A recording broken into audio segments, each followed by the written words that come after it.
And when you got to Pressure World, who was there? Govan. Okay. And was he inside of his car or was he outside? He was inside of a car. Okay. Do you remember what kind of car it was? No, I don't. Okay. And so were you driving at that point? Yes. Okay. So you parked the car, and did Cornelius stay in the car, or did he get out? He got out and went back there where he was. Govan got out of the car and they walked to the back and they was talking. I didn't hear the conversation because I was in my car. Okay. So you didn't hear anything? No. Did you ever speak to Govan at all? No. But you saw him at the car wash that day? Yes. Okay. Did you see Mr. Govan give Mr. Smith anything? Work confidently while on SSDI with Allsup Employment Services. We can help you participate. Okay. So was it that same day that y'all went to AutoZone? Yeah. Okay. So why did y'all go to AutoZone? To get a car cover. So did Smith tell you that you needed a car cover? No. The car cover was supposed to be for the cover of the car that I guess they used. Okay.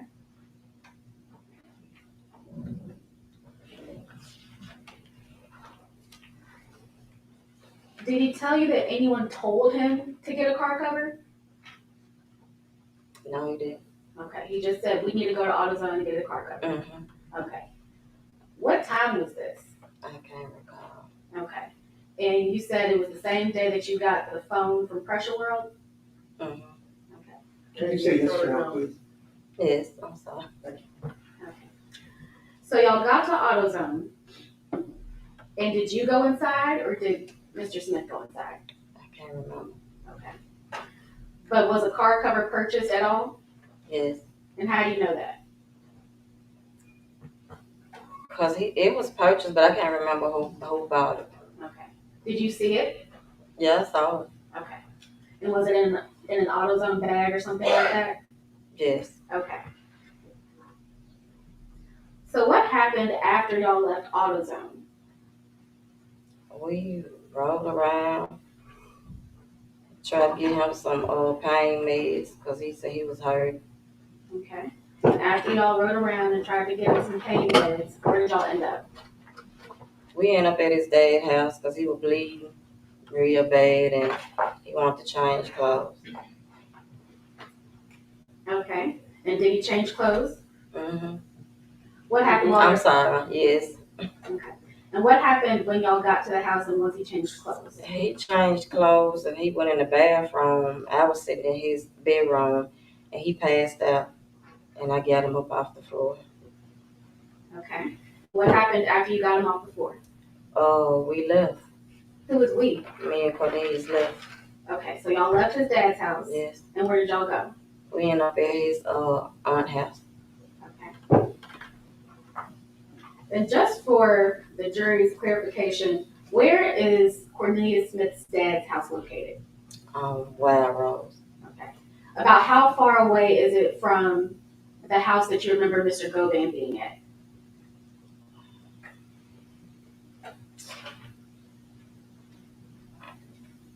It's not far. Okay. Would you say less than 5 minutes? I'd say about 5 minutes, 5 to 7 minutes.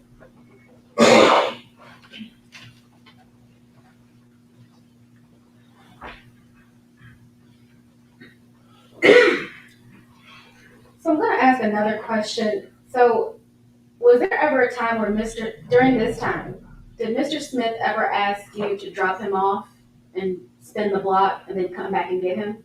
Yes. Okay, where were y'all when this happened?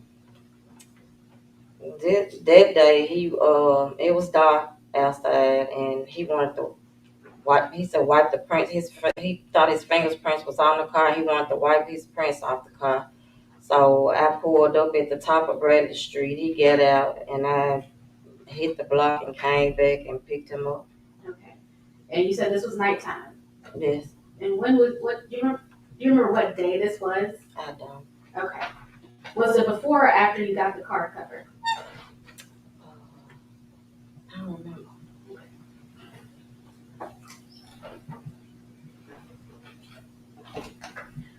So let's fast forward a little bit. just about a week or so later, did you stay in Memphis? Yes.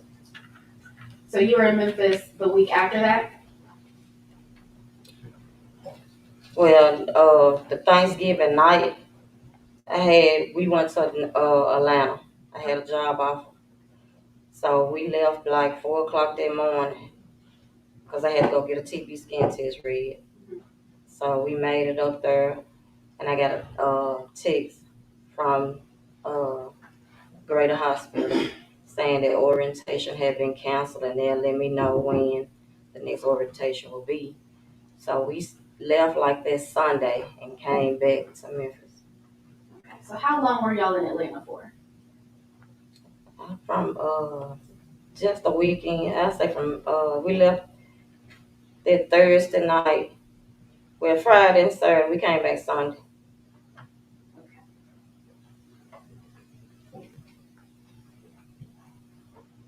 Okay. So I'm gonna fast forward a little bit into December. Did Mr. Smith ever say that he talked to Govan after the murder? Did he ever tell you that he ran into Govan Yes. after the murder? Yes. Okay. When did he tell you that? He said he was he was in South Memphis going to get some pills, and he ran into him in traffic. He blew the horn. Govan turned around, made a U-turn, and got behind him. He said they got out, and Govan was like, "I've been looking for you. You good? You all right?" And he said, "Yeah, I'm good." He said, Govan was like, "I don't know what you done heard, but I ain't said nothing. But we gonna get this money." And he said something about going to Privé. Then he gonna make sure that he get his money. So the next day, after this run-in with Mr. Govan in the street, did you see Mr. Smith? Mm-hmm. Where did you see him? He picked me up from work. We was together. Okay. And where did y'all go after he picked you up from work? We went off his own house. Okay. When was the last day that you remember actually seeing Mr. Smith? Well, the day that he got picked up, I had a job interview after by the airport. I took my grandkids to school. I went to my job interview. We left the job interview. It was his daughter's birthday. He wanted to take her some cupcakes or something, so he had to talk to her mom to make sure it was okay. We went to the school. She called to verify that it would be okay. Who is she? Shay, his baby mom. Okay. So we left there. We went to Kroger, got some cupcakes and stuff, and he dropped me off at work. Okay. And that was the last time you remember seeing him? Mm-hmm. And to your knowledge, was he arrested that day? Yes. He left me stranded at work. I didn't realize he had got locked up until the next day, because I was stranded at work. He was in my car. He had my phone, so I had no way of calling him or anything. So the next day when I got up, my daughter took me over his baby mom's house, and that's when I found out that he had got arrested. Have you ever spoken to police about this whole situation? Yes. Did you speak to them multiple times? Twice. Okay. That first time, did you tell them everything that you told us today? Yeah. The first time? Some of it. I held back some information. Okay. The first time. So the second time I went down there, I told him everything. Because I told him I was scared for my family.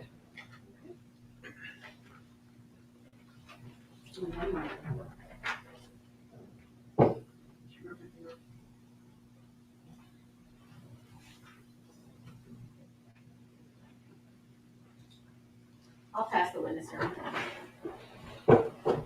Yeah, just get up a minute. Switch out the computers after I log off first of all.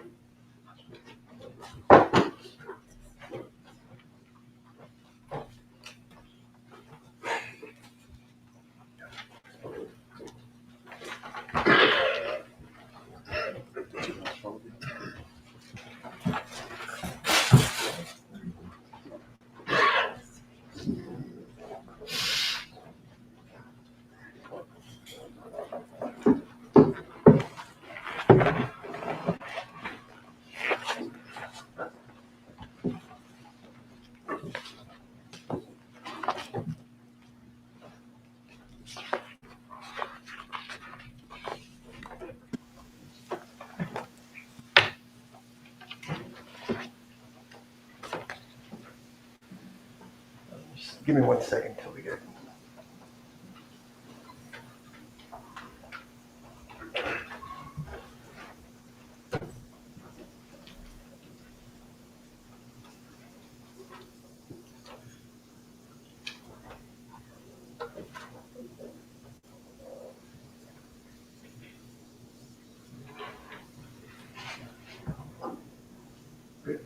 All right, Mr. Arnold, my name is Manny Aurora. I'm the lawyer for Mr. Govan in this case, okay?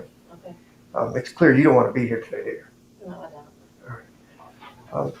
Speaking of talking to folks, how many times have you talked to the government before today, being the prosecutors? The police? The police or the prosecutors here today? I talked to the police. I came down here 201. I talked to the police twice. Okay, And I talked to those ladies once when was that? last week. Okay, could it have been twice if they came by your house last week? I wasn't there. Okay, did you talk to them this morning? Yes. Did you watch any of this trial on TV yesterday? Not much of it. All right, but you watched some of it, the trial, so you heard what the I witnesses. saw the beginning of it. Did you see your boyfriend's testimony? None of it. Yes, sir. No. Why not? I just couldn't watch it. Okay, but you watched some of the trial yesterday before you testified. You're testifying here Just the today. beginning of it. Okay. Do you remember back on June 24th of 2025, your daughter had a baby, right? Yes. All right, you remember I came by your house to try to talk to you, and I came back the next day to talk to you, and you mentioned to me that you don't remember anything about this, and you have nothing to say. You remember I didn't talk to you. that? Okay, so on June 24th, when you had your daughter, you know I came by your house, right? You remember that? I don't never see you. Okay. With regards to Cornelius, you've been dating him since 2016, Yes. and you talk to him regularly. Yes. You still talk to him since he's been locked up. Yes. You go visit him. Well, I can't personally go visit him. Okay, They do a video visit. so let me rephrase. You talk to him on the phone and you video visited with Yes. him. Does Mr. Cornelius ever call you on a cell phone from the prison? Okay, so it's always a recorded line? Yes. Okay, the video visits though, those are you guys. All right. How many times do you think you visited him in the last 4 years since he got arrested? Since he been for this case. For this case without bond, he's been pending trial. Well, when he was down here at 201, I used to come down here and visit him. Okay. And with regards to what you testified to here today, I mean, everything's essentially what Cornelius has told you, right? You're just repeating what he said to you. Yes. Okay. So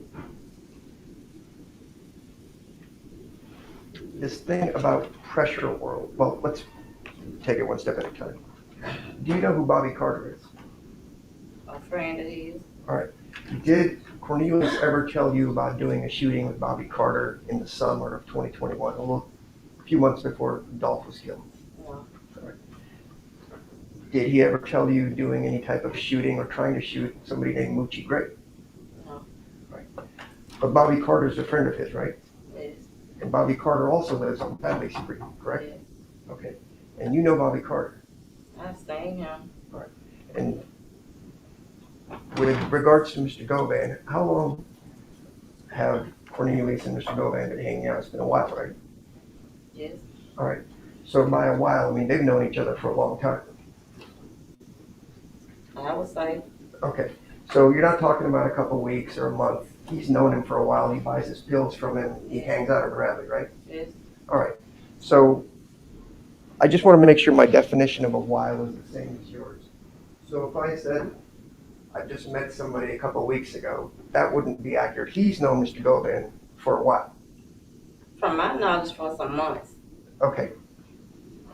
And he would then go do pill sales with him. He'd go buy pills at his house. Yes. But he'd also buy pills from Bobby Carter. I'm not sure. When you talked to the police, do you remember telling them that Cornelius would buy pills from a street called Redbud on Redbud Street? Yes. Okay. Who lives on Redbud Street? I don't know the guy's name, but somebody he know and buy pills from. Okay. Did Cornelius ever tell you that Mr. Govan is a federal snitch? He said he heard something like that. All right. Was that before or after the shooting of Mr. Govan? After. Okay.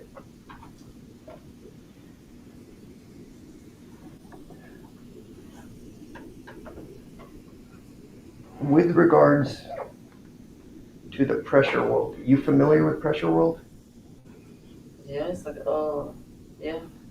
You've been there a bunch. You recognize it. I ain't been there a bunch. How many times you been there? I don't never go there. I drive by there. Okay. Would you recognize it if I showed you some pictures of it? Yes. Okay.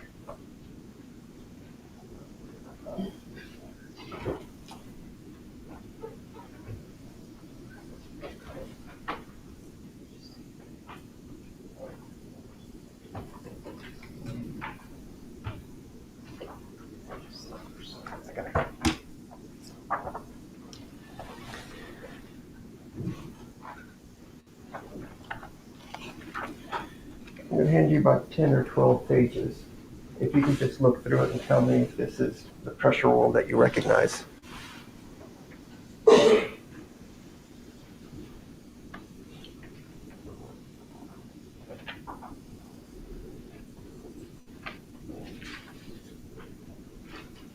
Yes.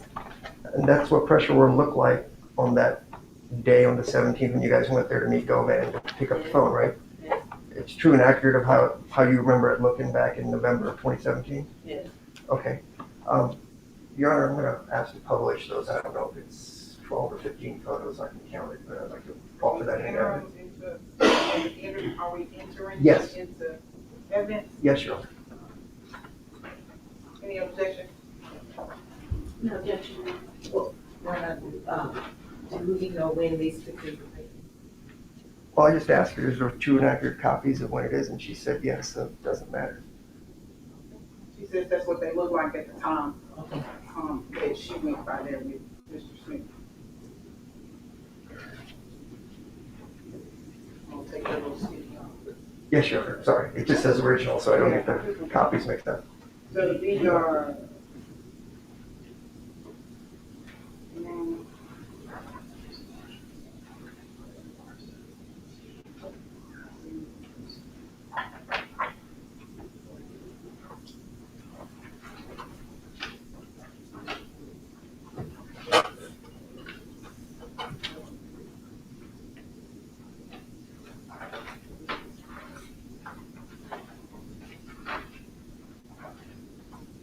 So are all of these necessary?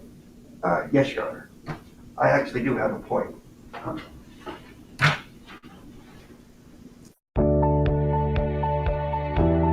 Stock your lab. Explore our diverse portfolio of products from trusted brands. Quickly and confidently place and monitor orders. Source your research. View technical documentation, articles, and content relevant to your work. Equip your experiments.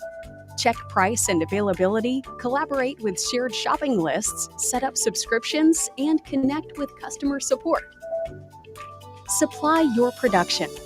Seamless search and selection, detailed product information, and reliable order tracking. Elevate your science. It's easier than ever at sigmaaldrich.com, the ultimate online resource for your scientific needs. Go to sigmaaldrich.com. So I can pull that. It's 3 pictures. And four. Four. Yeah. That's the close-up, right? You don't want to approach. Sorry.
Yes.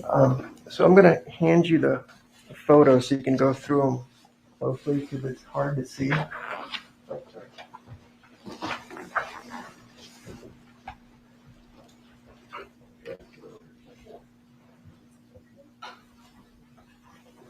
You see this camera right over here? That's a pressure room. I know it's a little hard to see. And so I've got lots of angles of all the different cameras that I'm going to ask you. You see those in the photos at Pressure World. You see that, right? At the top, Yes, ma'am. I can't make it out, but it look like a camera. Okay, let's go to the next slide.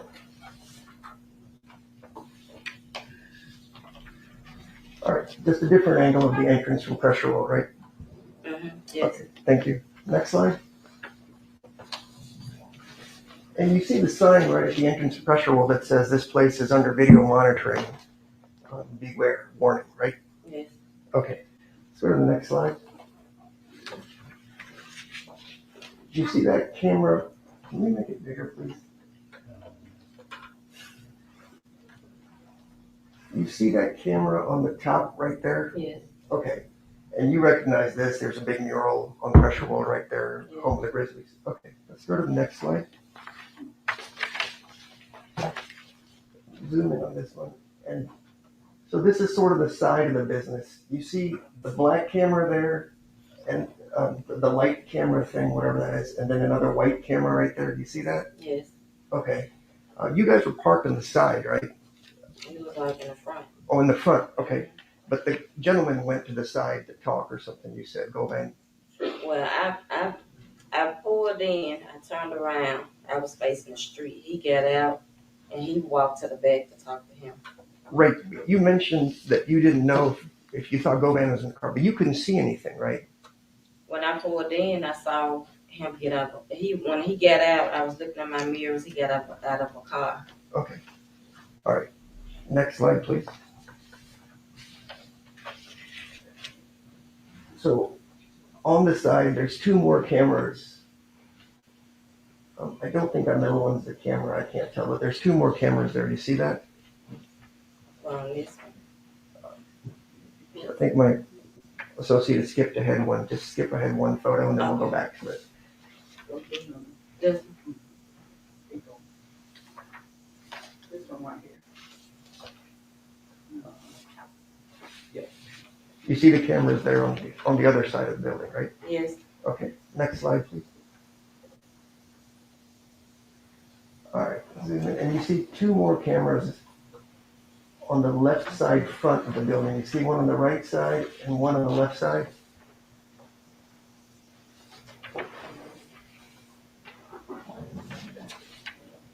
Yes, I see it. Okay. Next slide, please. All right. And so this is right towards the front where you say there's a mural of the car we saw with a camera to the side. You see there's more cameras right there. In fact, it's a motion camera, so if you walk up there, the little dots come on. You see that camera? Yes. Okay. Next slide, please. All right. Just a close-up of the same camera, right? Yes. Okay. Next slide, please. All right. And so that's the business across the street. You familiar with that at all? Have you seen it? The store? Yeah. Yes. All right. Is that the store you guys went to get cigarettes? I don't recall. Okay. Well, if you don't remember, you just mentioned a gas station or something, but a convenience store can be a gas station. That was once we left the apartments. Okay. Next slide, please. All right, so I think we've already looked at this one, but there's cameras there on the side. You see it in the far back of the building? One more slide, please. That's just a close-up. All right, zoom in. And so on the back side, you see cameras there as well with the wires sticking out and stuff? Yes. Okay. So with the cameras, they're in the front, they're on both the sides, they're by the office, they're in the back, and it warns you that this is under video surveillance, right? Yeah. Okay. And you told the police specifically that you went to pressure wool. That was your words, right? Yes, we did. Okay. Can we cue up the audio, please? The pressure wool. I just want you to listen to your statement, and then I'm going to ask you some questions about it, okay?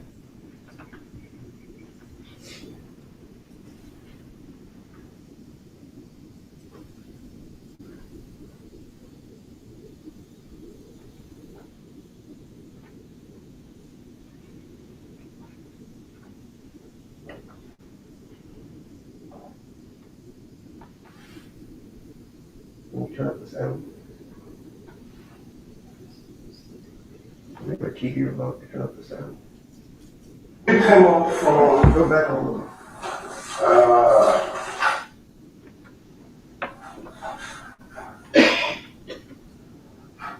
when you picked them up, when you picked him up from, the two lanes, you guys went somewhere in Deidre, am I right? Was In the mountain. Okay. Over there, Dedrick and David? Yeah. And somebody met you guys there and gave your boyfriend something? Your boyfriend went and picked up something? Stop that. Play it again. Okay. Play it again and play it louder. Did you say I don't remember, right? When he asked you about picking up something with your boyfriend, he's sort of prompting you to whatever, and you say you don't remember. Is that correct? You're gonna have to speak up so the jury can hear you. Okay, let's go. Over there, Dedrick and David? Yeah.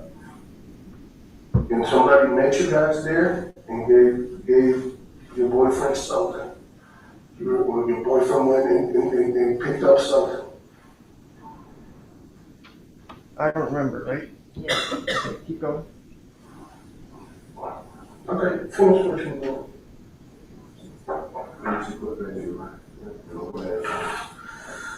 It's Hernandez, he shot drop. He shot down with drop. Now, hold on before you go. Yeah. Doing, you go to the store, you're going somewhere, and he tells you to stop. Let me get something. He was missing something. Because when he called you, he didn't call you from his phone, did he? Right. He didn't call you from his phone to go pick him up from the toilet. Whose phone did he call you from? Okay. And then, when you asked him who fucking phone number is this? All right. Then he tell you that he had to go get something, that he forgot something, that he needed to go back and get? Right. What did you say there? What did you say there when he said, did you say no, that you don't remember him saying you had to go get something? What is it? Do you remember what you said? No, I don't. Play it again.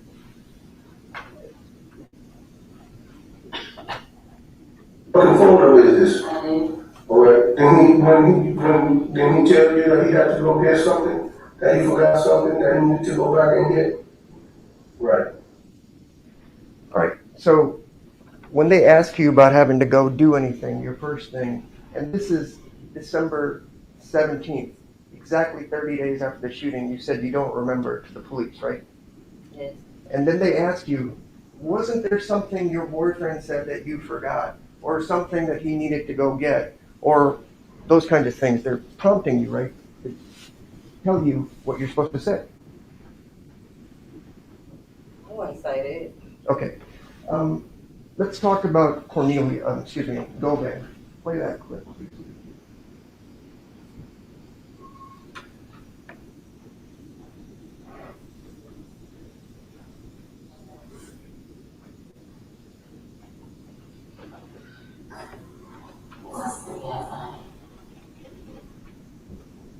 Yes, something, cause drop, he figured I knew something, he was like, nah, my girl don't know nothing. My girl don't know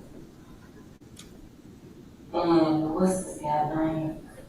He say I'm right. That car was found across the street from his house. What about him? He was asking what? He in the middle of this too. Okay.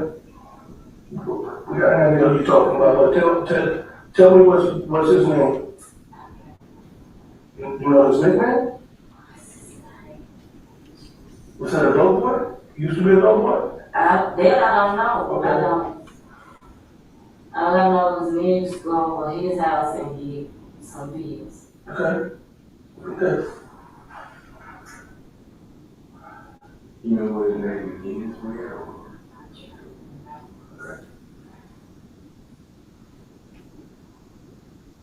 What's the name there? You know? I think it's cute. Have you ever cute? You know? What? Okay. All right. So a month after all this happened, they're asking you about something. Because your memory was really good today about Quet, and you seemed pretty calm and collected about it. But back then when they asked you what the guy's name was, and you said Cornelius had already told you Quet or Govan had been doing it. Yes. But the police had to ask you over and over and over again and tell you, was it a guy with the initial Q, right, on Bradley Street? Yeah, but I had forgot his name. Okay, so you forgot his name 1 month after that, and 4 years later, you remember it perfectly. Yes. Okay, do you know Bobby Carter also lives there on Bradley Street, right? Yes. And Bobby Carter also sells pills. I know he sold them. Okay, but your boyfriend Cornelius hung out with Bobby Carter, right? Yes, he did. Okay. And the thing about the car being across the street, that's Cornelius telling you that. You have no knowledge of that, right?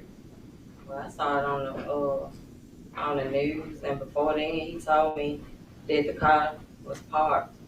That Justin parked the car behind the empty house across the street. Okay. So he told you that, and then you saw more things on the news, and that's how you remember this, right? Yes. Okay. And you also watched part of the trial yesterday, just not your boyfriend's part, right? Right. Okay. With regards to who's responsible for all this, 1 second.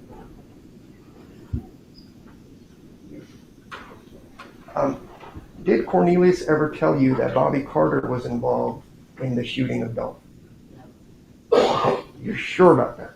Because I'm going to play a video just now, so I'm going to ask you again. I can't recall. Okay, well, no is different from I can't recall. Okay, I can't recall. Okay, so let's play that part of the video. Just remember, you're under oath.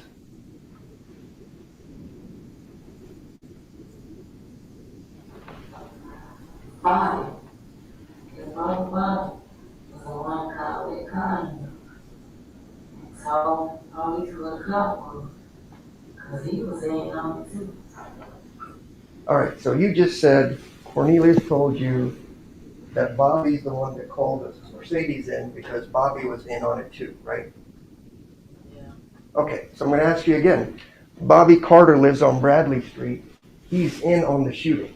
That's what you said, right? That's what I said. Okay, and that was just a month after all this happened, right? Yeah. Okay.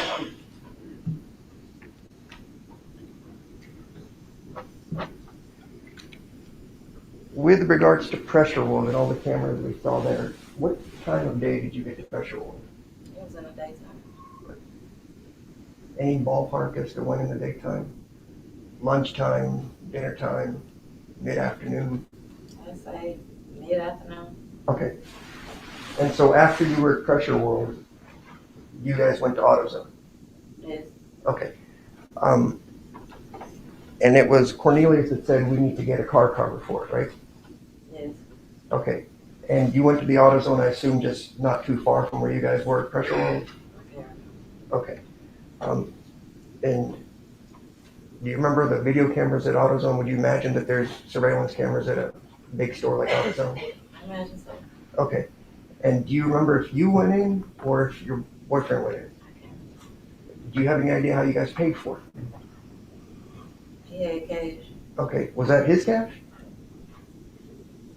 He Govan gave him some money. I don't know how much it was. Okay, so now you're saying, because we talked about the meeting, you said he got his phone supposedly, even though you didn't see it, but now you're saying he also got some money from Govan? Yeah. Okay. How much money did he get? Okay. Car covers can cost $50 to $200. You have any idea what kind of car cover it was? Okay. What happened to the car cover? I don't know. Okay. Was it at your house when you guys wanted to take it home? Where did you take it?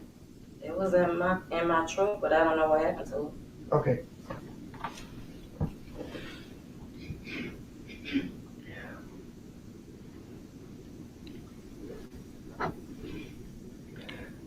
With regards to the money that, well, first, are you testifying to this jury that Cornelius, prior to Dolph being killed, told you that he was going to do it? He was telling me about meetings that they had, conversations that they had. Okay. You're his girlfriend, and what did you think those meetings were about? I didn't take it You're on a serious. cause for speculation. What did he tell you about these meetings prior to the murder? He was just saying that they wanted to put a hit out on Dolph. And that was okay with you as his I didn't girlfriend? take it serious because at the time Cornelius was popping pills really bad. Okay. Cornelius has lied to you a lot over your relationship, has he not? Yes, All right. And you've had domestic violence issues? yes, He's stolen your TVs and sold them? He's taken your guns yes. and sold them, right? The 9mm handguns. Is there any chance he used those guns as part of the shooting? I don't think so. And how many shootings do you know Bobby to have done over the years? I don't know. More than 3 or 4, right? I don't know. I'm sorry, Cornelius. I asked you about Bobby. Cornelius took your guns, and you don't know how many times he may have used those, right? I don't. You do know that he pulled a gun on his child's mother sometime during your relationship. I'm just asking her if she knows. They've been dating for 9 years now. What relevance? Approach.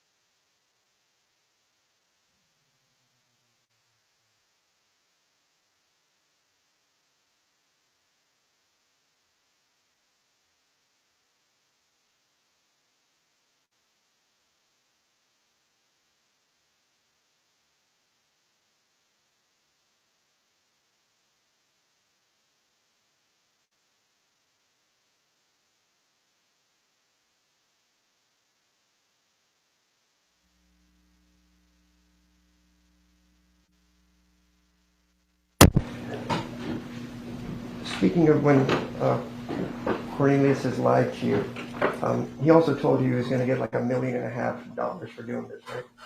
Yes, And then it became maybe $1 million. yes. Then it became maybe $500,000. I don't recall that. Okay. And then maybe $100,000. You remember that? I don't recall that. And then do you remember $50,000? No, I don't. Do you recall Joke's attorney paying for Cornelius's lawyer? I don't. Okay.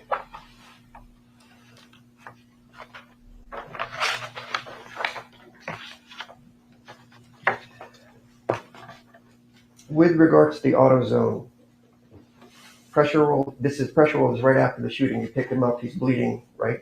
Yes, And you said he's bleeding a lot, yes. right? What does that mean, bleeding a lot to you? He was bleeding so to the point he messed up my seats on my truck. Okay. The bullet was lodged in his shoulder, right? Yes, So who got it out? Because you can't just survive with a bullet stuck in your body with a hole that's leaking blood. he didn't get the bullet out until he came down here at 201. Okay. So he stayed with that bullet in his shoulder for almost a month? 3 It weeks? was past a month. Well, the shooting happened on November 17th. He's arrested on December 9th. So he had that bullet. So how was he treating all that bleeding that was going on or not getting an infection? Well, when I picked him up, his wound was already patched up. Okay. When you picked him, it was patched up, but then you said he was still bleeding. He was still bleeding. Okay. On the day that he was arrested, the jury's heard some testimony about what happened. Is it your testimony that you were with Cornelius that morning? That the shooting happened? No. The day he's arrested, December 9th, his daughter's birthday. Yes, I was. Okay. So if somebody said it was just him alone, that would not be correct, right? You were with him. Yes. Okay. So that morning, did he appear normal to you? Yes. He was thinking clearly? Yeah, I would say. Okay. I mean, he wasn't drunk or high or any of that kind of stuff. He took some pills for the pain. Okay, but pain pills, right? I guess. All right. So he wasn't intoxicated to you because you wouldn't let him drive if that was the case, right? He wasn't intoxicated. Okay. And so then you went with him to the grocery store to get the balloons and the cake. Yes.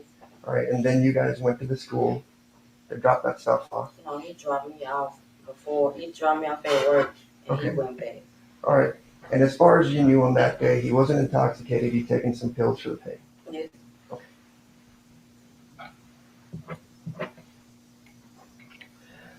The night that he was going to go clean the car, do you remember talking about that? Yes. You dropped him off near Bradley Street, right? Yes, at the top of the street. Right. And then you went around the block how many times before he came back? I'd say once. All right. Just a couple minutes? Yeah. Okay. So you dropped him off. He goes to clean the car. Did he have some bleach products and stuff with him? He had some products. I don't know what kind of products it was, but yes, he did. He had some bottles in his hand that he said. Okay. So he leaves the car with some bottles in his hand, as far as you know, clean something. And in about 2 minutes, he's back and you pick him up and off you go, right? Yes. Okay.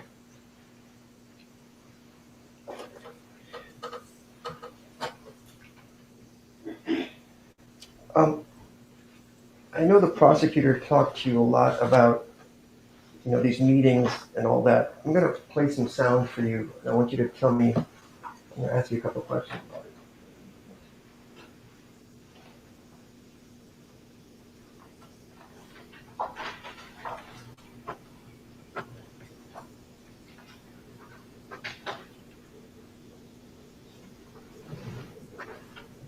And we needed to talk. Right.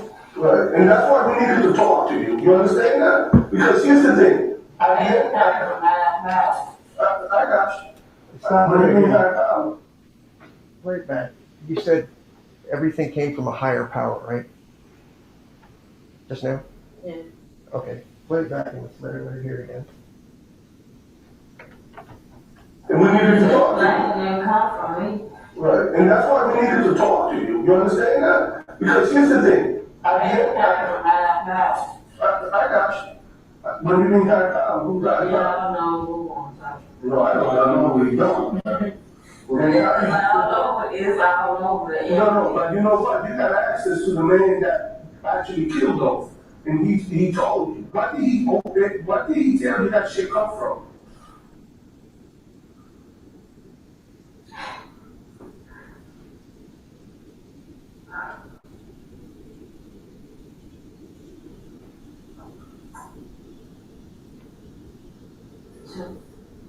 Stop Who told you it. that? Stop it.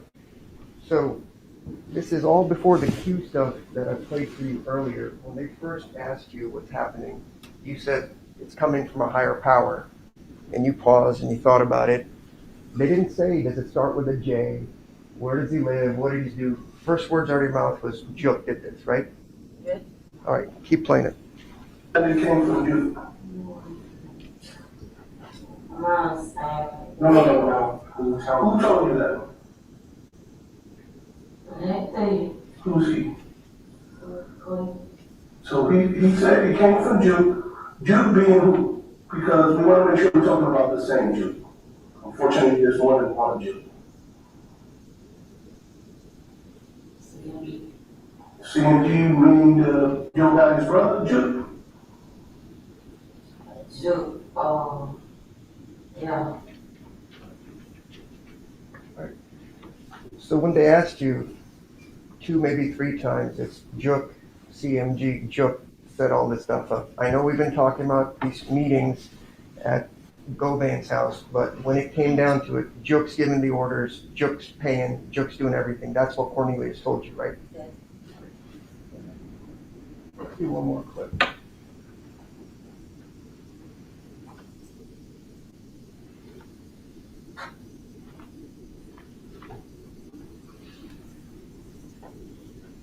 You know, I don't know what Juke says to him, or none of it, but he told me, he looked Juke in his eyes, inside of So you was the one that actually, they were on the accused house, and you was the one that asked him to kill to kill Dolph. No, but when you said, he said he told you. Yeah, that's where it came from. All right, so again, when they ask you, where did the order come from? Who told him? Who was going to do that? It's always Juk, right? That's what he said.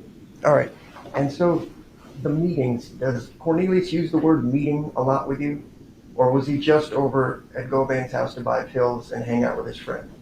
A lot of time I was at work, so him going over there, a lot of times I wasn't around, but the couple of times that I took him over there, he was buying pills.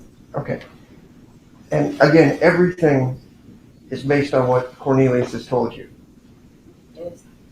The guy that you said has lied to you about a lot of stuff, including, for example, he may get back together with his child's mother after he gets this money. He never told me. He never told you that. But if he would have made that statement and we talked about it yesterday, that would be, he's never told you that, right? He never told me that. Does he ever say he runs this game on you? Just telling you what you want to hear? Sometimes. Okay. Just got a moment, Your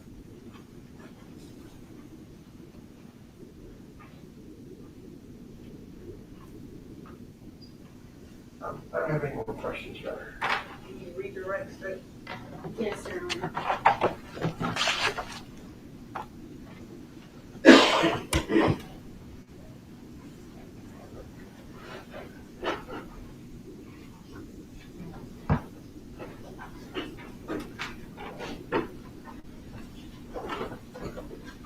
Ms. Arnold, I'm going to ask you a couple of questions about the pressure world pictures that you just found, okay? Okay. All right. Have you ever worked at pressure world? No. Would you know where any cameras are? No. And like you said in your direct testimony, you stated that this was the first time that you ever driven up into pressure world. Yes. Okay. So you've driven past before. All the time. Okay. But you wouldn't have known about any cameras just by driving past. Objection, meeting, Your Honor. So by driving past, would you see anything at Pressure World by driving past it? No. Okay. And you gave this statement to police officers. It was December 17th from the recording that you just viewed, correct? Yes. Okay. And that was a month after the murder, correct? Yes. So, to your knowledge, do you know if the cameras at Pressure World records interactions outside of Pressure World? I don't know. Do you know if it runs on a continuous basis and saves somewhere in the cloud? I don't know. Okay. And I'm gonna have you. And Ms. Arnold, do you even know if the cameras would be even working? I don't. Okay. So I'm going to show you a portion of that same interview that Mr. Aurora showed you.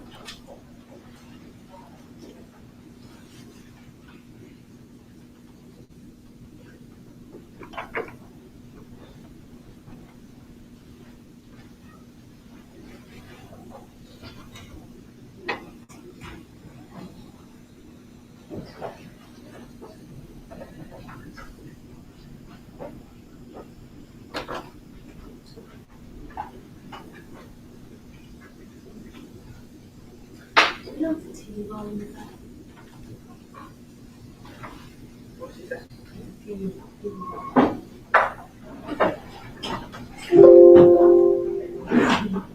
I think we fixed it, Your Honor.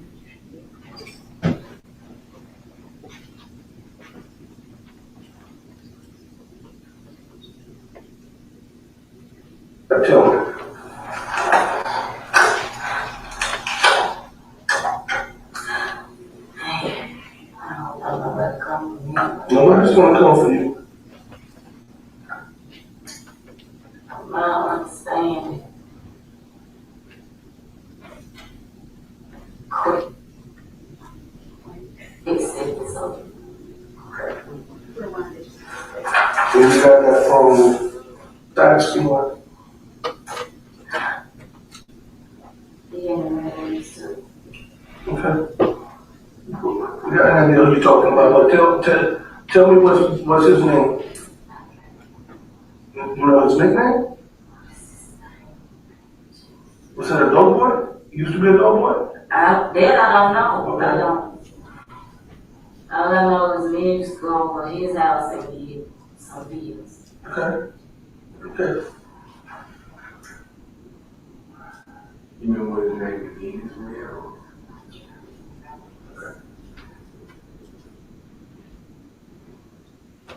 Let's put it in there. You know, It's cute. You ever cute? You know? What? Okay. all right. So how did Quentin tell But me? I understand it. All right, tell me.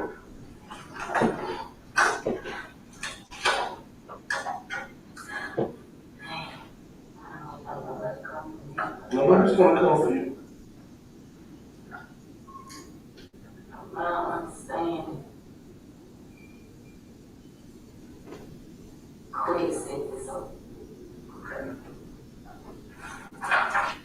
So you said, to your understanding, Quet set this up. Yes. Okay. But earlier, I'm sorry, not earlier, but sometime in this interview, who did you say the order came from? Sure. Can those be two different people? Yes. The person that that planned it and the person that the order came from? Yes. No further questions, Your Honor.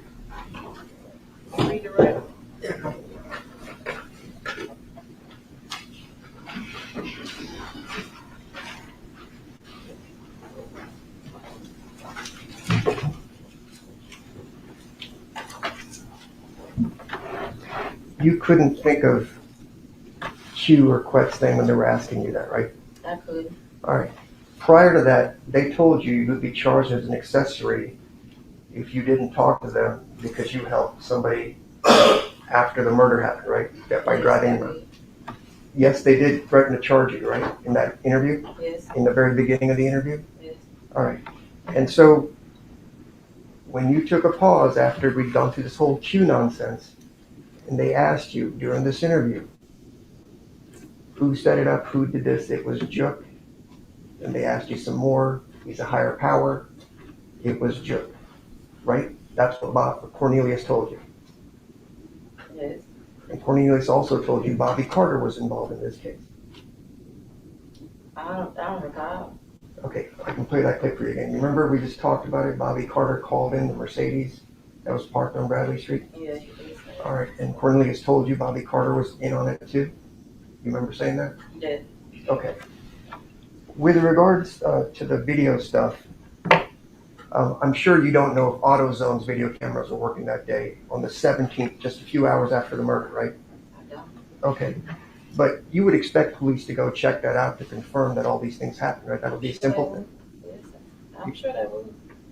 You're sure they would, right? I Yes. would be sure too, but, you know, we'll see about that. Okay, thank you. Thank you, Ms.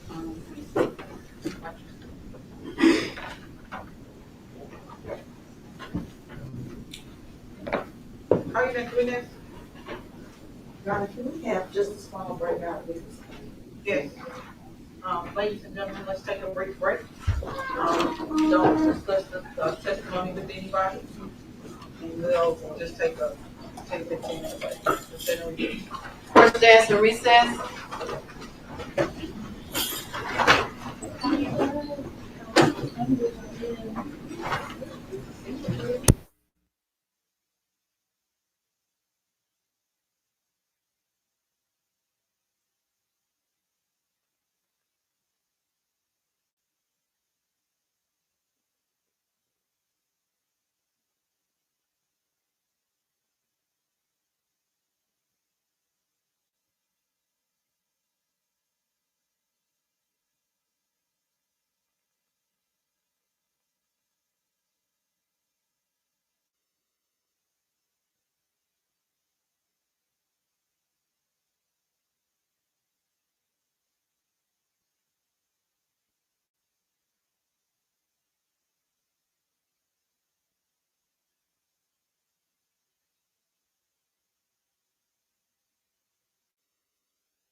video can be watched.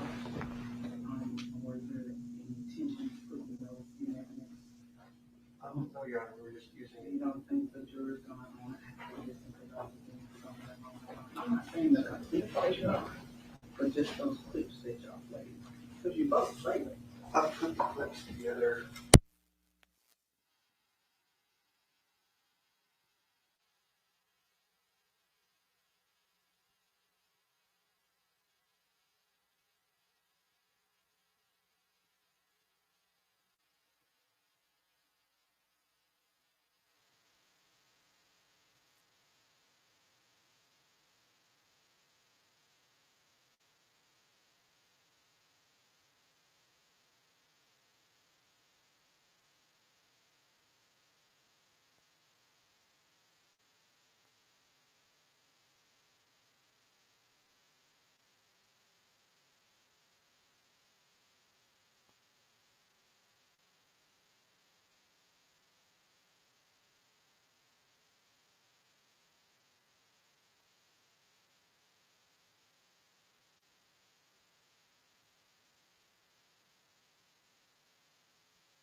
It just takes a while with the shitty Wi-Fi in here to get it to.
Don't stop, Captain.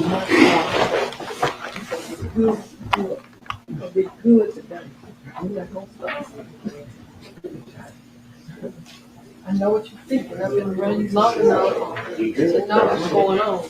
It's good right there. Oh, yeah, it's good right there. It's so big. You can't deliver this. It belongs to me.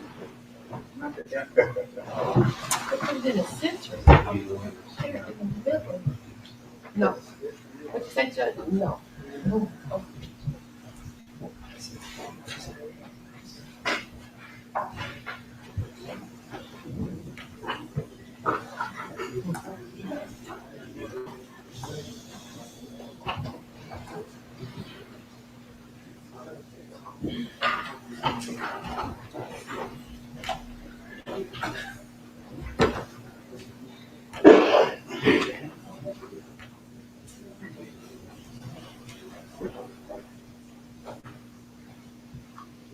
Ready, Your Honor? Yes. Jury now enter into the courtroom.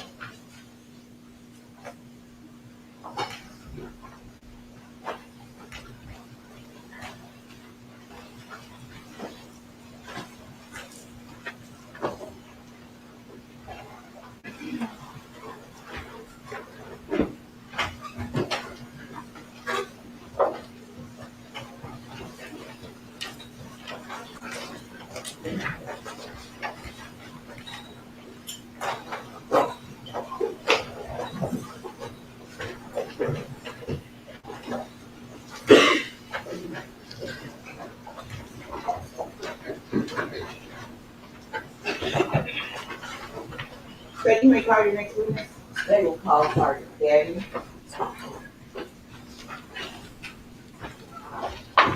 Step this way, sir. Stand right here, face Your Honor. Raise your right hand, please. Do you swear on the front to tell the truth? I do. Have a seat. Watch this.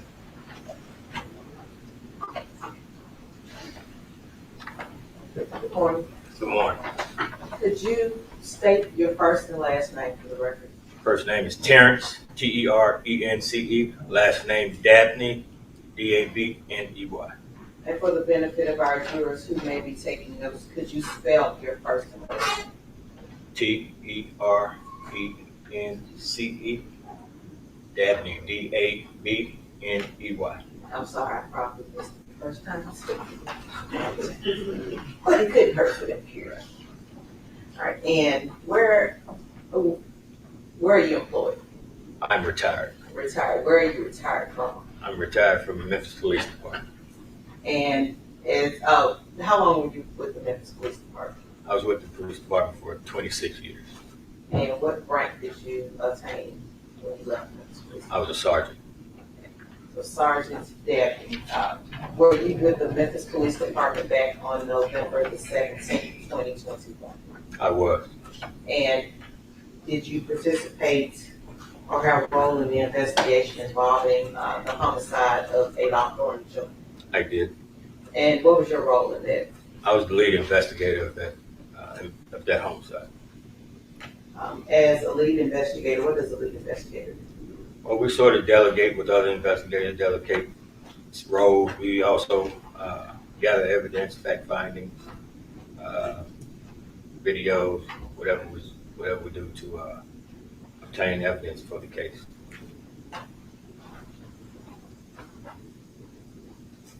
There were several suspects in this matter, were there not? They were. Did you also become involved in the investigation involving Justin Johnson, I did. Cornelius Smith, I did. and also Hernandez Govan? I did. So the homicide, when did that take place? November 17th, And 2021. did, 2021. is that 2021, correct? correct. Did you have a suspect on that date? We had a suspect named. And what suspects? We're having a hard time this morning. What suspects did you have on that day? The tip came in that there was a individual by the name of Straight Drop, Justin Johnson, and Cornelius Smith. On November the 20th, so a few days after this matter, was there significant development in the case? Because we got a tip about a vehicle behind an abandoned house. And you recall what street that was on?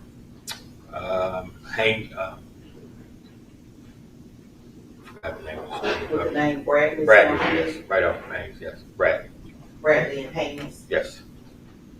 I'd like to show you what is matter collected.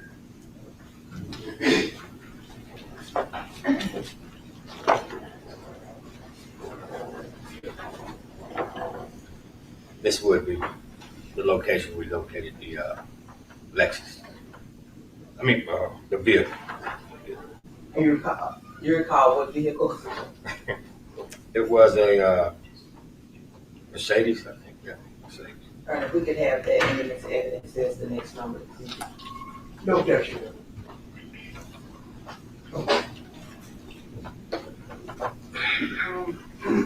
This is a photograph of a house, a white house with black roof, with a grassy front yard and a driveway. It's been identified by the witness as the place where they found the Mercedes. We'll mark this as Exhibit 9.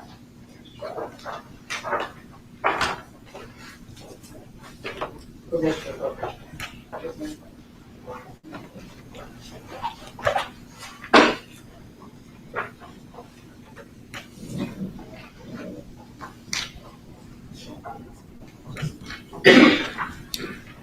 Could you, for the benefit of our viewers, describe what we're looking at here? This one is the. I'm sorry, I'm on the screen. Oh, I'm sorry. You want me to describe this? Yes. Okay, that's White House. It's kind of cream color when I was there. It's kind of White House with a brown top, with cover over the front porch with a wrought iron gate and a driveway to the left there. And is this the house that you described that had that you found the car on Bradley? That's correct. You have another photograph for you, the first one that you're looking at. What are you looking at? Looking at the numbers that are wrote, like someone handwritten on the side of the house. And is that a fair and accurate depiction of the numbers as they were written on the house on the day? Yes, 1174. Your Honor, if we could have the internet next number.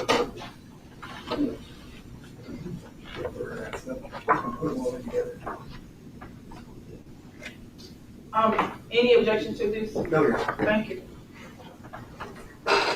This is what appears to be the side paneling of a building. It's been specified that it's the side of the house on Bradley with the numbers 1174. We'll mark this as Exhibit 10.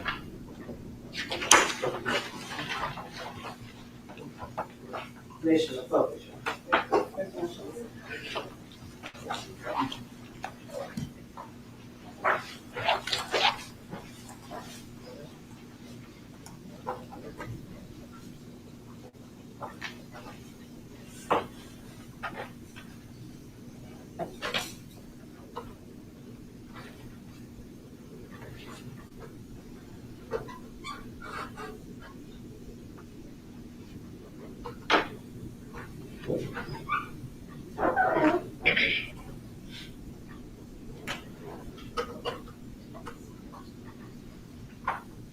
While we're working on it, you have another photograph in front of you.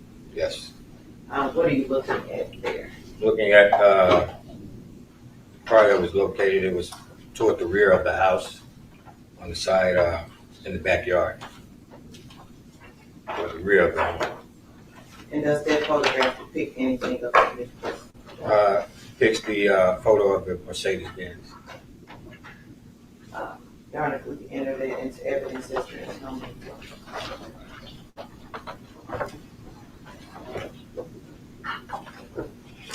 This is a picture of the side of the house with the back of the what's been identified as the Mercedes-Benz in the back of the house. There are two individuals standing in the yard, backyard. We'll mark this as Exhibit 11 to this piece.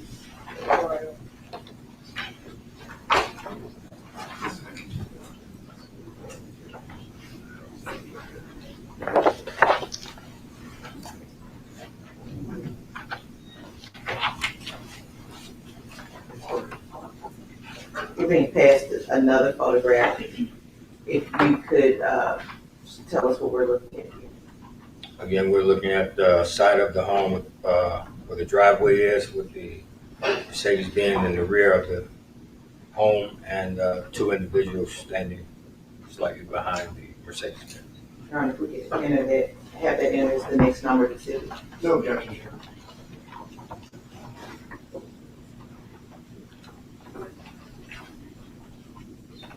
What's the difference between this picture and the last? The second one may have done it. Like us to approach it. Yeah. Bring the picture to the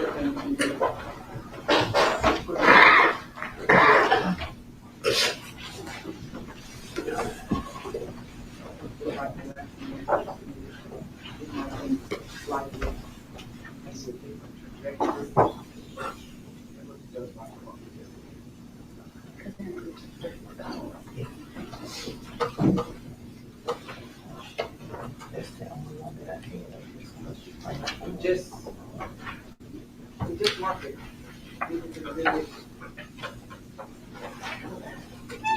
Is she giving you the It's right here too.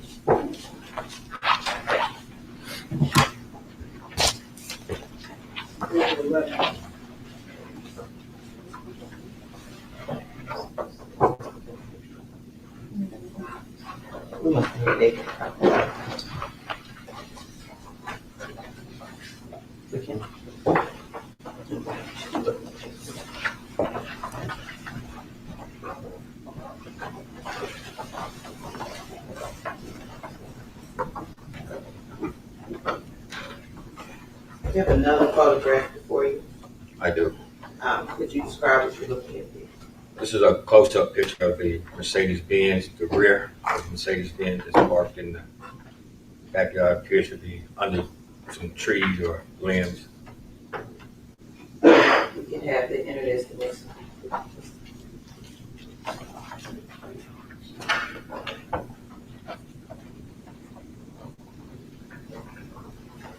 This is what's been described as a close-up of the Mercedes-Benz in the backyard amongst some limbs and trees. We'll mark this as exhibit 12.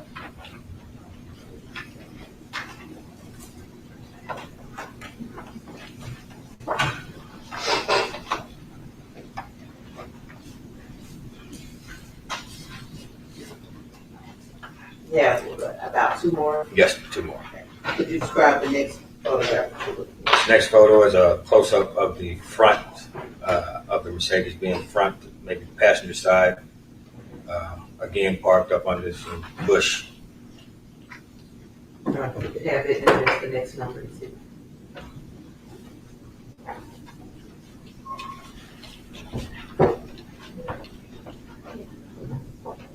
This is a close-up of the front of the what's been described as the Mercedes in the backyard amongst some limbs. We'll mark this exhibit 13.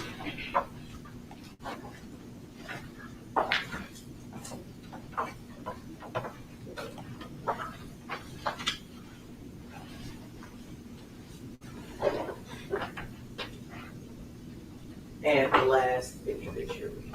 This next photo is a close-up of the passenger side of the Mercedes-Benz. Looks to be the Mercedes-Benz has some damage to the passenger side from the rear to the front almost, and the front door, the window looks like it's down, and it's again parked up under the tree limbs. We can have it and into evidence as the next one.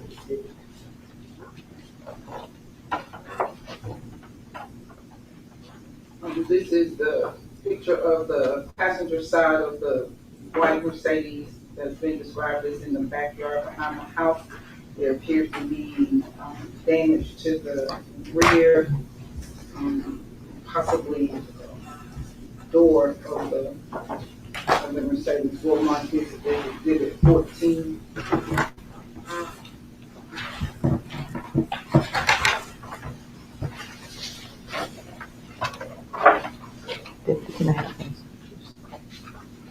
You're under permission to publish the last series of pictures that were. Yes, ma'am. When you publish, let me know which one you publish. Yes.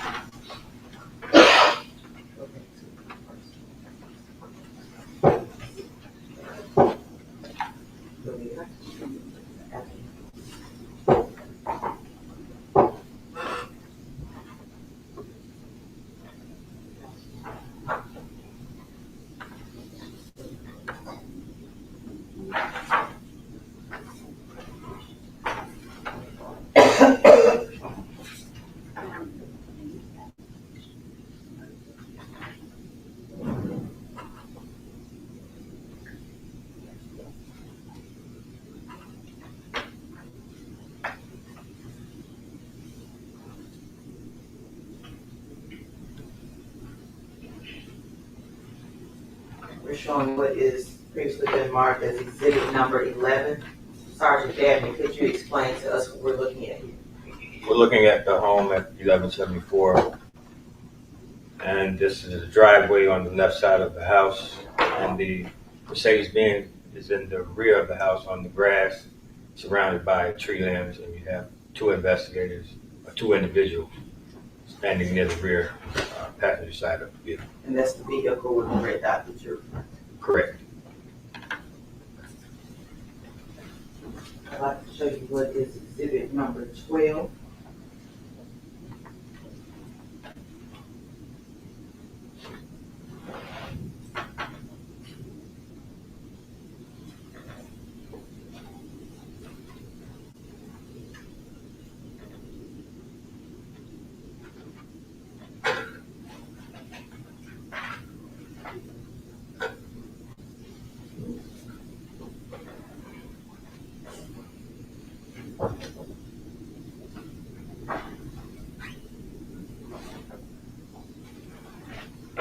And could you describe to the jurors what we're looking at here? That is a close-up photo of the Mercedes-Benz, the rear of the Mercedes-Benz with the Illinois tags parked up under some tree limbs in the rear of the home.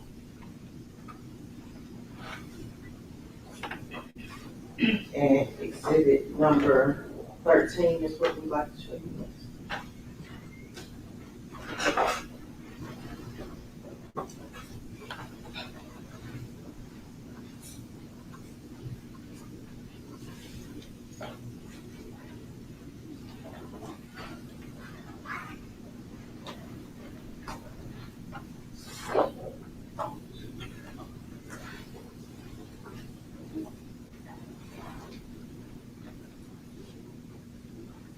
Just tell us what we're reviewing here, exhibit number 13. It's a close-up photo of the front passenger side of the Mercedes-Benz, parked on the grass and surrounded by some tree limbs. And next, exhibit number 14.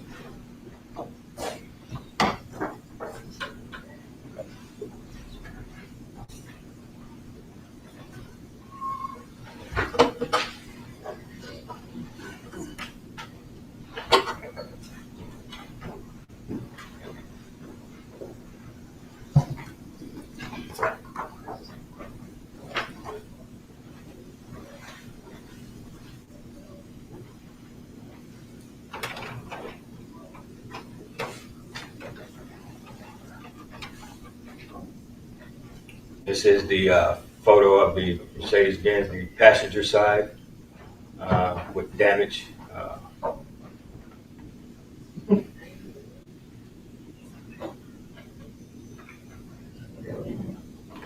Again, photo of the passenger side of the Mercedes with damage on the rear and side door, and appears to be the window down with the vehicle surrounded by tree limbs. And what was the significance of this this vehicle that was found? That was described as a vehicle that was used in the homicide of Adolph Thornton. And you said this was on Bradley Street, is that correct? Correct.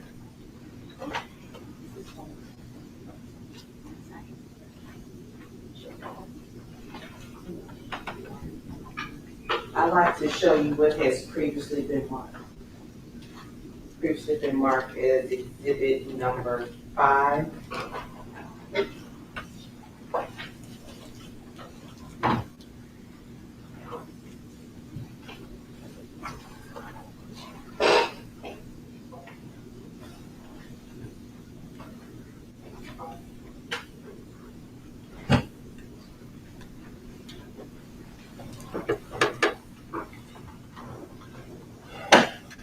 As part of your investigation, do you recall seeing this? Yes, I do. And what does this picture, exhibit number 5? I can see Justin Johnson straight truck on this picture. I see Mr. Hernandez Govan.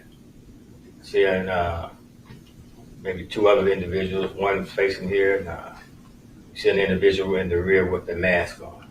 And as part of your investigation,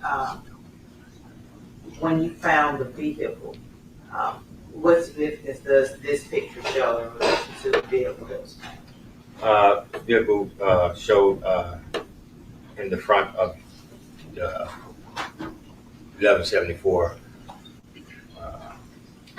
Bradley.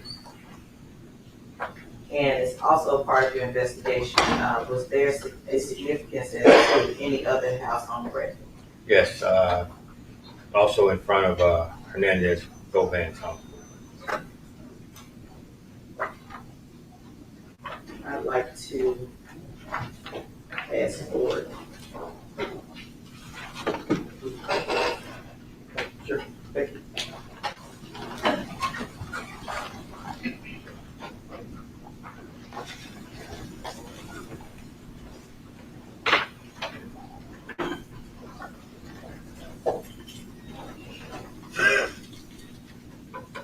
Are you familiar with what that picture is depicting? I am. And what is that picture depicting? It's a top area view of the Bradley and Haynes Street, where 1174 Bradley is, and also Mr. Govan's address. Permission to publish on. You want to enter it first? Oh, sorry. No, Yeah, gotcha. yeah, this is the next one.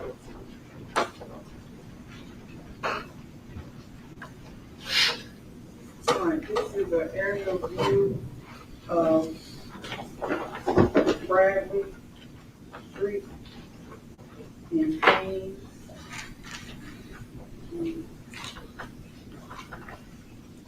Generated by Google Earth.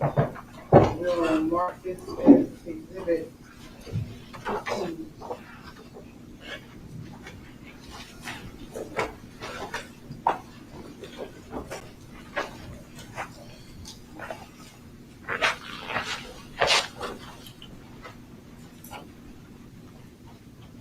Permission to publish. Sergeant Dabney, those little bitty numbers, at least they are for me. I'd like to pass you the clicker, and if you could, with the court's permission, could you step down and show us the significant addresses you described previously? All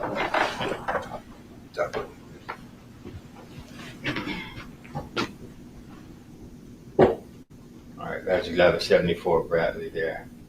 Mr. Govan's address is directly across the street.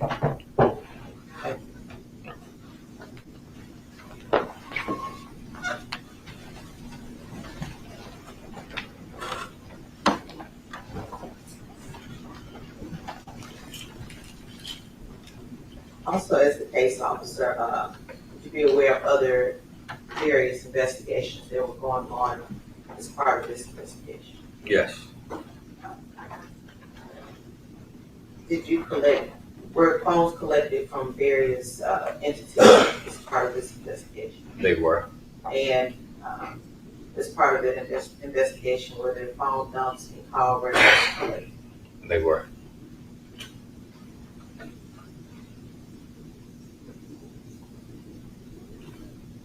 One last thing, you made it to the rank of sergeant, is that correct? That's correct. You've also been an investigator and a detective coming through the ranks, is that correct? Yes, sir. Yes, ma'am. As part of you're investigating crime scenes or just going to different crime scenes, did you become aware of various security cameras that may be in businesses? We did. And is there usually a time frame those things need to be put? The quicker the better. Some businesses, they record over the video. Some, may last for a few days, a few weeks. So. In this case, if you did not learn about a particular area of significance or place of interest until, for instance, a month later, possibly that information is gone. Is that correct? Objection, speculation, and leading your.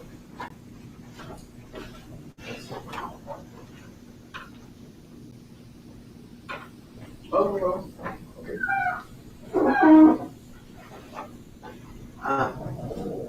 And I'm sure the defense will ask this question, but I'll ask you, did you all investigate any possible video of Pressure World?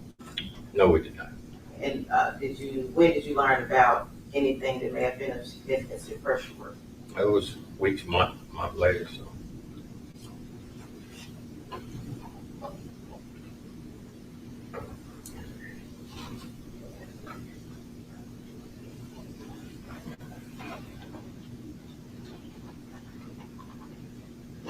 I'll pass the lead. I'm sorry, I'm talking to the deputy. We have a little sign language, but okay.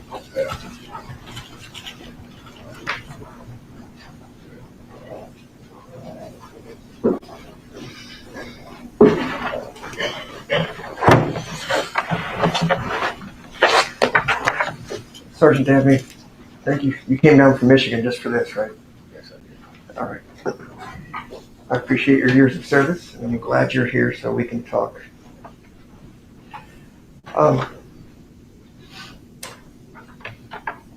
I guess they've been asking you about these cameras and things like that. Let's just tell it how it is. Nobody during this investigation ever went to Pressure World to check about the cameras, right?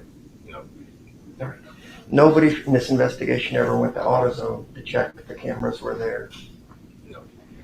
Nobody went to the AutoZone that Cornelius Smith said he went to buy a car cover to see if there's a receipt or some surveillance or something like that inside the AutoZone, right? No. Okay. Those are things that would be important to try to corroborate a witness who obviously is the shooter in this case, to make sure he's not lying to you, right? Yes.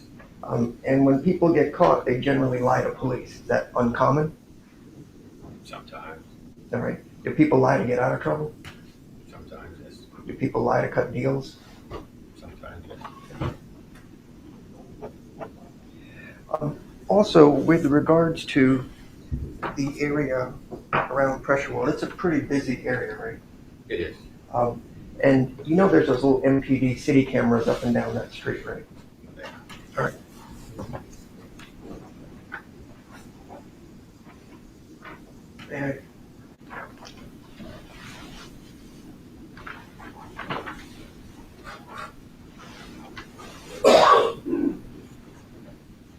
And if you don't know, you don't know, but there are those, that's an MPD camera right on the post. It could be. We have neighborhoods that are their own, but Right. it could be. Okay. But that looks like a typical police camera that neighborhoods have or the streets have. Yes, sir, it does. All right, and you know for a fact that in front of the Pressure World area, it's a busy thoroughfare, there's these cameras. I didn't know. Okay, and then behind the Pressure World in the neighborhoods, there's some of these cameras. Okay. Does that look like a camera that you were familiar with? Yes, In it place does. in the neighborhood? All right, I'll go ahead and offer that as the next exhibit, Your Honor. Just as the description of what a city camera looks like. Any objection?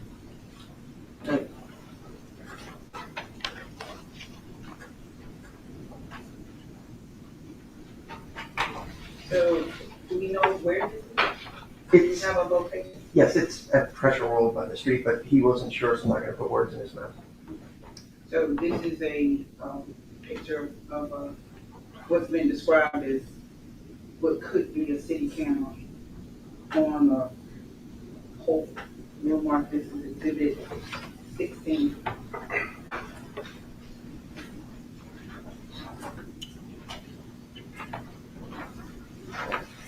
And these cameras are sort of all over the city on busy thoroughfares and stuff like that. They are. Could I publish it, Your Honor? Sure.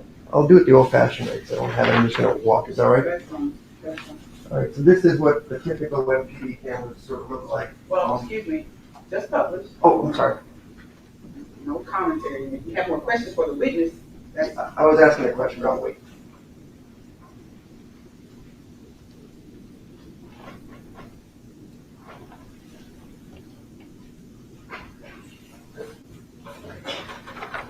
And so you all use these types of cameras to help solve crimes. That's sort of the whole point, right? To gather evidence, yes. Okay.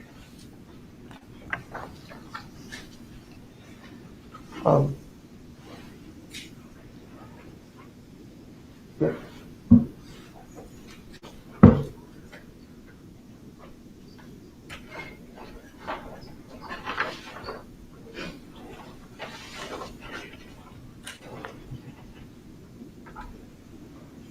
I guess the biggest question that I've had that I've been asking people throughout this trial is, if you believe Mr. Cornelius and you believe what he told his girlfriend, Your Honor, Jeff, and he is concerning what previous witnesses said, testified to. Approach.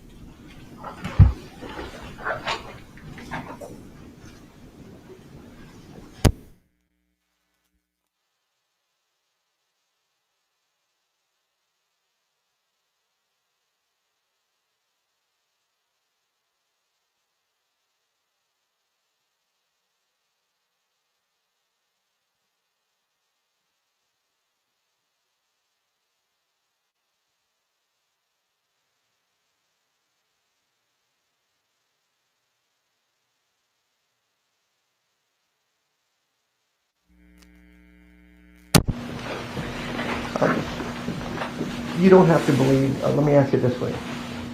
If Cornelius Smith and Angela Arnold repeatedly told you all that Jook was the one that was calling the shots, I think even in your report you guys said Jook's the mastermind. That would cause you to go interview Jook, because that's an important piece of information, right? Doing the investigation, yes. Right. But as a lead detective, at no point during the investigation did we attempt to talk to Jook. We hadn't made it that far, no. We hadn't made it that far. Okay, it's been 4 years, and we know Jook died 2.5 years after the case. We know everybody had already been indicted within a few months of the arrest taking place. But we never went to talk to Jook, even after Cornelius and Angela repeatedly said he was the mastermind. I think that's the phrase you guys used in your Operation Cookie Monster slideshow, right? Girl, I am going to object to this line of questioning. Is it relevant? Of course it's relevant. He's a suspect.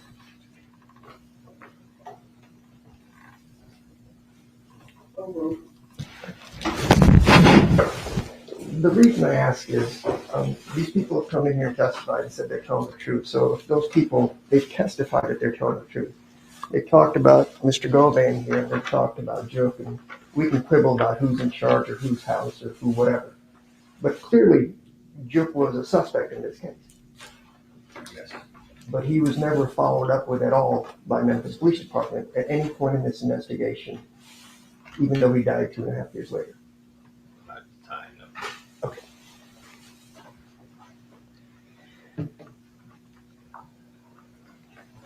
That's it. 1 second.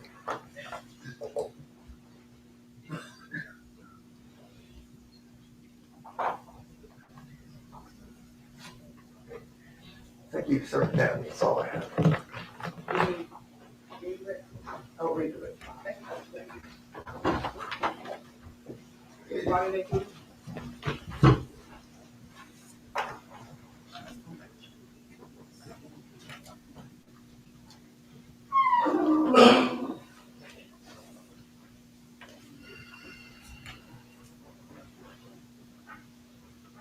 Honor, before this next witness, we do have a preliminary matter specifically for this witness. All right, ladies and gentlemen, we need to take a brief break. I don't know how long this preliminary matter is going to take, so lunch might get here in the meantime, but let's take a brief break. Thank you. Jersey City.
next thing is pursuant to Tennessee Rule of Evidence 90211, that call records of Justin Johnson, Cornelius Smith, Angela Arnold, and Anthony Mims with the attached phone numbers are what they purport to be.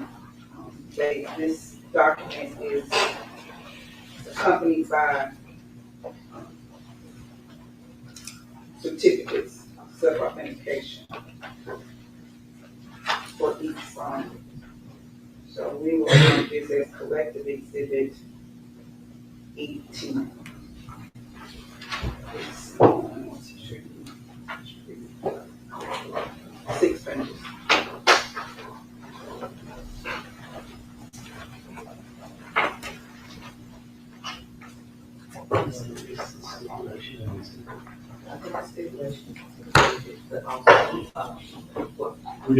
I missed an exhibit, number 17. That's the stipulation. Okay. The stipulation to the ownership of the phone.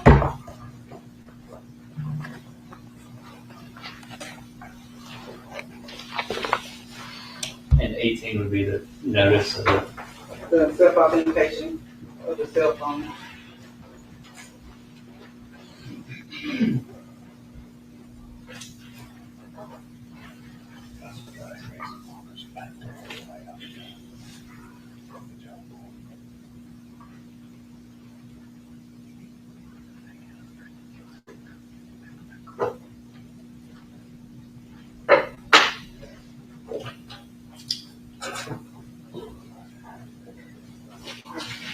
Let me see that now. The 18.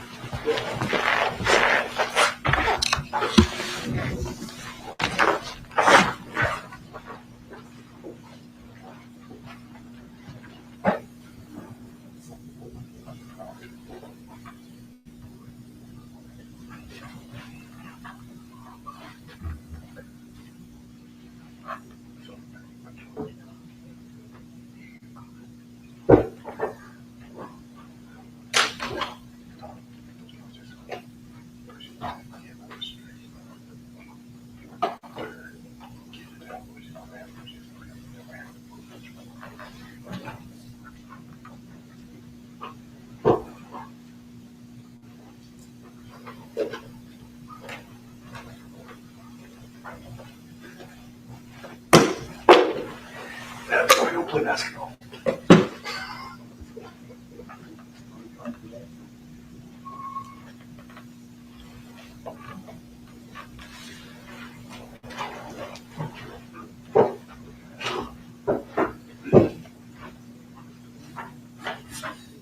All right, you ready to start the witness? Your Honor, I do want to clarify something, so short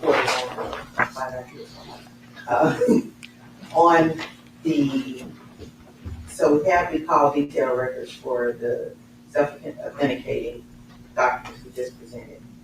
There are 5 different flash drives.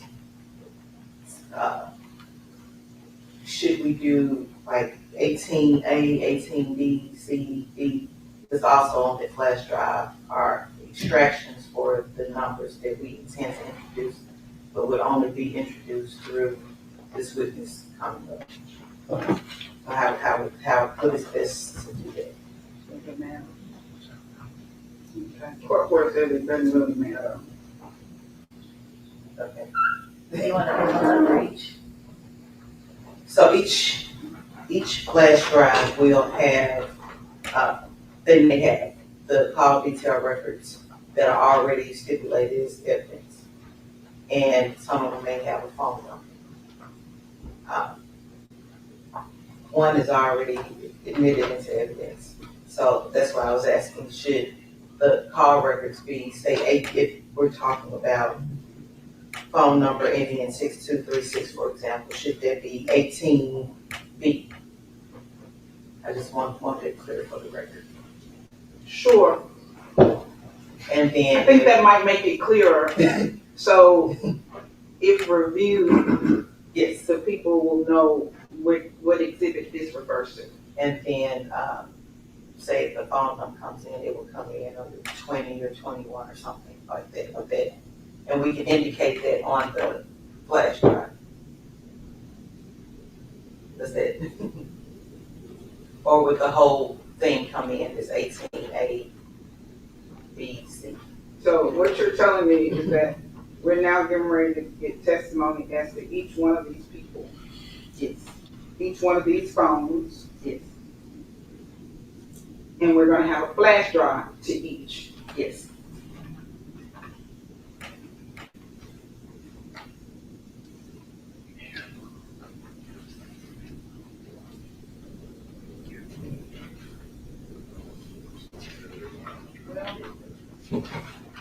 I don't really think it makes any difference. We might as well just continue. Yeah, so let's say you do, the phone ended in 1625, which is the first number that's on your document. Yes. Just start with 19. Yes. Yeah, let's keep it like that. Since there might be several layers to this, let's just continue in order. Yes. Yeah. I think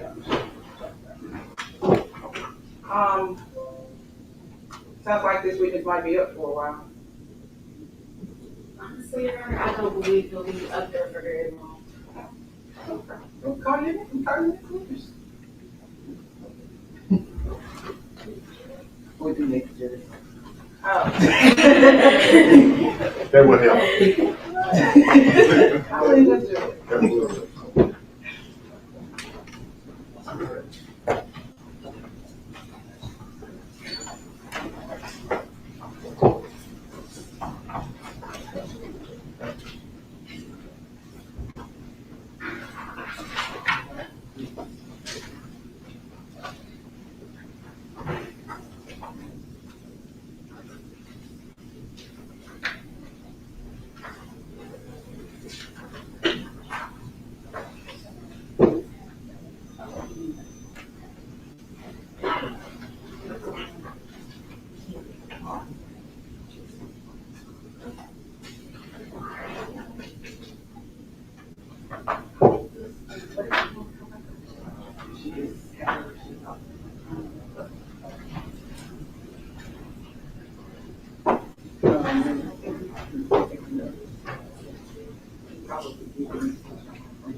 Ready, Your Honor? Yes. Jury tired.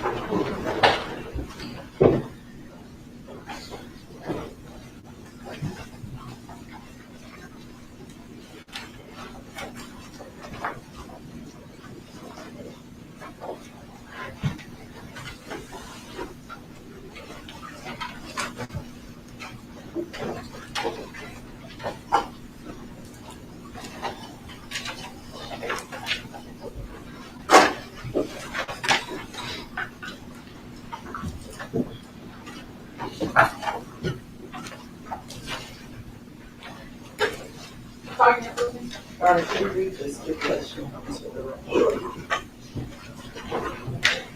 So, ladies and gentlemen, what she's getting ready to read to you is what we call a stipulation. A stipulation is an agreement by the parties that a particular piece of evidence is what it says it is, without having to call a witness to say so. Okay, that's done oftentimes just to kind of speed the trial up a little bit. So here we go. So this is stipulation in the notice. Okay. Well, through the stipulation first. State of Tennessee versus Hernandez Govan, indictment number 22044769. Order stipulating ownership of 901 859-1460. Whereas there having been presented to me the Honorable Jennifer Johnson Mitchell, Judge of Division 10 of the Criminal Court of Tennessee, 30th Judicial District at Memphis, for the purpose of trial, phone number 901-859-1460 belongs to the defendant, Hernandez Govan. This stipulation is in relation to motions heard by the court and ruled upon on July 30th, 2025 by this honorable court in the above pending case. The ownership of 901-859-1460 is stipulated by the Assistant District Attorney and Attorney for Defendant Hernandez Govan and shall be entered into evidence by agreement. It is therefore ordered, adjudged, and decreed. Signed, the Carla Taylor, Assistant District Attorney, Manny Aurora, Attorney for Defendant, and Judge Jennifer Johnson Mitchell. Signed, dated 8/19/25. And so the next document she's going to read into evidence, because it has been admitted into evidence, is what is entitled a self-authenticating document as to certain cell phone records. You're getting ready to hear some testimony about cell phone records of different people that we've heard testimony about already. And the law allows for certain records to be authenticated, again, without having to call a witness to testify about them, through certain documents that come from the cell phone company. So she's getting ready to read that to you also. State of Tennessee versus Hernandez Govan, indictment number 2204769, self-authentication pursuant to Tennessee Rules of Evidence 90211. Pursuant to Tennessee Rules of Evidence 902 subsection 11, the following call records have self-authenticating certificates and are admissible into evidence. Justin Johnson, 901-236-1625. Cornelia Smith, 901-513-6236. 901-479-3786. Angela Arnold, 901-370-0185. And Anthony Mims, 901-692-2767. ATT GLDC file number 3359085. Certificates of authenticity are attached. Signed, Judge Jennifer Johnson Mitchell, Judge, Criminal Court, Division 10. Thank you. You may come in. The state calls Michael Garner.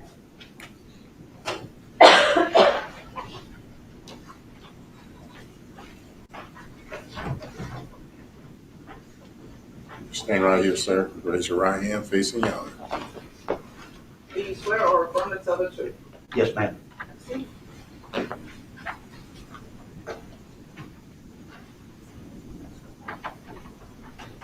Good morning. Good morning. Could you state and spell your name for the record?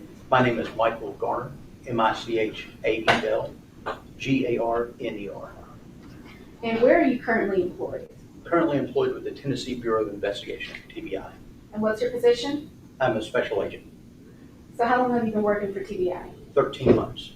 And just for the jury, what is TBI? TBI is the Tennessee Bureau of Investigation. We are the, top investigative agency in the state. So if any other agency, Sheriff's Department or Police Department, requires any assistance with any kind of investigation, they call upon the Bureau for assistance. Prior to working at TBI, where were you? I was a detective with the City of Memphis Police Department. Okay. And how long have you been in that position? I was with the police department for 20 years before I retired. Was there a special unit or division you were assigned to? My last assignment was the Digital Forensics Unit. I was a detective in that unit. As a part of your job duties, did you often look at cell phones? Yes, ma'am. Did you get data from cell phones? Yes, ma'am. So how would you get data from cell phones? So the process is similar with the TBI and with the Memphis Police Department. We have hardware and software that is designed to take the machine language from the phone, because it's a computer, and remove that data from that device in a forensically sound method. And then we use software to then decode that from a machine language to a human readable language. And we use products like Celebrite and Gray Key to both extract and decode and parse that data. So the cell phones that you look at, are those cell phones usually a part of some sort of investigation? Yes, ma'am. Do you recall looking at cell phones related to the investigation on the Adolph Thornton homicide? Yes, ma'am. And the phones that you looked at for this particular case, I'm going to go through them one by one, but do you recall looking at an LG phone? Yes, ma'am. And do you recall that number having a phone number ending, do you recall that device having a phone number ending in 0185? Yes, ma'am. Do you recall looking at an iPhone 11? Yes, ma'am. Okay. And did one of those devices have a phone number ending in 1625? Yes, the iPhone 11, yes, ma'am. And did you happen to have another iPhone 11? I had an iPhone 11 Pro Okay. that I also examined. Did that device have a phone number ending in 2767? Yes, ma'am. And did you also have a Samsung Galaxy? Yes, ma'am. And were there multiple numbers affiliated with that phone? Yes, ma'am. Okay. Are one of those numbers 3786? Yes, ma'am. And is that other number 6236? Yes, ma'am. Okay. And you extracted data from each of those devices, Yes, ma'am. the physical devices? I did. Okay. And you talked earlier about using a software called Celebrate. Yes, ma'am. So when you extracted data from those particular phones in this investigation, did you use Celebrite to decode the data? I did. Yes, ma'am. Okay. And did you happen to analyze that data? No, ma'am, I did not. Okay. Do you happen to know who analyzed that data? Once I parsed the data, I created a report. That data was then given to Sergeant Dabney and Sergeant Brown. Okay. I'm going to show you 5 flash drives.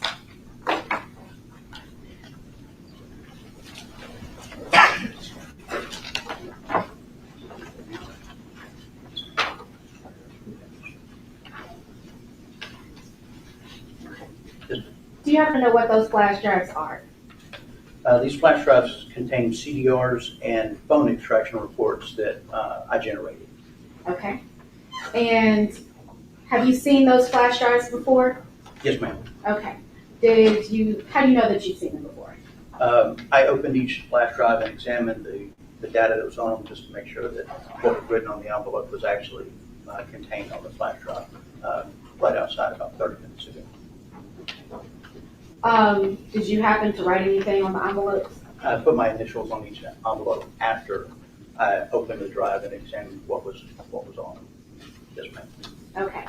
And in your evaluation of the contents of those flash drives, do you happen to know whose numbers are affiliated with each number? Yes, ma'am. The Justin Johnson extraction that I have right here is the telephone number ending in 1625. And that contains the phone and the CDRs that were done on that. This envelope here says Cornelius on it. It's Cornelius Smith. It's the phone dump and CDRs for phone number ending in 6236. The Cornelius Smith's phone had 2 numbers associated with it. This is the CDR for the phone number ending in 3786. So that's just the CDRs only on that one.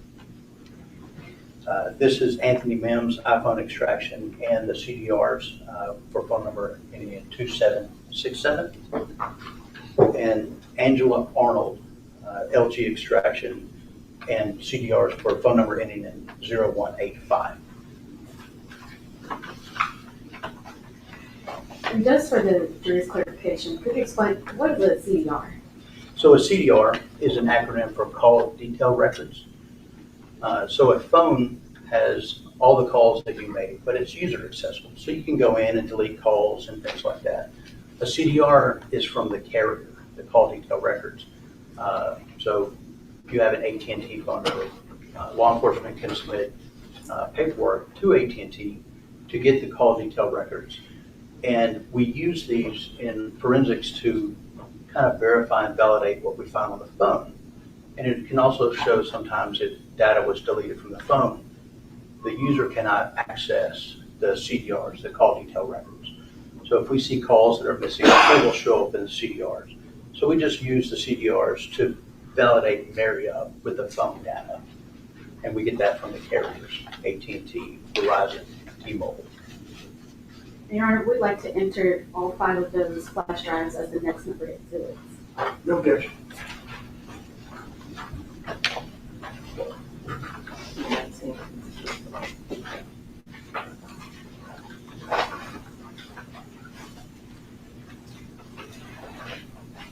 I want to enter them separately. The first one is, this is a brown envelope that contains a zip drive. The envelope is labeled Justin Johnson, extraction in CDR 1625, with the officer's initials on it. We'll mark that as exhibit 19.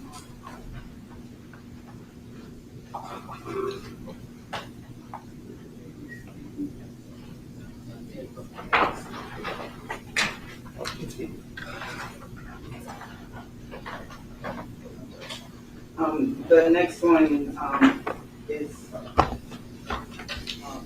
envelope with, that contains a zip drive.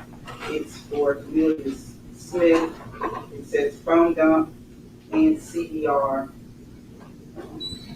for number 6236. It has the officer's initials on it also. We'll mark that as exhibit 20.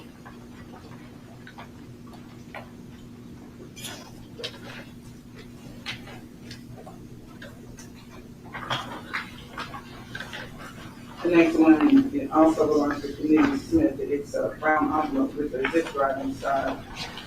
And it's for phone number 3786, and it's just college detail record. That's the officer's signature on it. We'll mark this as exhibit 21.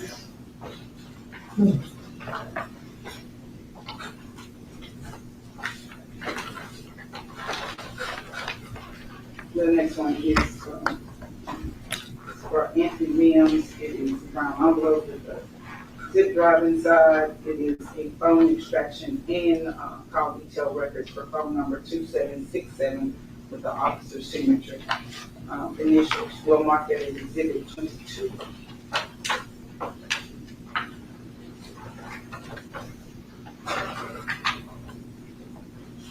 And the last one is for Angela Arnold. It's phone extraction and call detail records for phone number ending in 10185 with the officer's signature.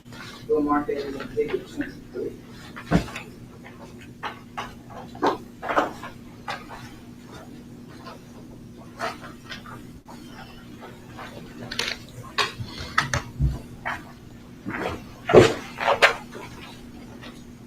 And just for clarification, you did not analyze those extractions.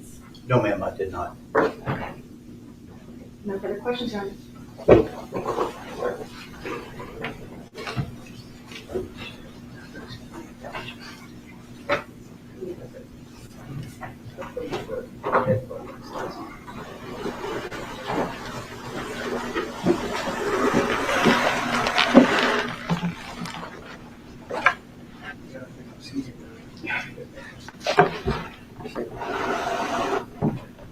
Hi there, Agent Dabney. My name is Manny Aurora. We met earlier today, I think. Yes, sir. Garner, I'm sorry. It says Holy Justin here. With regards to my understanding of cell phones, if you could just sort of dumb it down for me. Yes, sir. CDRs, call data records? Call detail records. Call detail records. Yes, sir. And so that tells you what phone calls were made, when they were made, stuff like that. Yes, sir. And it also gives you like GPS coordinates of approximately which tower would have been used to make that call. The GPS that are in the records relate to the tower location. Right. So yes, sir. Okay. So you would agree that the tower locations aren't 100% accurate. It's just there could be a tower 10 feet from me, but if it's full, it's going to kick me down half a mile or whatever it might be. Yes, sir. Okay. So with the call detail record, you can see who called whom, Yes, sir. incoming, outgoing, and there is information as to which tower it would have been used. It doesn't put you there necessarily, but relatively close, right? Just the device connected to that tower. Yes, sir. Okay. And you were asked to sort of do the location from the CDRs for just two different phones as part of your investigation, right? That's correct, sir.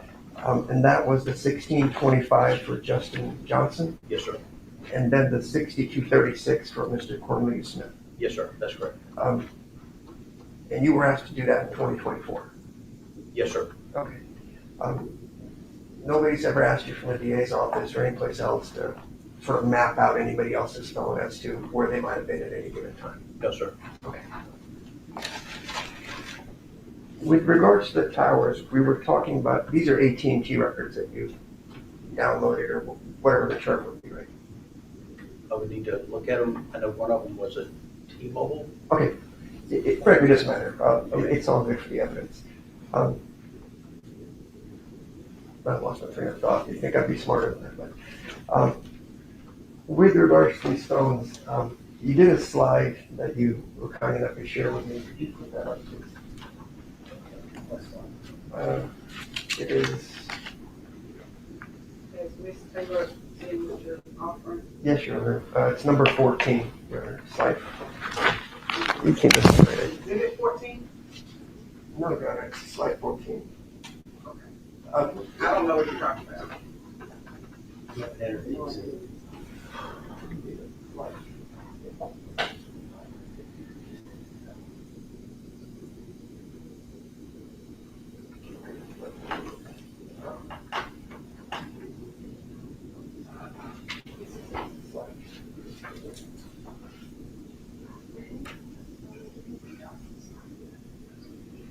Okay. Let's do this. I'm going to show you. Did you do a sort of a PowerPoint slideshow to prepare in this case? No, sir. Okay. So this cyber crimes thing, that's not you. That was for trial last year, sir. Okay. Related trial in this case. Yes, sir. For Justin Johnson. Yes, sir. Okay. Yes, sir. The information is still the same. You didn't do any more location data for any That's other correct. phone. That's correct, sir. Just those two phones that I mentioned. Yes, sir. Justin and Cornelius. Yes, sir. Okay. As part of that trial, if I could show you one of the items that you created.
as far as the CDRs go, whether a smart criminal ditches their phone, doesn't do whatever, you can get the CDRs directly from the phone company. You don't need the actual phone. That's correct, sir. All right. And the dumps, that's the actual phone that you described to the jury where you could download text messages and stuff like that. Yes, sir. Okay. And then people could delete those, this and that, and you would see a text was sent on the CDR, but you wouldn't know what was said. Correct. No content. Yes, sir. Okay. With regards to the codes next to the phones, there's like 2A, there's 11, stuff like that. What does 2A mean if it's written next to the phone call? I would actually like to see the definitions page if I could. Sure. But usually with. Could I show him the definition? Yes.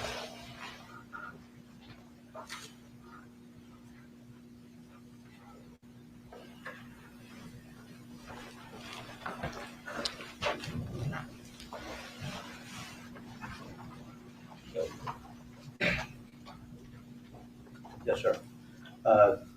The code 02A, also a call came in, was not answered, and was sent to voicemail. Okay. And what about the 11 that's further down?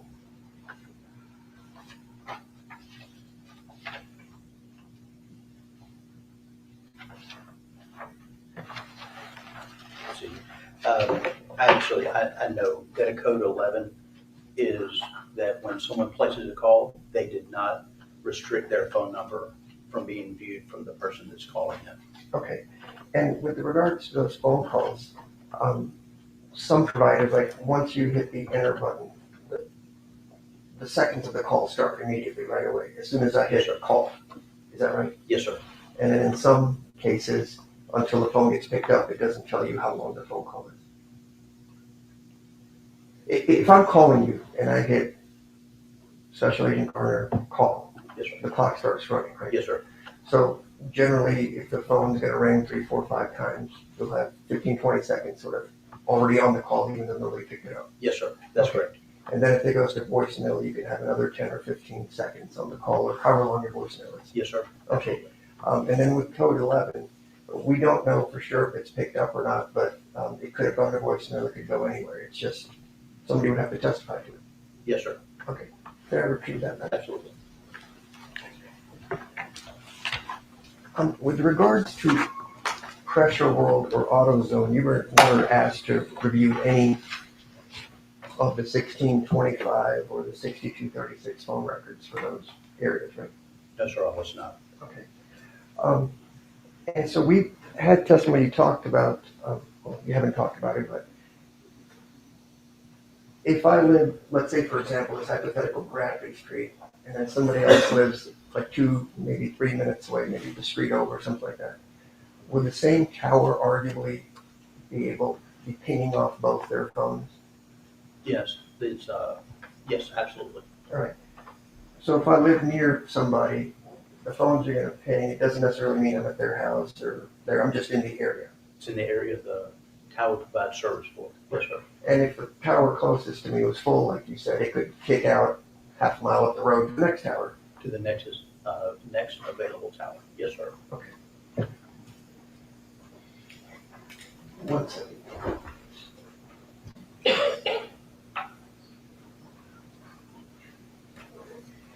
And with regards to tower coverage, let's just say in the Memphis area, I mean, how many miles does a tower arguably cover if it had?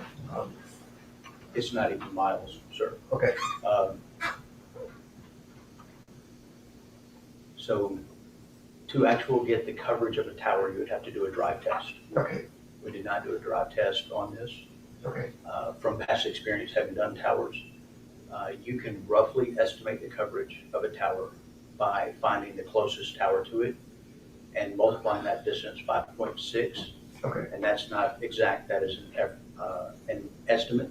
Sure. Because the cell signal is actually going to overlap so that it can provide the best coverage.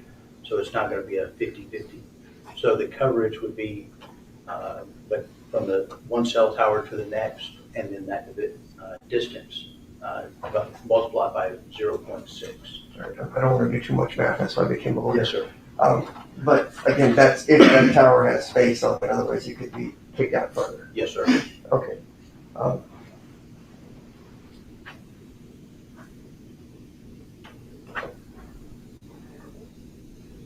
Do you recall how many towers were in the Orange Mound area? I do not recall. Okay. When I mapped out the T-Mobile records, I did a 10-mile radius, and just to show how many T-Mobile towers were in a 10-mile radius from an address, and I think it was 553 T-Mobile towers that were in that 10-mile radius. All right, and then you would have more towers for AT&T or Sprint and other stuff like that? Yes, sir. Okay. And again, the only location stuff that they were asked you to do was 1625 and 6236. Yes, Just in sir. the corners. And nothing about auto zone or pressure wood. No, sir. Okay. I think that's all I have. Thank you, Agent Norton. Yes, sir.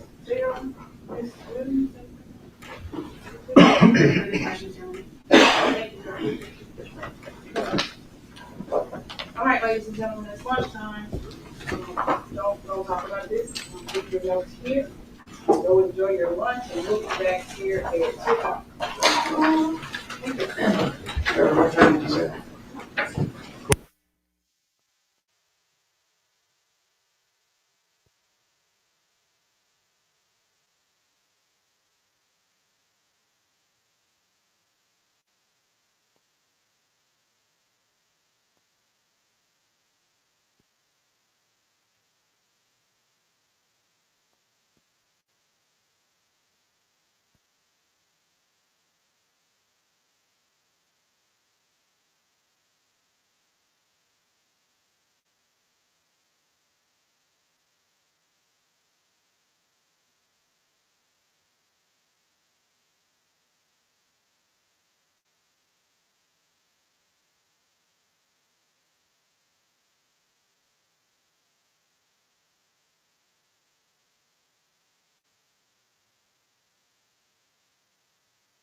This is a stipulation of ownership.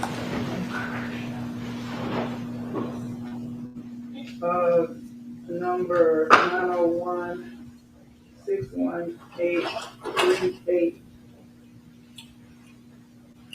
618-3848. The parties are stipulating that this number belongs to Hernandez.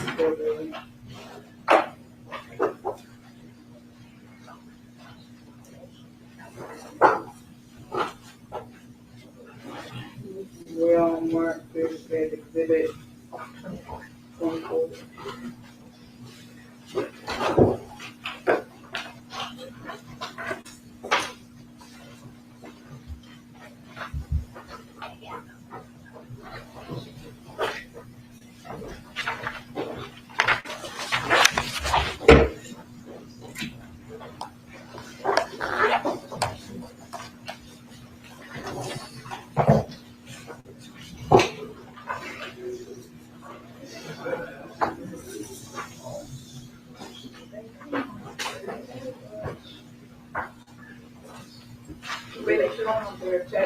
Yeah, really.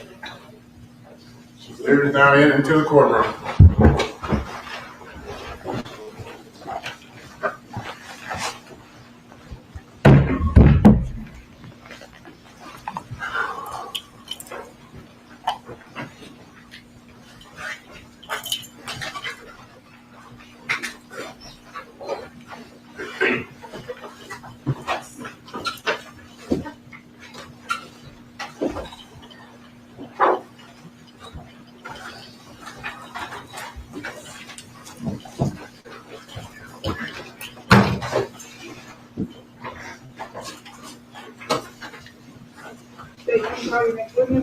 They will call Sergeant Brown.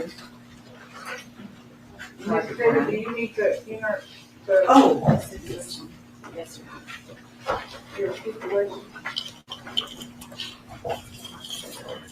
Just put Sergeant Brown on. Go ahead. This is entitled Order Stipulating Ownership of 901-618-3848. Whereas there having been presented to me the Honorable Jennifer Johnson Mitchell, Judge of Division 10 of the Criminal Court of Tennessee, 30th Judicial District at Memphis for the purpose of trial, phone number 901-618-3848 belongs to the defendant Hernandez Govan. The ownership of 901-618-3848 is stipulated by the Assistant District Attorney and the attorney for the defendant Hernandez Govan, and shall be entered into evidence by agreement. It is therefore ordered, adjudged, and decreed. Thank you. You can call your next witness. State again, we'll call Sergeant Brown.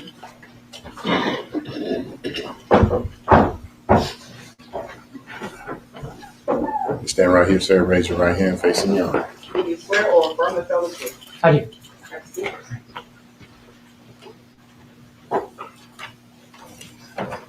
Sergeant Browning, could you state your first and last name?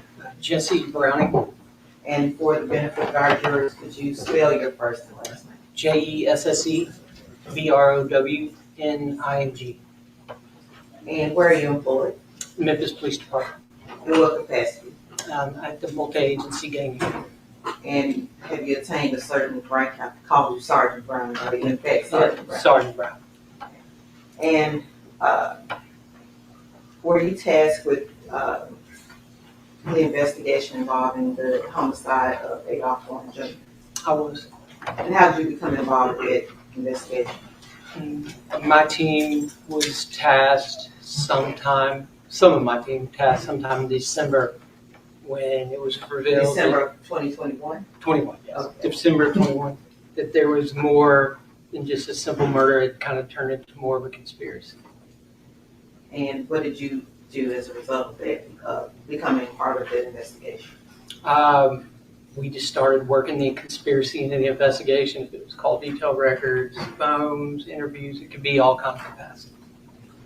Specifically, did you become involved in the investigation of Mr. Hernandez Govan? I did.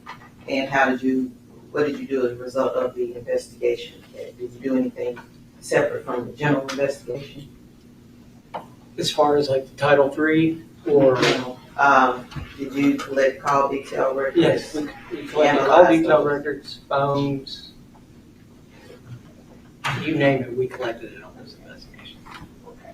And did you analyze those records? We did. And what did you do to analyze? I use a software called PinLink or PLX, which just makes it easier, one, to create reports and then analyze the records. Generally in just bring it, because they all come in UTC, you can kind of get the records in more of a coordinated time.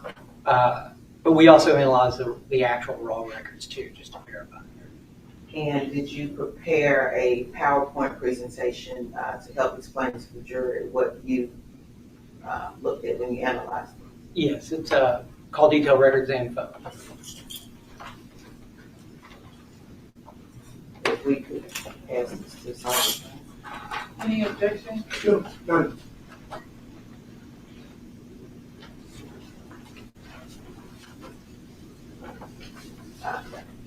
Did you look at that and see if you recognize the contents of the envelope? Yes.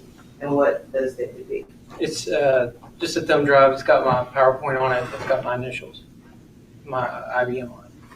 All right, if we could have the evidence as the next number. We just asked when the PowerPoint was created for completion sake of the exhibit. What do you say? When was the PowerPoint completed completed? The final parts of it, with the specifically the records, was yesterday. They weren't extra. And Your Honor, again, exit at the end and into evidence as the next number.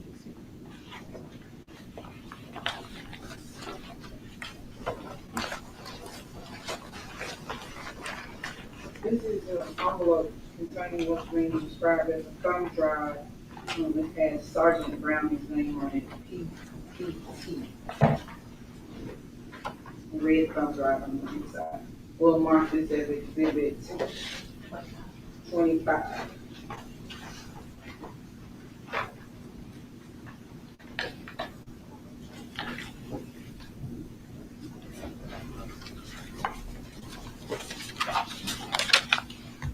And for our jurors, this PowerPoint is comprised from exhibits 19, 20, 21, 22, and 23. Permission to publish. Yes.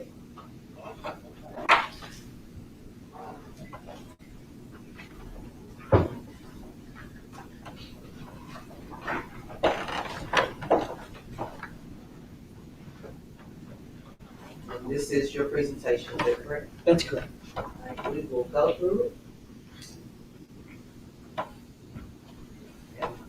No, it is small. Could you tell us, or if it would be better if with the court's permission, you can get down and explain what we are looking at here.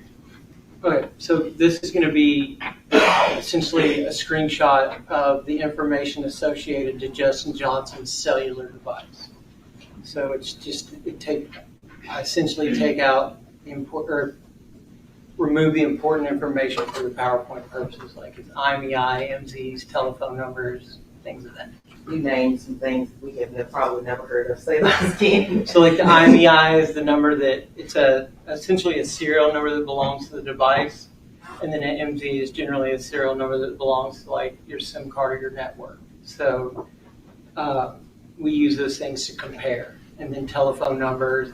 As you can see, I think on Justin Johnson, it has like his email address, which has maybe a partial of his name. So essentially, it just shows the things that are associated with that cellular device. And also for the benefit of our jurors, they will have access to this PowerPoint. And this is Justin Johnson's number in 901-236-1625. Is that correct? That's correct. Okay. We have another. Yeah, so this is going to be same information but it's for Cornelius Smith's cellular device, which his last used number for that phone was 901-513-6236. Thank you. Correct. And then this cellular device is one that belongs to Angela Arnold for the number of 901-370-0185. Primarily has the same information that you can use to compare. We have a date of July 27, 2021. That's correct. Is there any significance to that? No, that date's right. For us, we found that was significant from the interview with Angela Arnold, actually Cornelius Smith. I'm sorry. What are we looking at here? So on the 27th, you have essentially we take the call detail records in the software and we create a hot number list. So a hot number list would be, if you're looking at your phone, for me it'd be my girlfriend or my mom or my dad. That'd probably be your typical top 5 callers. It can vary, but it's just showing your top callers and down. And this is for a particular day. Yeah, so I filtered it for that actual day. So it's not the totality of the records. It's just for that day. And this telephone number belongs to Justin Johnson, which is 901-236-1625. And then as you see, when we look at the records, his top caller is going to be a number that belongs to Hernandez Govan and shows like 24 communications. The next number is going to be for Anthony Mims, and his telephone number is 901-692-2767. And as you can see, Hernandez Govan on that day, again filtered for the 27th, is around the 8th or 9th call. So he had seven communications. So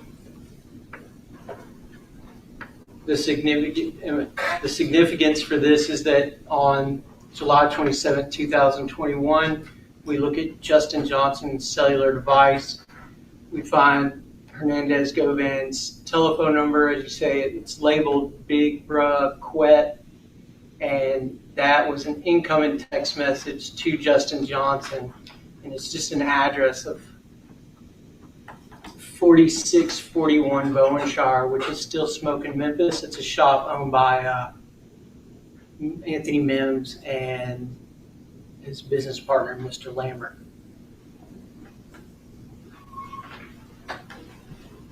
Can you go back? I apologize. And just to note, that time was like 1937-21, and it shows significance because he's getting the text from Govan, and then on the next slide you'll see Justin Johnson actually sends an outgoing iMessage to an individual we identified as Harry Lockhart, and he just says he's talking to Joe, indicating that maybe he's at the smoke shop and he's talking to Joe.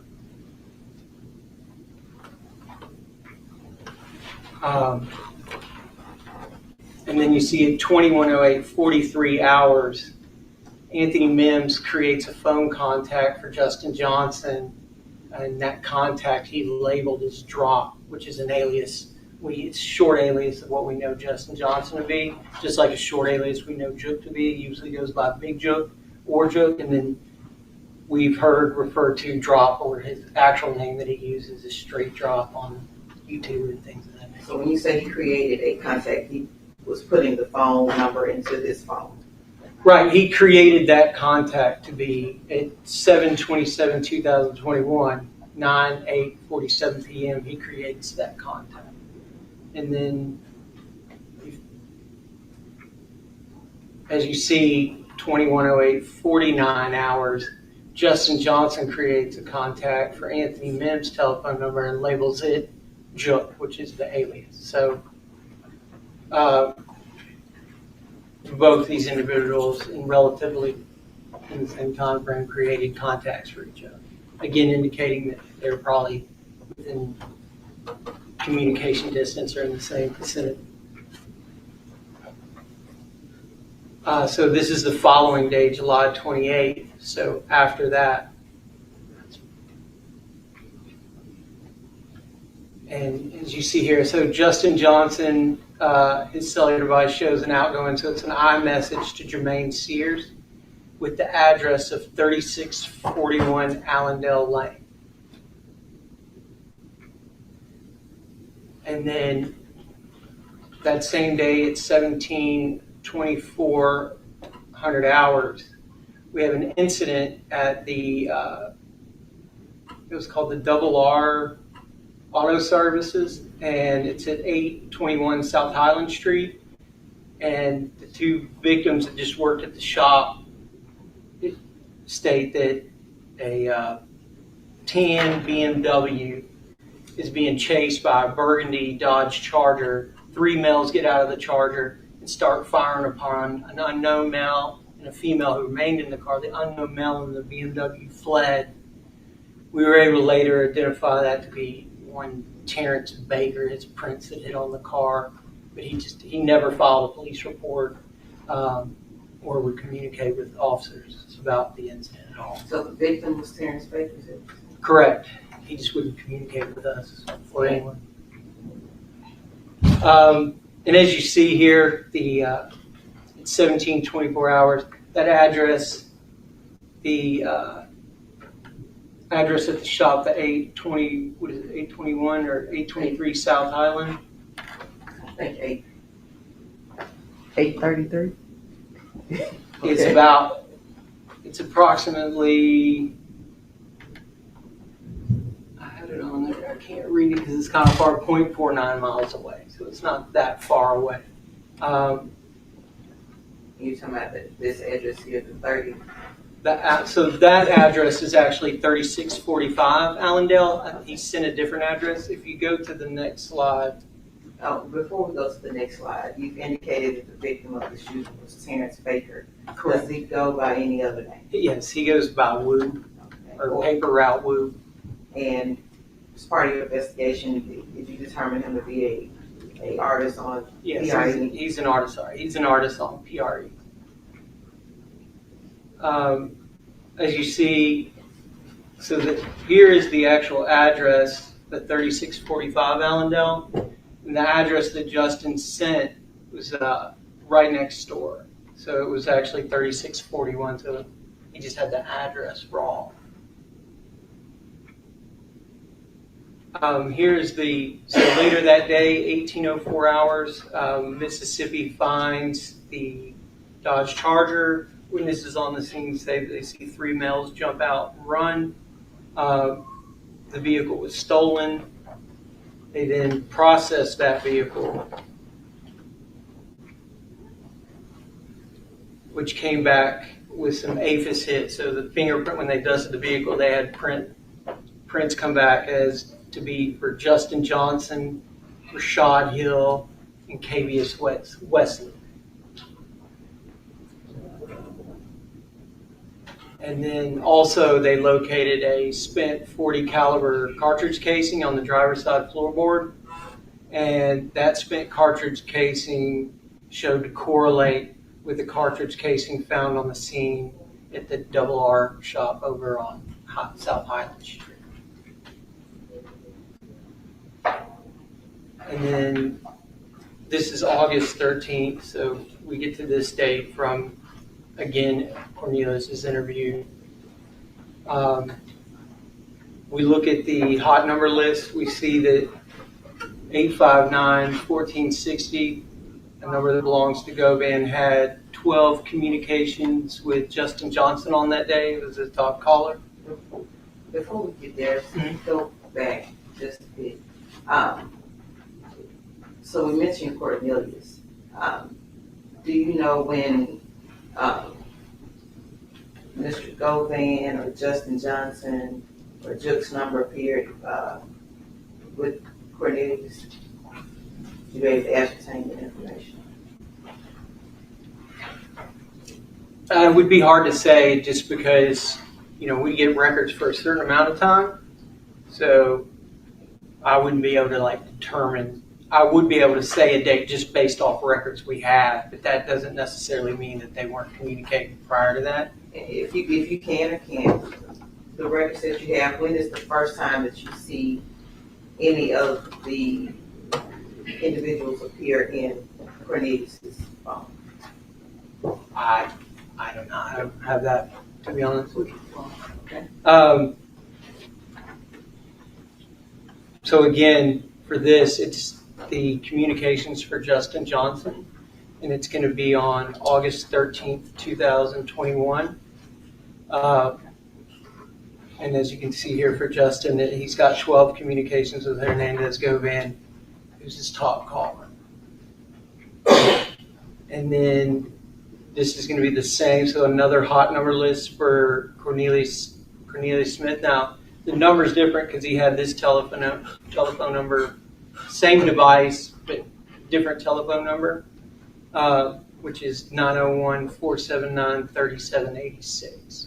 I think on his device it showed that number was last used in September, so that means it's probably sometime he changes over to the number you saw earlier. And on that hot number list, you see Bobby Carter has 33 communications, which is about his third caller. And then Devin Burns is about a sixth caller. And then you have Hernandez Govan with 8 communications, about his 10th caller. Oh, see, his first one is Angela Arnold. Correct. Okay. And then on this one we have Anthony Mims' hot number list, and again, it's filtered for just the 13th. And as you can see here, Govan's number 4. I think that's 4 communications. He's actually 10, maybe 9 callers down, because you can see you have a bunch of unknown, and then you have number 2 callers, just a list of numbers. That's usually just information getting from the cell phone company and other things, like other traffic, but actual numbers, he's about number 9 or 10. And then on August 13th at 13:45 hours, we have the 911 call where Terrence Baker's cellular device calls and says that he's at Allendale being shot at and he's hiding. They asked for his name, he refused to give it. He just told them to hurry up, they're coming after him.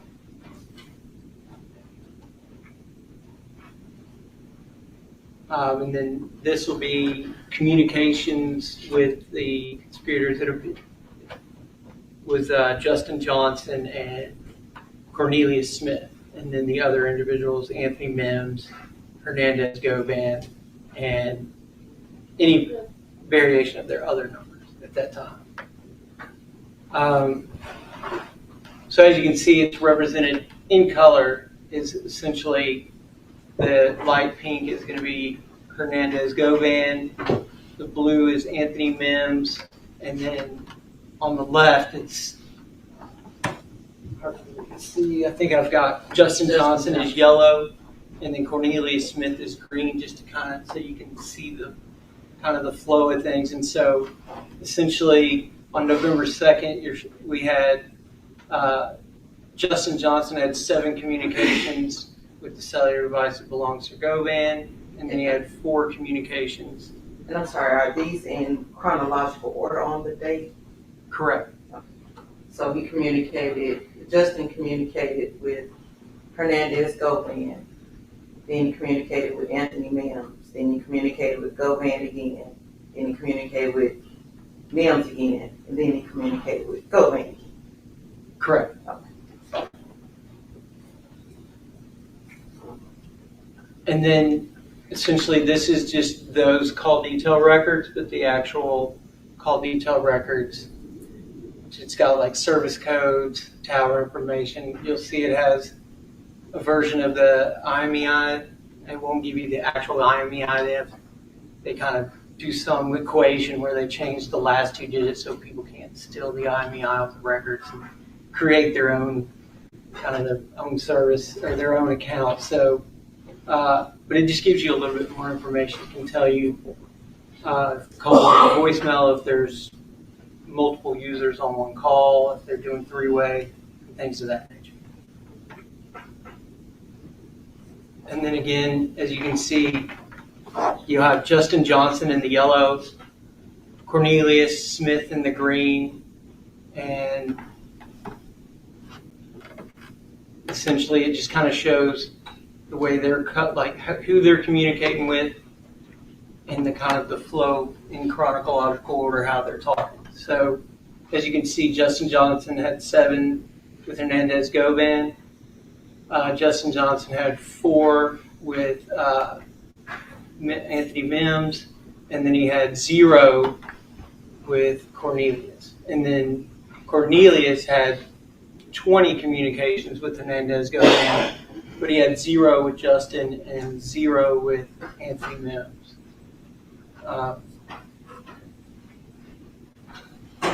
And then this is just the actual raw records. It just depicts what that is. So at the top you have Justin Johnson's records, and then at the bottom you have Cornelius Smith's records. And again, another report showing that Justin Johnson had 7 communications with Hernandez Govan.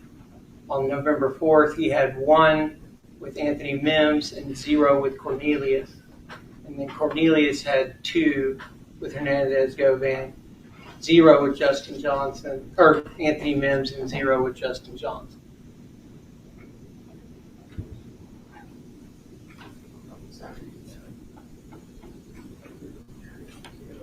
And then these are just again, you have Justin Johnson's records that you get from the cell phone company, and then you have Cornelius Smith's records that come with the cell phone company. Again, For November 5th, 2020. it's November 5th, and as you can see, it's harder for me to see, but in the yellow and the green, they're kind of throughout the day, but Justin Johnson has 1 communication with Hernandez Govan, 0 with Anthony Mims, and then he has 1 communication with Cornelius Smith. And then if you look on this side, it's Cornelius Smith has 4 communications with Hernandez Govan. He has 0 with Anthony Mims, and then of course 1 with Justin Johnson. And then these are those records that represent that. And then this is November 6th. You have Justin Johnson has 0 communications with Govan. He has 2 with Anthony Mims. He has 1 with Cornelius Smith. And then as you see, Cornelius Smith has 4 with Hernandez Govan, 0 with Anthony Mims, and then 1 with Justin Johnson. And then as you see, these are just the raw records representing those individual calls. Again, November 12th, you have 0 communications with Hernandez Govan. Justin Johnson. Yeah, Justin Johnson has 0 communications. He has 3 with Anthony Mims and 0 with Cornelius. And then Cornelius has 5 communications with Hernandez Govan. He has 0 with Anthony Mims and 0 with Cornelius Smith. And again, these are just the raw records that represent that report. And then November 15th, 2021, you have Justin Johnson has 0 communication with Hernandez Govan. He has 0 communication with Anthony Mims, but he has 14 communications with Cornelius Smith. And then on Cornelius Smith, he has 2 communications with Hernandez Govan. He has 0 with Anthony Mims, and then of course he has 14 communications with Justin Johnson. And then Raw data. this is just the raw data. And then November 17th, obviously, is the day of the homicide. So if we look at the hot number list on the day of the homicide, Cornelius Smith hot number list has 12 communications with Justin Johnson. It's about his fourth top caller. He has 11 with Hernandez Govan, and then he has 8 with Angela Arnold. And then if you look at Justin Johnson's, it's harder for me to read that, to be honest, because it's a little far. If you don't mind me Put getting my my glasses on, so. Yeah, because I can't see that far, I guess, through the glass. So on the 17th, Justin Johnson has 15 communications with Govan. It's like his third down if you remove the voicemail. And then you have 12 with Cornelius Smith. You have 11 with Angela Arnold. And then on down, he has 3 with Hernandez Govan, and only 1 communication over here on the right with Anthony Mims. So that's just further down the list.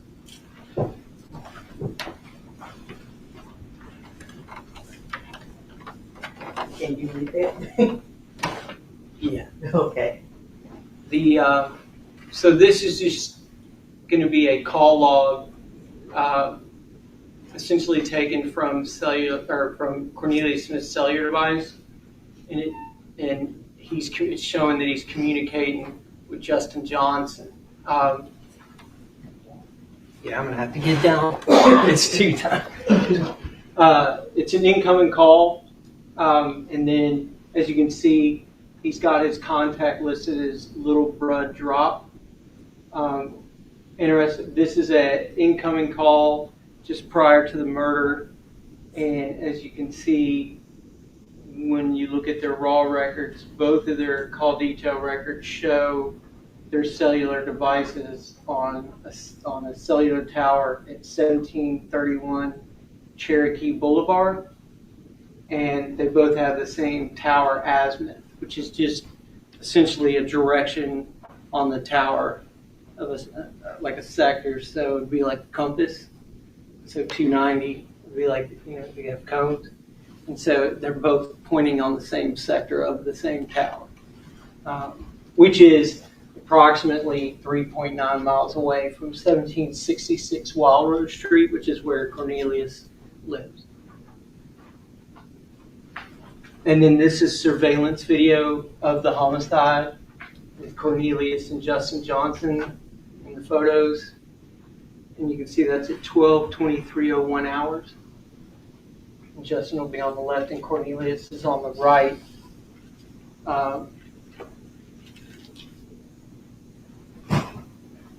And then Dolph's brother shooting at that vehicle. Here we're showing Cornelius Smith's physical phone extraction, showing that there was no outgoing communications during that time frame. So that his last outgoing communication, and before the homicide, was essentially, we had that incoming at 12:04, and then you see from that time period, it's all missed calls, and then he has an outgoing to Uncle Ron. Let me stop you. The date on the top of this is August the 13th. My bad. Should that be November 17, 2021? Yes, I apologize. It should be November 17th. But the dates all here correlate. Yeah, the dates are in the center, and as you can see, they have the times, and then below that, we have his call detail record. The records show so it shows right there at the 1804, so records come in UTC, so it is UTC.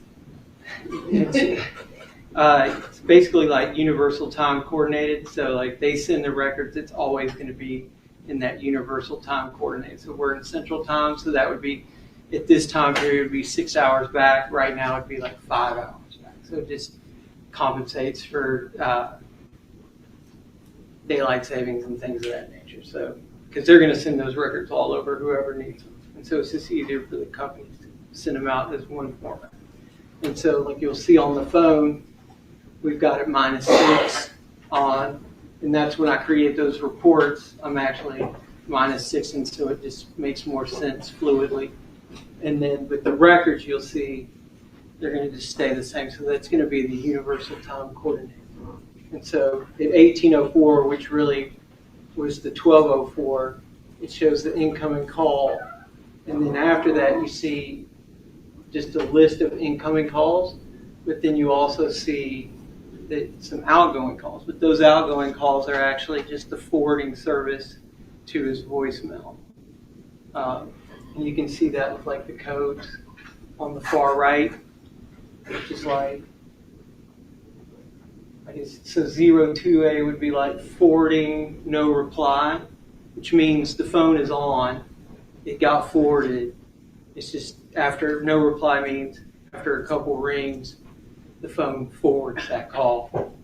There's other anomalies, like if the phone's off, it does something different, or if it's busy, it'll have a different code or a different service.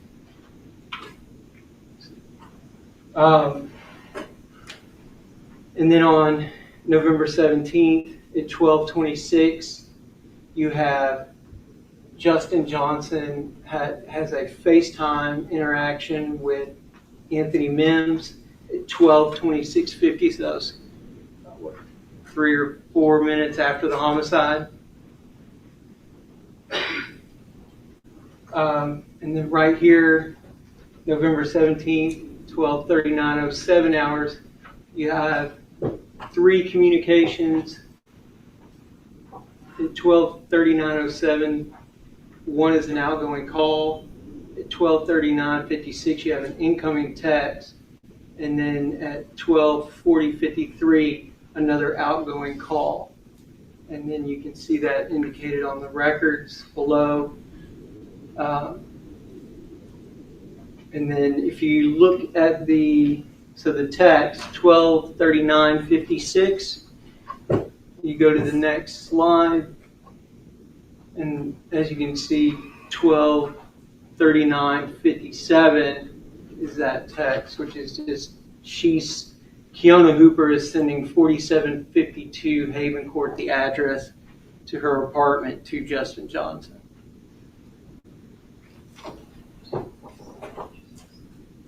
And then later at 12:47:22, you have Justin Johnson sending 4752 through iMessage to a Jermaine Sears, a number that belongs to Jermaine Sears. And at 12:47:30, Justin Johnson sends another iMessage that says, "Now, bro, I need you now."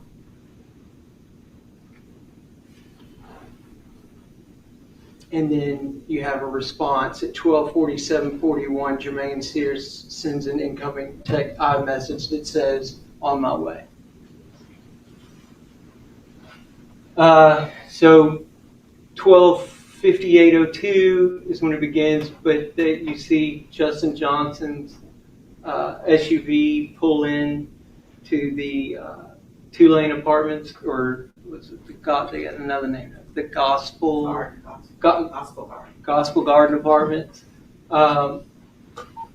Then you see Justin Johnson next to Kiona Hooper, and then you see Cornelius Smith, who has the hoodie kind of draped over his shoulder. And they're going into Kiona Hooper's apartment. So this is going to be from Angela Arnold's cellular device, and this is going to be at 13:26:30 hours. And as you see, she has an incoming call from Justin Johnson, 901-236-1625. It's a 19-second call. And then you have another incoming call at 13:28:16 hours. It's a 12-second call. And then you have an instant message that comes in at 1:28:50 or 13:28:50 hours. And then below are the records that coordinate with that, with those, with her phone calls. And these are going to be her call detail records that are associated to her device. And then that text message, which was at 13:28:50, is again the address, which is 4752 Haven Court. Justin Johnson sent this to Angela Arnold's phone. Justin Johnson's device. Justin Johnson's device. Correct. Sent it For to telephone Angela numbers. Arnold's Yes. device. Yes. Again, here you see Angela Arnold's phone extraction. She gets another incoming call at 13:55:11, and it's a 29-second call, and then that's represented down here at the bottom for her call detail records. And then as you see, 13:56, Angela Arnold arrives in the black SUV at 4752 Haven Court. And I think you see him coming outside as Justin's in the middle with the yellow hoodie. Cornelius has the black hoodie with the black pants. And Keona's just right behind him. And then you see Cornelius get in the passenger side of Angela Arnold's vehicle.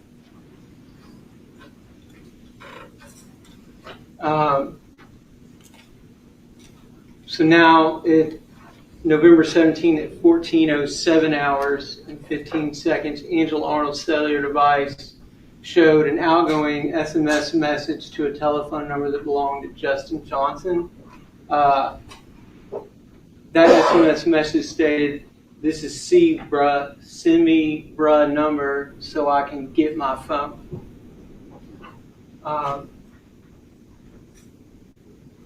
That's then followed by another SMS message, which is at 14:13:21 from Angela Arnold's cellular device, and it says Quez number.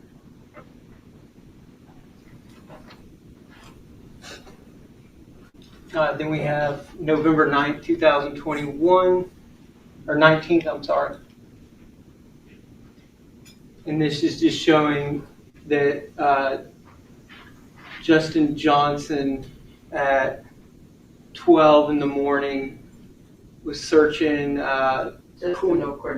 Cornelius Smith, was doing a Google search for 24-hour AutoZone. So this is what, like 12:17 in the morning. Like Correct. Or no, 12:17 seconds. So at 12 in the morning.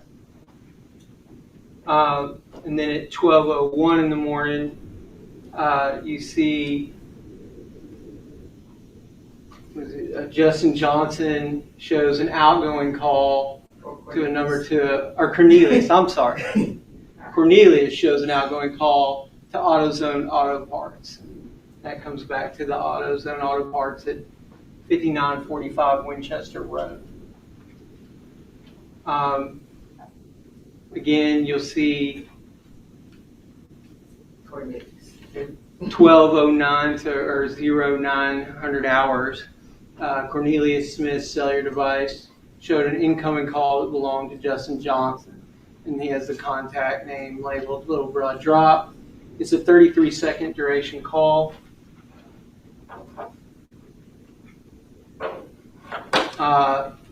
Then at 12:10 a.m. or 1000 hours, you have Cornelius Smith's cellular device showing 3 outgoing calls to a telephone number that belonged to Hernandez Govan.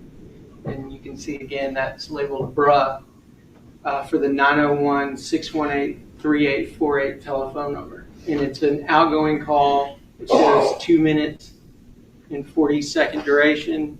You have another outgoing call at 12:18. So the first one was at 12:10. The next one's at 12:18 a.m. It's a 1 minute and 9 second call. And then you have at 12:35 a.m. you have a 7 second duration call. It's an outgoing call.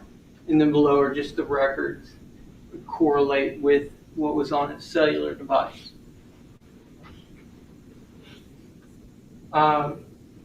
Then on 06:47 hours or 6:47 a.m., Cornelius Smith's cellular device showed an incoming call from a number that belonged to Hernandez Govan, and that was 18 seconds long.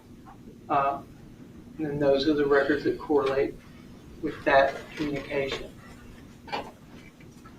And then at 0701 hours or 7 a.m., Cornelius Smith's cellular device does a Google search for AutoZone on Lamar.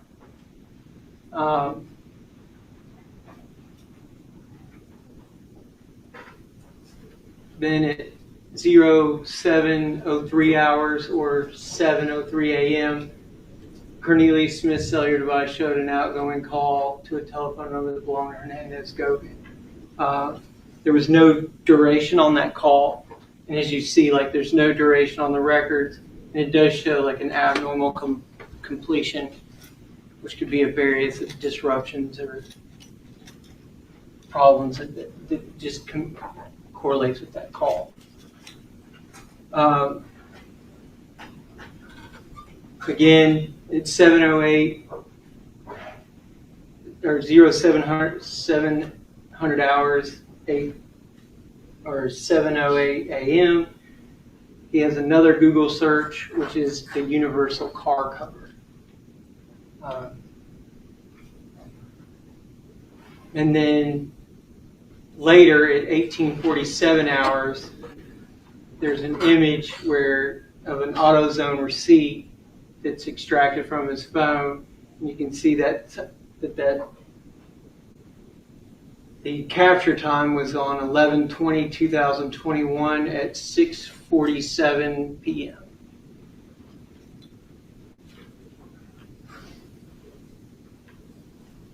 And then we have December 2nd, 2021. And so Angela Arnold's cellular device showed an outgoing Instagram chat to Anthony Mims. And essentially it says, "What's up, big bruh? I'm trying to get with you. I'm Govan, little homie. You met me before. I'm trying to let you hear my music if you don't mind giving me a call." And then he lists 901-370-0185, which is Angela Arnold's cellular device or her cellular phone number. And you see it's her Instagram chat for participants, and then above that is Juke the Boss, which is his Instagram. And then that's it. Your analyzation of the phones,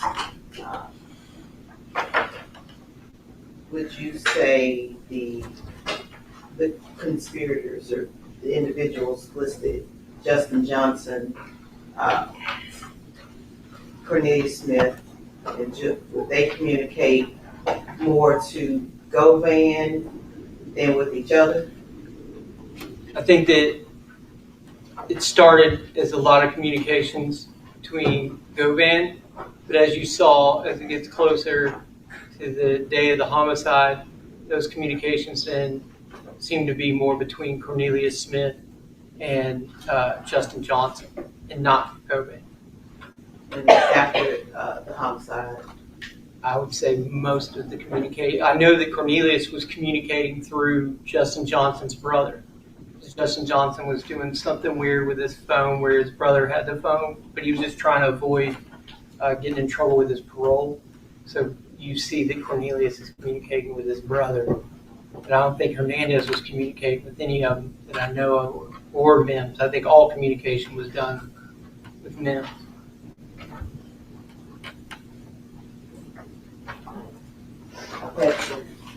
Thank you. Get the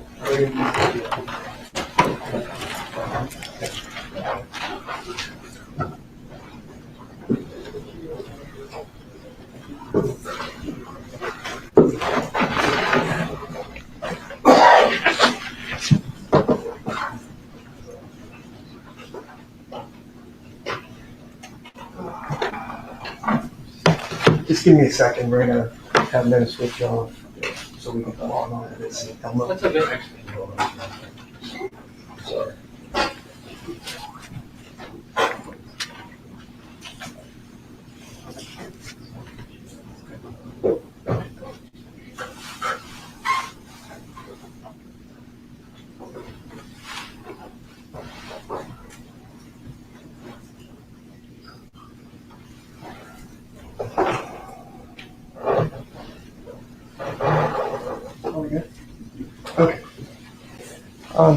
After the homicide, we know Justin Johnson fled to Indiana, right? Correct. And he gave his phone to his brother, and his brother was using the phone. So a lot of these calls, his brother was the one using his phone to make it seem like he was still here. Correct. So that would be Jamarcus Johnson, Justin's brother. Correct. Okay. This PowerPoint slide, you said you just finished it yesterday? Correct. All right, so I'm just going to catch up and go through it today as I just got it. With regards to this AutoZone stuff, was that mentioned in any of the police reports that had previously been provided? Police report. Right. You write down narratives, explanations of what happened. Supplements, yeah. I mean, that was found late, but I would assume that we would either, it would be in the PowerPoint that y'all were given, or it would be, we might have some type of supplement about the receipt and everything. I got it. So it was done yesterday. In fact, did you talk to the government about the testimony that's been going on as to what we were looking for as part of the case the last 2 days? Not in the last 2 days. The receipts and most of that stuff was prior. The records were what I was working. They wanted the records, the November records prior. Sure. That's what I worked on. Okay. Everything else was pretty much already there. As far as like, the reason I asked, there's not a single supplement from 2023 in the case. There's nothing. Believe me or not, you know this. You're prepared for it. You're a co-investigator on it. Do you remember ever seeing a supplement or a note anywhere that said we have an AutoZone receipt? I know that there's multiple PowerPoints in the discovery. I'm pretty sure that have that all those slides, because most of those slides are taken from. I got those slides from that discovery. Most of that information. You just created it yesterday. I'm telling you, you've done 2 PowerPoints. I didn't create the PowerPoint yesterday. I created what I told you, the records from November. That's what I was working on yesterday. Who put the PowerPoints together? So you made this entire 70 pages we just did? Yeah, a lot more than that, yes. Okay. The reason I ask is the lead detective in this case said you guys never followed up on any receipts with AutoZone. And I've been harping on AutoZone, and now for the first time I'm seeing this PowerPoint with an AutoZone receipt. Is that right? Well, probably because we didn't find out about the receipt until much later in the investigation. This was after Cornelius and then actually getting in his phone and actually finding it. So it just took a long time to find that information. But you guys indicted Cornelius in January of 2022, less than 2 months after this murder happened. Yeah, I don't think we interviewed him until later. Well, you interviewed him on December 9th. You do know that, right? Well, that was an interview where he was not. Well, did you do that or did you not do that? Okay. I was not a part of that interview. Okay. But where he came forward with the truth, I was there. The on truth? 2 different ones, 2 different interviews. So he came forward with the truth when you were there, the truth? I was, yes. Okay. Do you remember him making a statement to you in August? And you were there, it's recorded, so I'm going to play it. Do you remember it? You were the second detective. He made a lot of statements, so you hadn't even played it yet for me to remember. I'm just asking you because you went through 70 pages of slides with very specific dates and times of phone calls. Do you remember how many times Cornelius Smith made statements to the police? I mean, I sat in on, I think, 2 interviews. All right. How many total times did Cornelius Smith talk to the police? You are co-lead investigator. I sat in for 2, and I know he had one when he was initially, I would think one when he was initially arrested. Where essentially he didn't say anything, or he might have said he didn't even do it. I wasn't in that interview. I was in the 2 that I had with the prosecutors and his attorneys and everybody that was involved. After he signed the proffer agreement? Yes. To be protected and all that kind of stuff with his statements? Yes. That's the proffer agreement, right? Correct. Okay, it protects the person saying it, right? Yes. Okay. Do you remember a proffer agreement taking place in August of 2022? It's possible, yes. I don't remember when those 2 proper dates were. Okay. Before I play that tape, Mr. Cornelius and Angela had both already talked to you all, right? Correct. Angela actually supposedly came clean on December 17th of 2021. Correct. Told you about AutoZone. She did not tell us about anything about it. Okay, so in the 2017, when she just testified, that would be incorrect about AutoZone. She did not say anything. I did not see anything in her testimony. I didn't interview her, but I've listened to her testimony. Okay. I don't remember her saying anything about AutoZone. I found that out the day Cornelius had mentioned to us. When was that? That would have been later when in one of those proffers. I'm not sure if it was the first or the second one. Okay. But he relayed that information to us, and that's when we started looking in his phone for that specific information to see if it was true. All right. And Sergeant Dabney was involved in the proffers too as the lead agent in this case. He could have been. I think at some point he had left, but I don't know if it was prior, before, or after. At some point he retired. I'm not sure what that time frame was. Okay. So you don't know when the lead investigator in this case retired. On the biggest case the Memphis has got with Young Dolph, you don't remember that. He's got his own homicides that he's working. We were embedded in this, working this in a completely different building. Yes, we coordinate with him, but at some point I know he retired. Okay. And during the investigation, I don't document the date that he left. All right. Go ahead. I know the pictures are a little grainy. Stop this. That's your voice, right? We're showing Cornelius pictures, and you say they're a little grainy. I think so. It was a little bad in a second. Okay, I know the pictures are a little grainy. Do you know what that? That's you, right? Yeah, that's right. Okay, let's keep going. This is from your phone.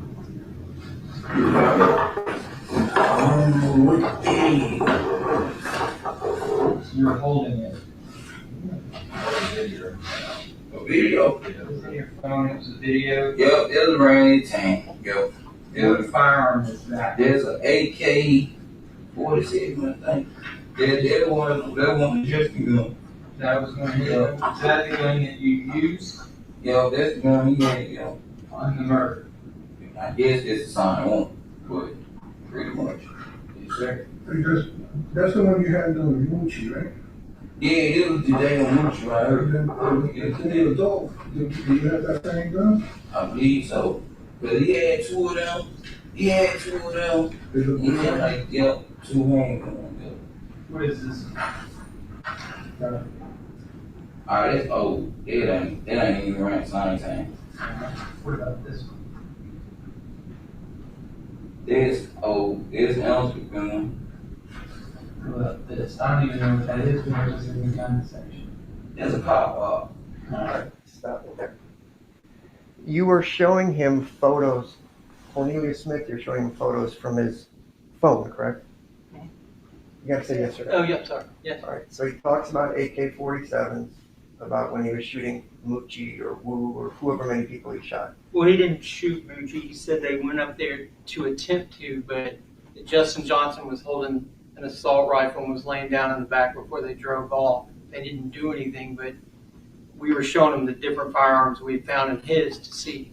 We were trying to find the firearms. Pardon me for being naive, I know he may not have shot anybody, but when I'm going there with guns and they jam or whatever, and we don't use them, still it's pretty scary to me. So you show him the photos in his phone, right? That's the AK-47. Then you go through the photo, that's Angela's handgun, right? I think he said it was Angela's handgun, but it was photos of guns Okay. in his phone. And the next thing you say is, I don't know how this photo got in here. It looks like it's a car part. You remember that? Play it again. I mean, I heard it, but I don't know what it's in reference to unless we saw some car part. I heard Play it something again. with auto. It's your That's voice. old. It ain't even right same time. What about this one? This old. It's an ounce gun. What about this? I don't even know what that is, but it was in the gun section. That's a pop up. So you said, I don't know what this is in the gun section. It's a car part. Right. That was said, right? Yes, because you can filter on the Cellbrite software like firearms, right?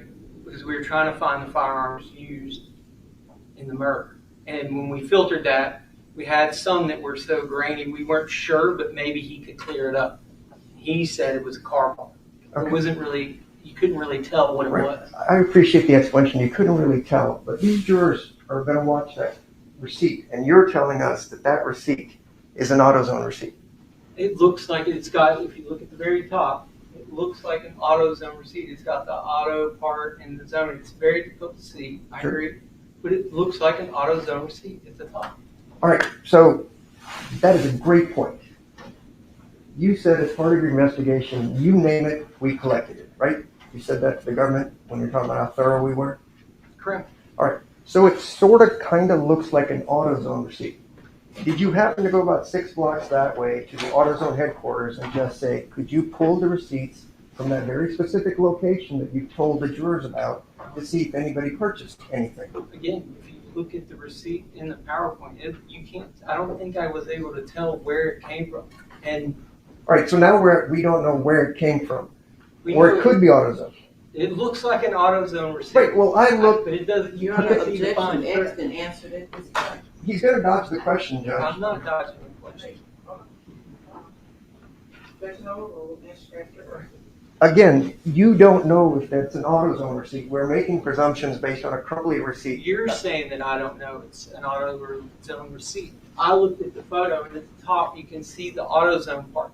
You can't see when he purchased it or the dates on the fine print, but it appears at the top. It says AutoZone. And it doesn't have all the details because trust me, we looked at that. We wanted to see what time did this purchase happen. But he said cash, so we were like, well, I mean, can we get video? I mean, we look at these things to try to figure it out, but sometimes all you might have is just at the very top, it says AutoZone. Yes, it sounds like it's a very difficult job. Did you go to the AutoZone that was addressed and ask them to pull video? At the time, we didn't have an address. And you said you looked at the phone and you saw it, you got an address. Did you go yesterday to ask AutoZone headquarters, is there a receipt available? Historically. No, not historically.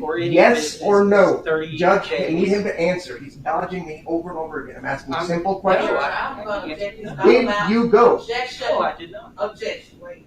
He's objecting. To what? The objection.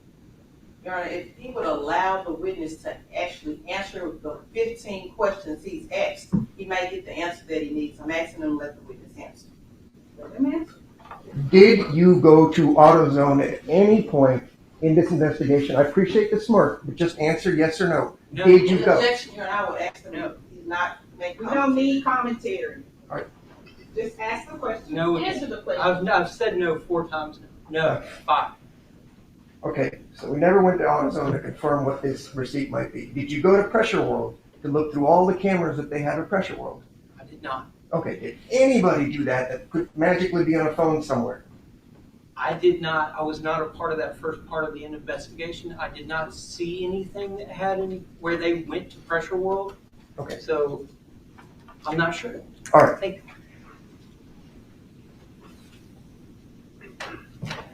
With regards to the records that you went through with the phone calls and the hierarchy of numbers, we know for a fact that Justin Johnson did not communicate with Hernandez Govan for at least 2 weeks prior to the homicide.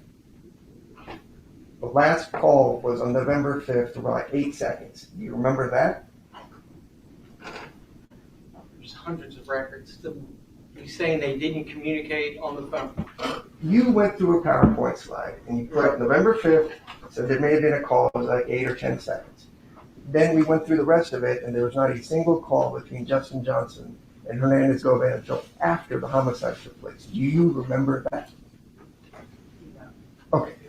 With regards to Cornelius Smith, you said 2 calls were made on November 15th. No calls between Cornelius Smith and Hernandez Govan on the 16th, right? Correct. You remember that? Yes. All right. And then the 2 calls that you put on the slideshow with regards to Cornelius and Hernandez Govan, one of the calls was 0 seconds, right? There were calls on there with 0 seconds. Yes. Right. So, and the other call was 40 seconds and it had a code 11 next to it. You know, it could be 2A, it could be 11. There were calls with 11, yes. Okay.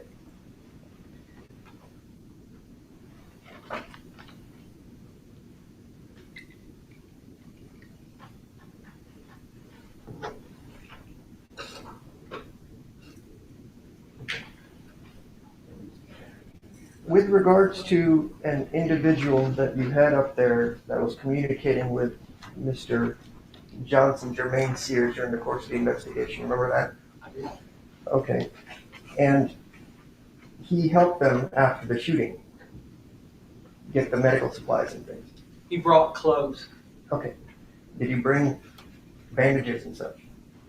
I don't know exactly what he brought. Okay. What I saw Justin get was a bag of clothes. So. What do you mean what you saw Justin get? It's just from the still shots, right? It looks like Well, it's bad. in the video, when Jermaine Sears pulls up, Justin Johnson gets clothes and some other things out of the back of Jermaine's car. Okay. You wanted to talk to Jermaine as part of your investigation, right? We did. You did or you didn't? We could. Okay. And that's because you called to try to reach Jermaine Sears and you were referred to his lawyer, is that right? Correct. And then his lawyer, all he said is Jermaine's out of town. That's it, right? Yeah, he's not going to talk. Okay. Did he say he's not going to talk or did he say he's out The attorney of said he town? was not going to communicate with us. I think we tried a couple times. Okay.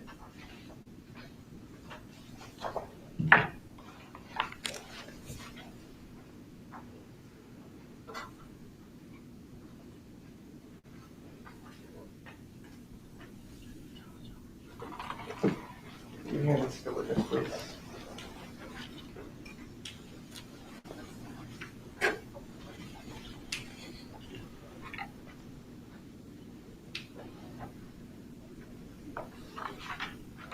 Just let me know when you're finished.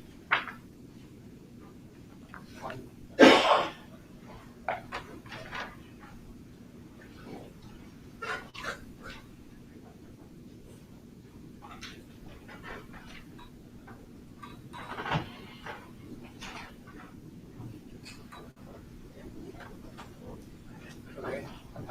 Could I get it back? Please. In this, it says you tried to contact Jermaine Sears. You were referred to his attorney, and he was living out of town, and then, quote, so we kind of let it be. Who said that? You said it. This is you. Question, and how did you establish that number was Jermaine Sears? Answer, we use law enforcement databases. There was also some information within the text message that helped to identify him just by his real name and things of that nature. And then we also ended up contacting him to try to talk. Question, on that number. Answer, on that number, we were referred to his attorney and he actually appeared to be living out of town, so we kind of let it be. Remember that question and answer with Mr. Hagerman? I don't remember that question and answer, but I do remember. What is that a transcript of? That is a transcript of his testimony from What? When? last year's trial. Okay. Well, if you just tell me it's a yeah. But I mean, that's exactly what I said earlier. What's the question? You've read the testimony. What's the question for him? The question is, you don't say anything about the attorney said you can't talk to him. You just simply said you advised he was out of town, so you just let it be. I'm assuming that sufficed in the trial. I mean, I'm telling you now what happens. We can't kidnap somebody and say you're coming with us because we think you committed a crime. We contacted him. He referred us to his attorney. We contacted his attorney. He said he wanted to talk to us. At that So point, instead, we you can't didn't do anything. You didn't say that here, but now you're saying that you remember the attorney said, I'm not going to talk to you. I'm gonna check again. I can only tell you what And asked, when she was, he's asked and been answered, he's answered to the best of his ability several times. I'm trying to, what different do you expect him to say? Just repeat what you said under oath, but okay, we'll move on. With regards to these, the receipt that's on Mr. Cornelius' phone that may be an AutoZone receipt, does he have any other receipts on his phone that you found? Not that you see the receipt that I found.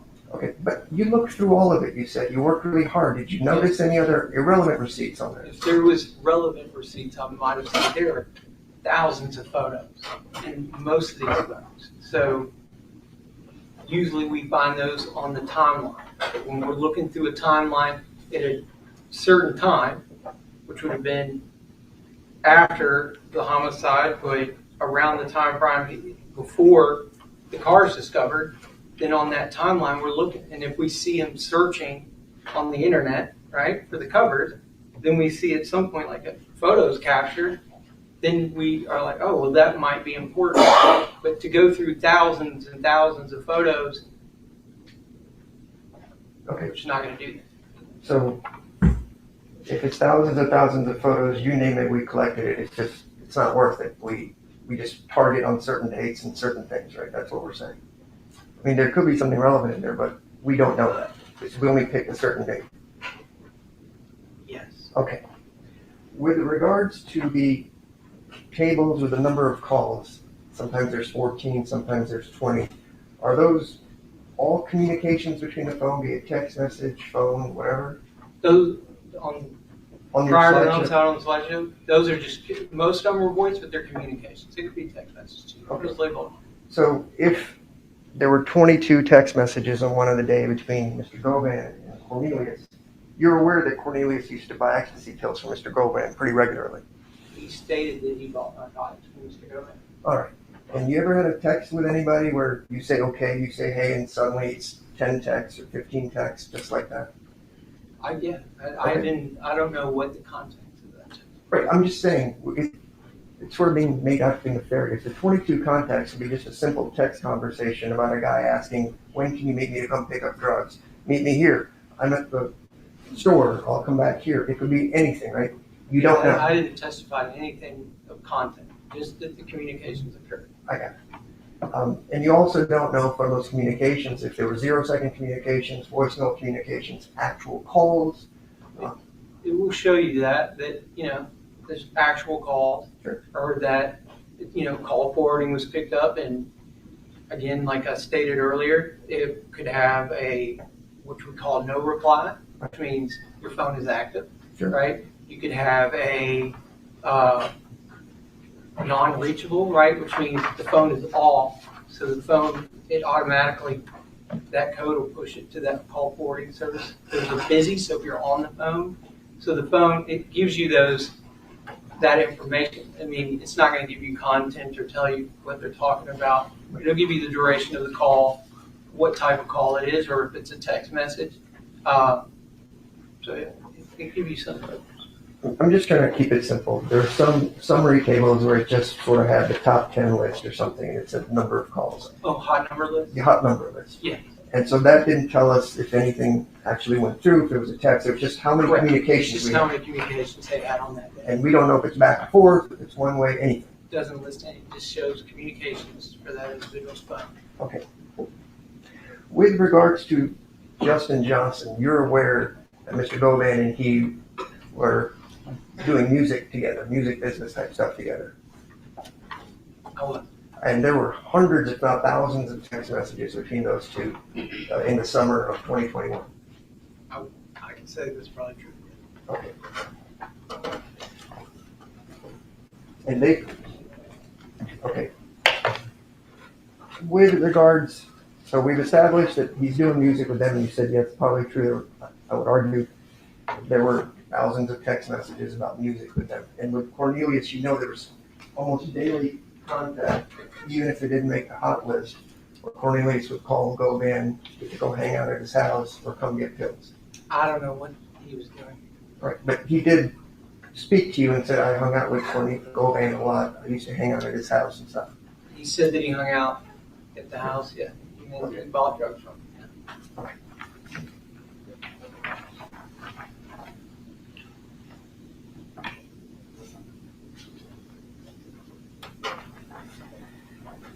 There were some text messages that you pulled up there. Did you look at a lot of text messages on Mr. Justin Johnson's phone? I'm sure a lot of us did, yes. All right. Did you go before July 27th, I think was the first date you went into? I'm sure we did. Okay. If I showed you text messages from before that, would you remember them? I'd have to see them to tell you that, but if you show them to me and I do remember them, I'll do that. Let you know.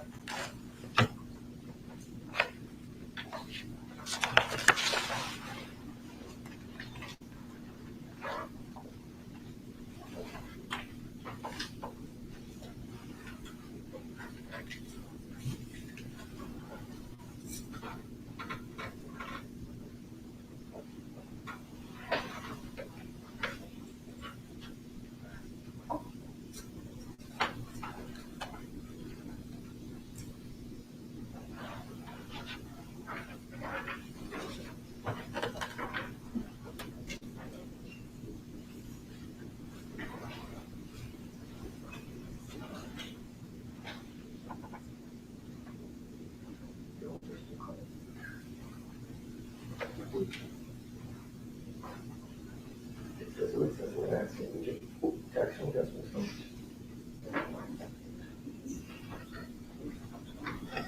But if there's a lot more going on, we're like, I'm trying to ask you a question about the tax. He said it goes through the fund. I have some questions, objections for that, because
I mean, I vaguely remember something about the studio. I'm gonna admit that into evidence and say, that is, text messages from Dustin Johnson's phone And Josh Tate. Yeah, on, July 9th of 2021. correct. Okay, does that appear to be true and accurate based on what you specifically yourself downloaded in your software on the phone? That's where it would come from. This looks. Okay. Okay, I'll offer that as the next exhibit. just that page or Just that page. it's two-sided. It's two-sided. The front side is what matters, but it's two-sided because I was trying to say paper. I don't know which one is the front. The front one is the one that's at the bottom dated 7/9/2021 at 12/36/46. Does your honor see that? Well, Yeah. Yeah, 124056. If you flip it around, Your Honor, the top one in the blue says 123646. Yes. Okay, that's what I'm So talking this about. is first page. Yes, Your Honor. I'm just gonna put a 1 up there. Yes, ma'am. And put a 2.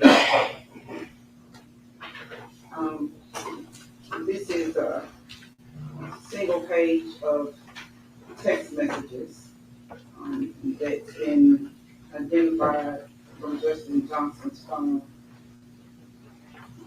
And it's 2 pages, it's a double-sided page, front and back. We'll mark this as exhibit number 26.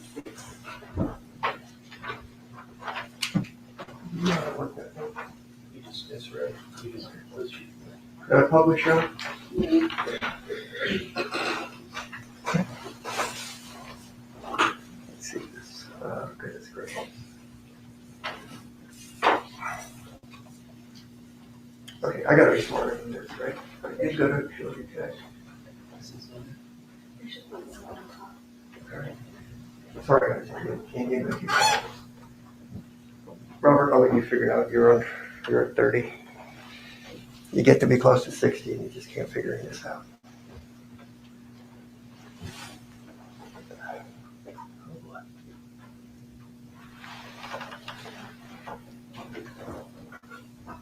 Okay, I'll just need you to scooch it as we go. All right, so the first text is from TZ to Justin Johnson, is that right? Correct. TZ, somebody you guys investigated, right? Yeah, Joshua Taylor. Okay. Didn't charge him with anything. He's deceased. Okay, but prior to being deceased, you didn't charge him with anything. Correct. All right, go to the next slide. Oh, I'm sorry, scooch now. And so this is Justin Johnson. Can you all even remotely see this? No. They'll get it during Okay. deliberation. So on July 9th of 2021, Justin Johnson tells TZ, okay, we need to spin on street, excess ham, said Duke for show, pulled up on Dolphin Avenue. You see that? Mm-hmm. All right. We've already established ham was somebody that Justin Johnson was communicating with because you had it on one of your slides, right? Correct. And you had a mugshot of him, and that was what was shown on the slide. That's his photo. Correct. Okay. And then Duke, you know that's stupid Duke on the streets, right? I don't know. There are a lot of Dukes. Okay. And at that time, I think Duke might have been a stupid Duke. The one you're referencing might have been in custody at that time. I'm not. Okay. But there's multiple Dukes that are in that world that they're in. Sure. So I'm not sure who he's referencing. And Because then there's a Duke that's in their friendship. Sure. And I know you don't know what it's referencing. We don't know who's in custody. And stuff. There's also serial killer Duke, right? The one that's just, you know about, that's just dumb enough to shoot anybody crazy.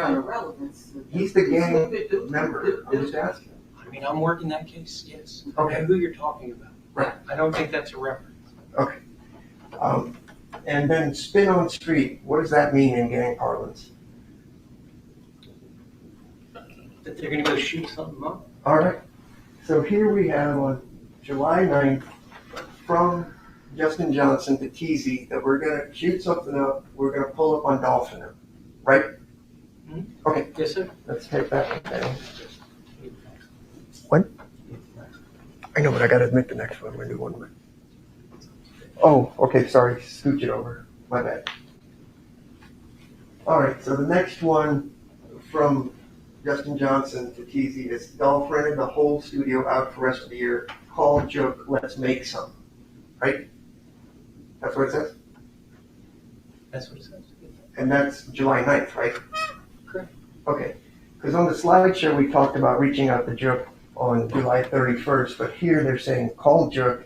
We're about to go shoot somebody, possibly Dolph, on July 9th. July 27th, but actually TZ, the text messages aren't in there, but if you have TZ's text messages, you'll see that TZ is the one that made the introduction to Mims, because TZ has a text with Mims saying that I got this rapper.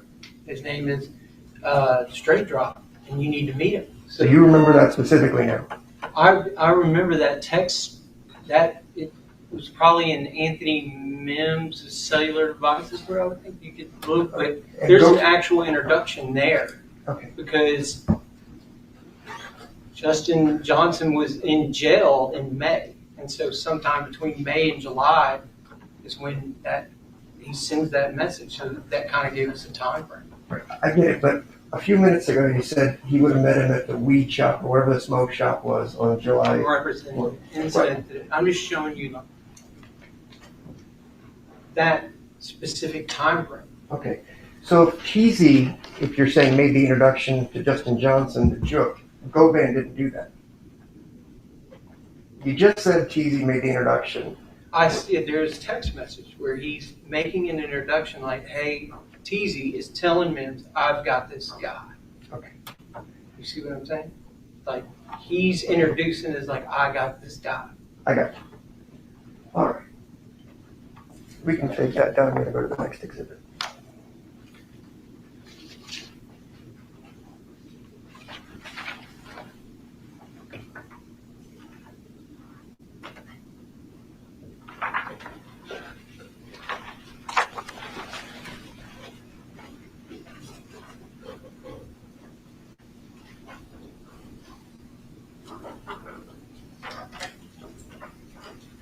This next exhibit, Your Honor, will be 3 pages. It's single-sided. So once I go through it, I'll just give you a heads up. They're reviewing it, yes, Your Honor.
Deputy?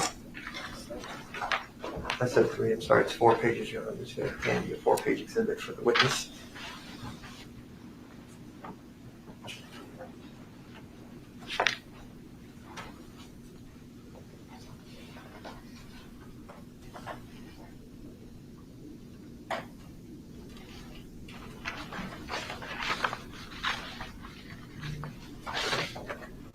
I'm familiar with these. I'll offer that into evidence, Your Honor, as the next exhibit. Well, he text about what they are. Okay, I'm sorry. They're text messages from with. Asking questions about. Okay, these are text messages from Justin Johnson.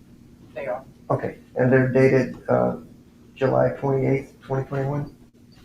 Correct. Okay, and they're back and forth between him and Cuz Risky. Yes, Casey Williams. Okay. All right. Could I offer those in evidence now since he recognizes that you're on? Relevance, I don't know if it's laid the foundation for this. I think you just have to read it. Well, what's the content? I didn't want to. Messages. I'm having to take your word that they're relevant. Just lay some foundation. Okay, I just didn't want to. Who's the witness? I will do that. All right. So on that first page, Justin Johnson is talking to Cuz Risky. They say okay. Then he says, "Don't see normal." That's somebody else, right? If you know. So those are both from the same participant. Okay, don't see normal. That's from Justin Johnson to Cause Risky, right? Yes.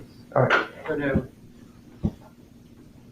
No, it's. You see where it says Is from? this from Justin Johnson's cellular device? Yes. Yes. Everything's from Justin Okay. Johnson. So. Okay. Yeah. So, okay, don't seem normal is an outgoing text from Justin Johnson. Right. And then Risky responds to Justin Johnson, route there now. I think Shad know where that hoe at. I seen him over there before, I think. You remember that? You see that? I see it. Who is Shad? Shad, Shad. Rashad Hill. And who is that? He's an associate of Justin Johnson. Okay. And then on the next page, Cuz Risky questioned don't see normal. You see that? Yes, I do. And then Cuz Risky says, if you all get a steamer or some LMK, I'm cash you out. I need some. You see that? What is a steamer? Stolen vehicle. Okay. So it's Cuz Risky asking them for if he's got a stolen vehicle he can pay for. Correct. All right. And then the next slide says great home too. You see that? Mm-hmm. Who is great? Moochie Gray. That's the one that got shot. He didn't get shot. Okay, but the one that shoot. They attempted, yes, they went to the Turkey Drive. They were in the vehicle, and then Cornelius pulled off because he didn't feel like it was safe. All right. And on the next slide,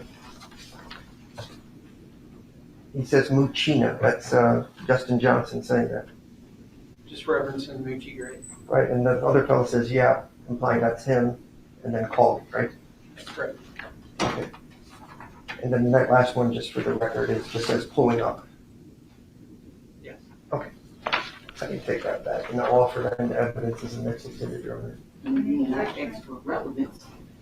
Relevance is they're talking about shooting people, which has nothing to do with Mr. Govan at this point. And again, it's not good.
So can I see the text message? I have it.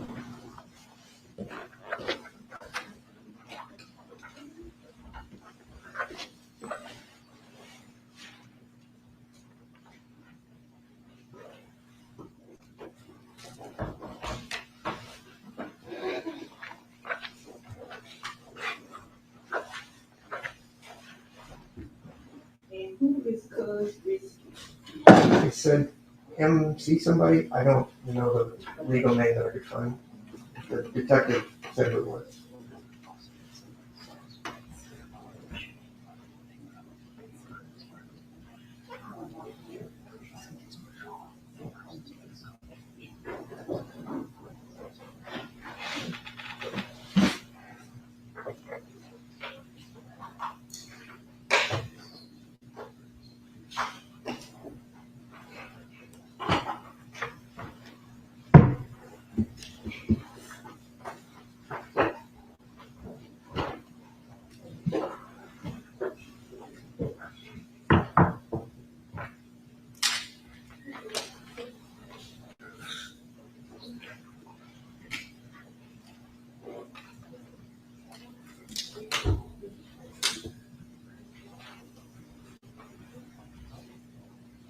Now,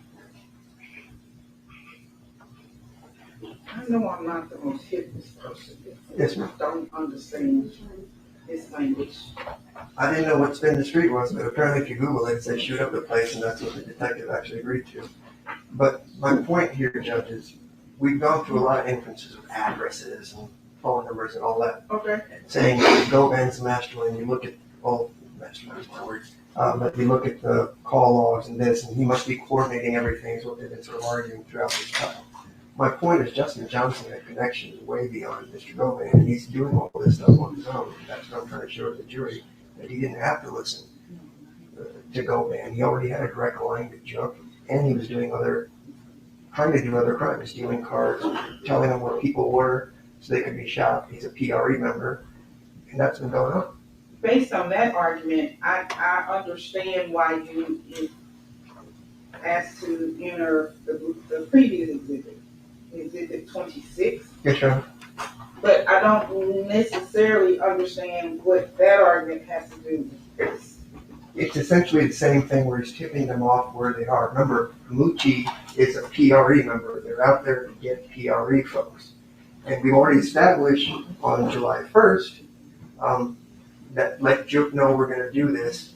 Now we're going out after another PRE member. That's the whole point. It's never going to say, hey, we are going to kill somebody. Well, I understand that. But there have been a ton of inferences of who called who, everything else with arrows and slides that the government did. Let me see the last exhibit. Right there. The last exhibit is a little bit more direct, but you remember they said we have to go find people, and that's what Cornelius Smith spent the day talking about. We went riding around looking for people since August 13th and things like that. We were going to kill whoever. There was a price on everybody's head. It was just random. That's my point. They're tipping them off, and it's got nothing to do. They are tipping who? Justin Johnson is tipping off other colleagues, and Govan is controlling it, which is what Cornelius said is Govan controlled everything.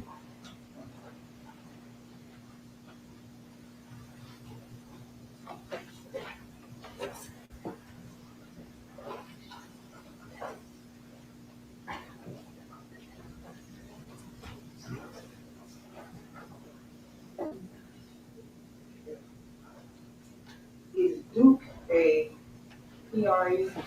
Yes, he's PRE. That's the person they're referencing that they see. Right, that's what I was trying to clean up. It's grape is also Mucci grape, so that's why you have grape and Mucci grape.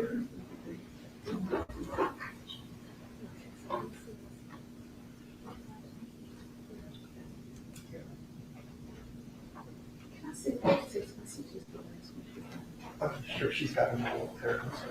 I'm not reading on the right stuff. I'm reading the first one.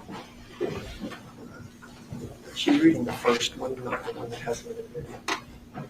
You want to make a copy of them so we can all have a copy right this second, or let me see? I can. Let the judge go in. How many you need? hold on, I'm gonna give you all of them, so.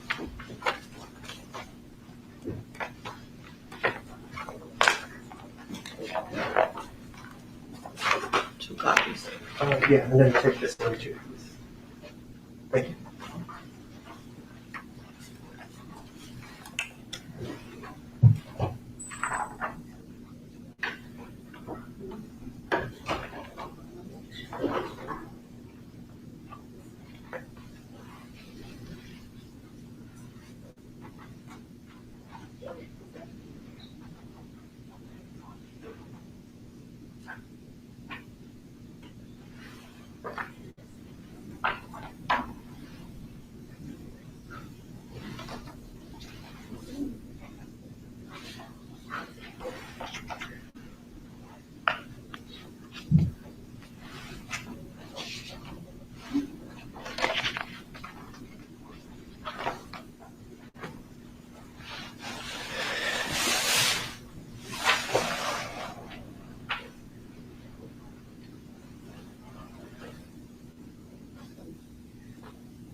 I'm gonna give these back to you because you know what they are. Yes, Your Honor. She's still working on one or two more, but these are the first ones. Okay. So those are copies. And I'm gonna you can actually give me a copy. I just want you to follow over the green and the blue. It's a little easier to line it away. But I want the witness to testify. Okay. Just give me copies for right now.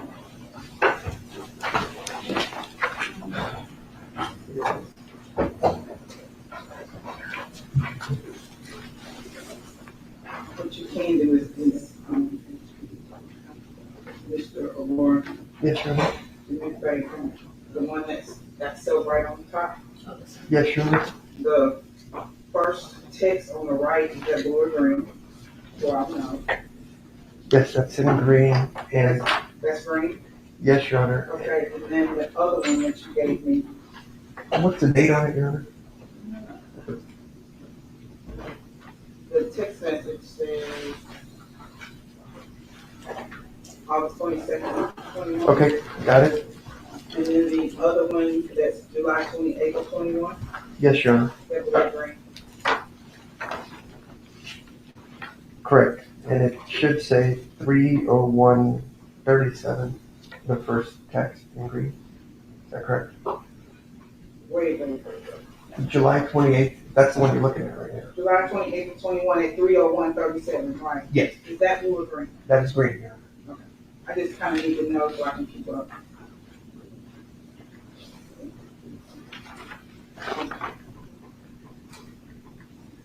I mean, it's still on there. That's fine. Thank you.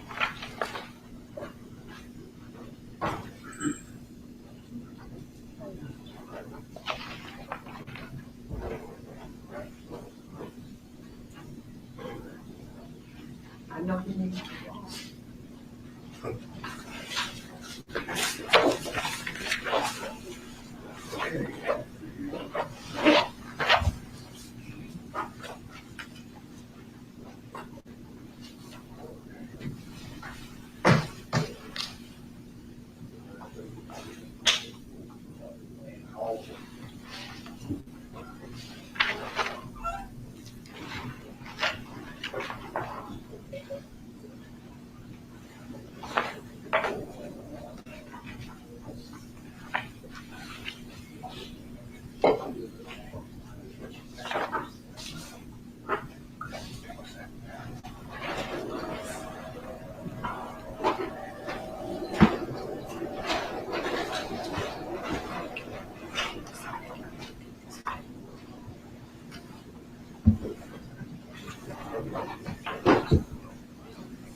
Just a front.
All right.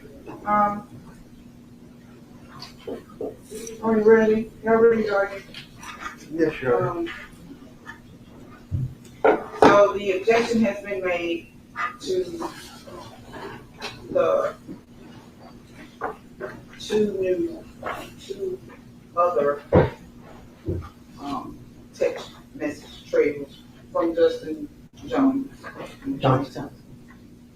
Justin Johnson. Could you tell me which dates you are, since we haven't marked them yet, Your Honor? One is on July 28th of 21, and one is on August 22nd of 2020. Yes, sure. Okay. The court has already admitted into evidence the month of July 9th. Okay. Okay.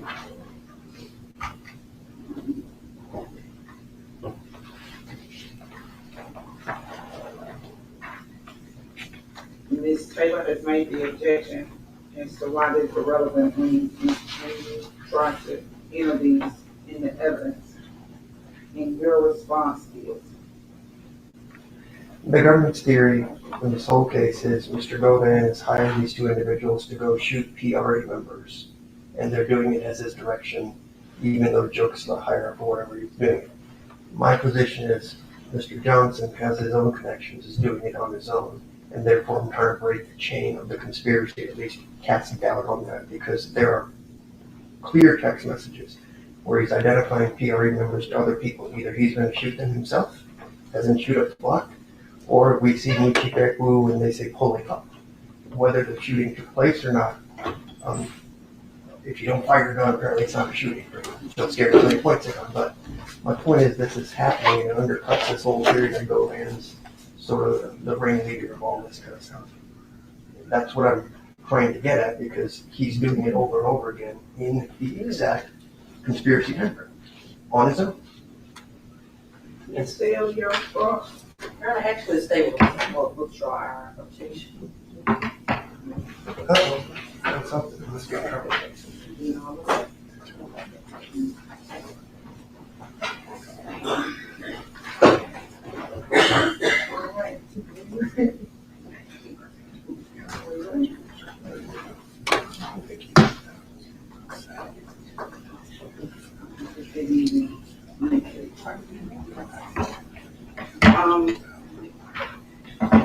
So we ready to bring the jury back in? Yes, ma'am.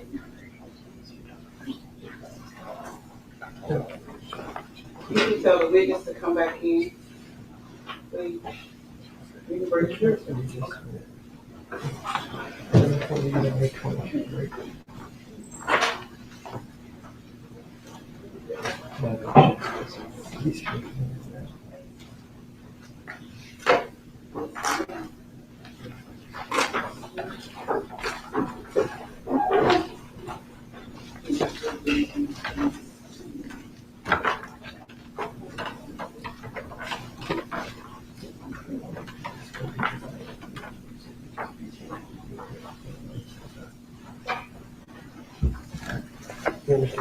this one.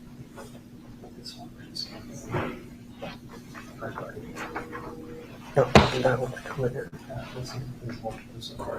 Okay, that's it.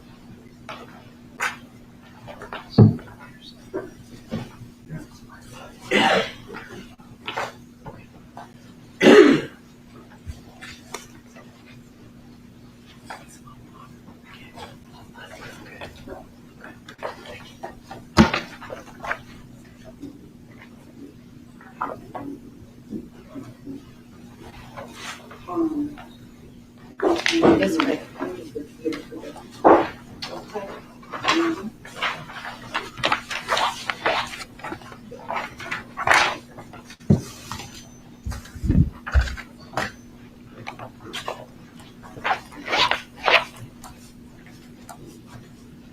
Mr. Aurora, don't forget to pass those text messages in. That's what we were doing when she was just here. Correct.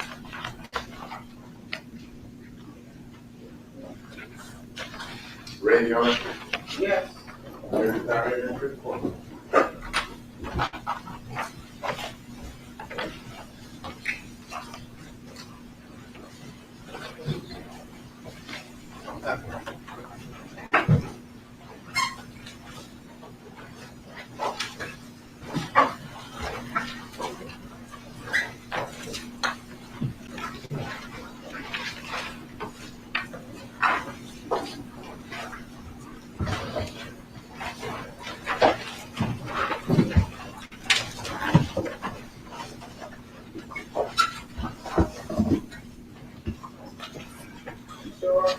Yes, Your Honor. I'm going to re-offer the 4-page text message chain from July 28th, 2021 that we were discussing in front of the jury momentarily.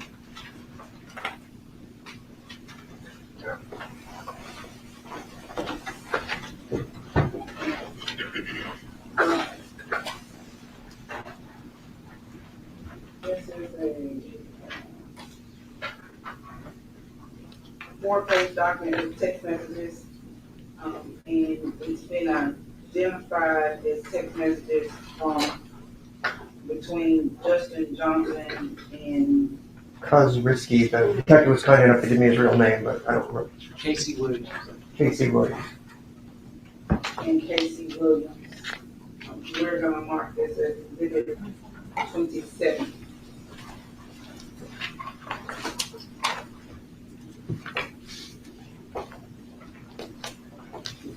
Your Honor, I'll go ahead and do the next exhibit just for brevity's sake. I'm going to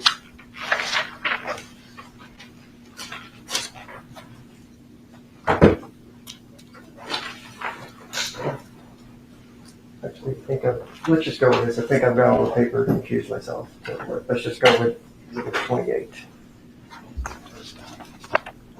Excuse me, 27. Robert, would you do me the honor?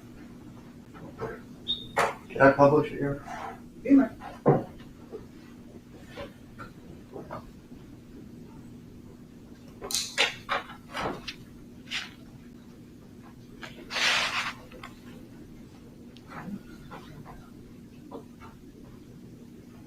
I know y'all can't see, but you'll have this with you. Okay, the 1625, Robert, you'll scoot you down just a little, please. That's Justin Johnson, right? Is that the same text that we? Yeah, I just showed you. That's Justin Johnson. And you know his last four is 1625? Correct. Okay. And Cuz Risky, his real name is? Casey Williams. Casey Williams. All right, so Justin says, okay, talk about this, don't see normal. Route there now, I think Shad know where the hoe at. I've seen him over there before, I think. Route meaning paper route. Paper route loop. Okay. And so that's a PRE member. Correct. And there's a beef between PRE and CMG. Correct. Okay. On the next slide,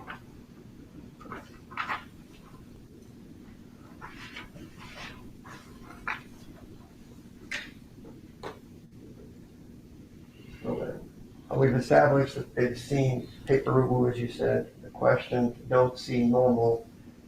And then the next one is if y'all get a steamer or some, I guess LMK's let me know on cash, you out, I need some. And steamer was a stolen car, right? Correct. All right. And then the next text was Grape Home 2, that's Lucci Grape. Yes. That's a PRE artist as well? Correct.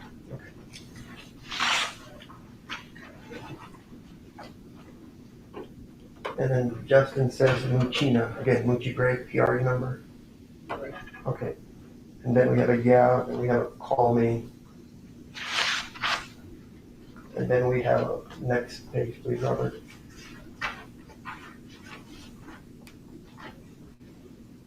It just says pulling up, right? Yeah. Okay. And again, nobody got shot on that occasion, but that's. Well, they attempted to shoot. He was providing more than that. Oh, sorry. Casey Williams was providing a lot of information to Justin Johnson on PRE members. I think he was screenshotting Terrence Baker's calls and sending them to him. He sent him Terrence Baker's father's address. And those are intertwined with the messages you were sending. He was providing information to Justin on PRE members. Okay, perfect.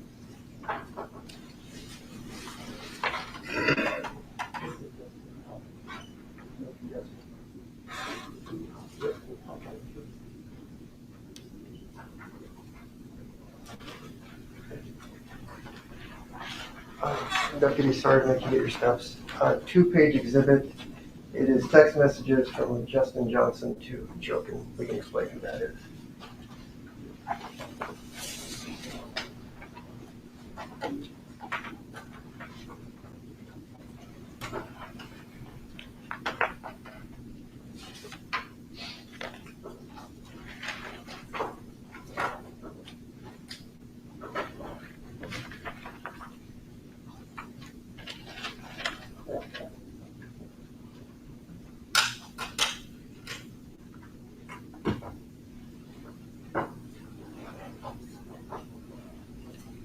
Okay, could I get that back? And that looked true and accurate from the Justin Johnson phone that we reviewed? Okay, I'll just offer that as a next exhibit.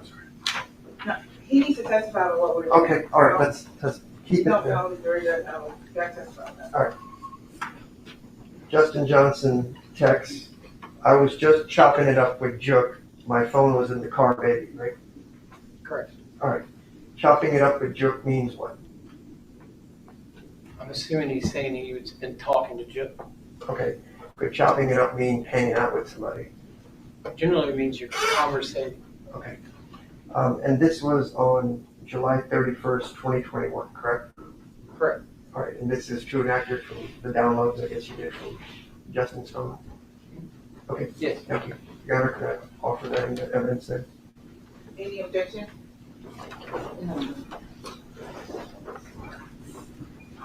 This is a extraction report.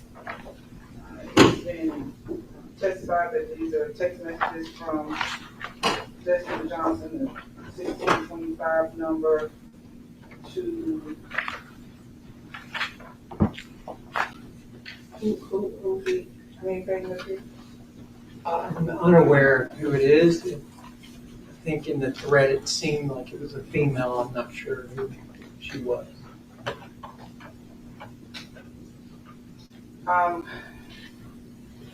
It's a 2-page document. We'll end this. What date did you say this was? It said July 31st. Yes, Your Honor. July 31st. We'll mark this as Exhibit 28.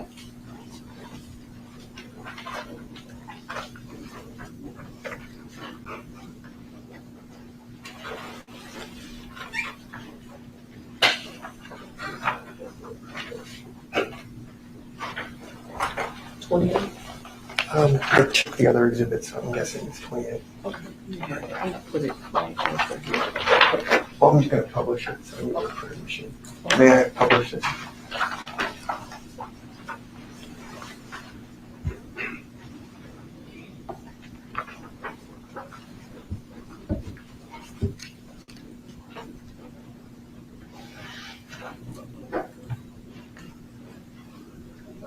All right. is what we just talked about. I was just chopping it up with Joe. My phone was in car baby, right? Correct. And playing baby's girlfriend. He's had several, right? Justin. That's what I'm assuming, but I don't know. Okay. And that was July 31st, 2021, right? Correct. Okay. That's it. So let me know when you guys are done with the other one. I thought you made you. Okay.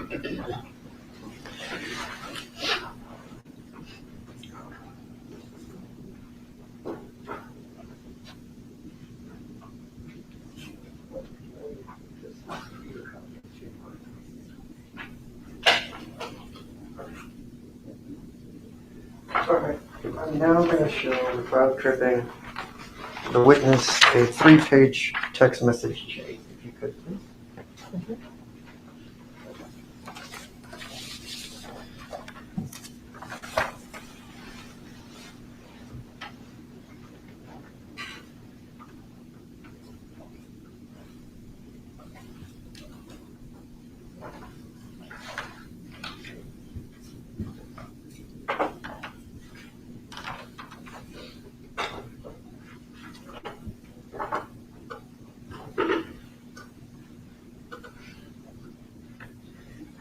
I hope the witness has gained my copy just so they properly authenticated. So I can go over the text messages.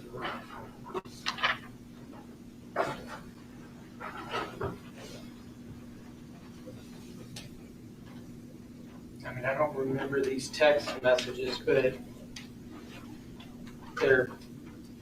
they're in Justin's phone. So.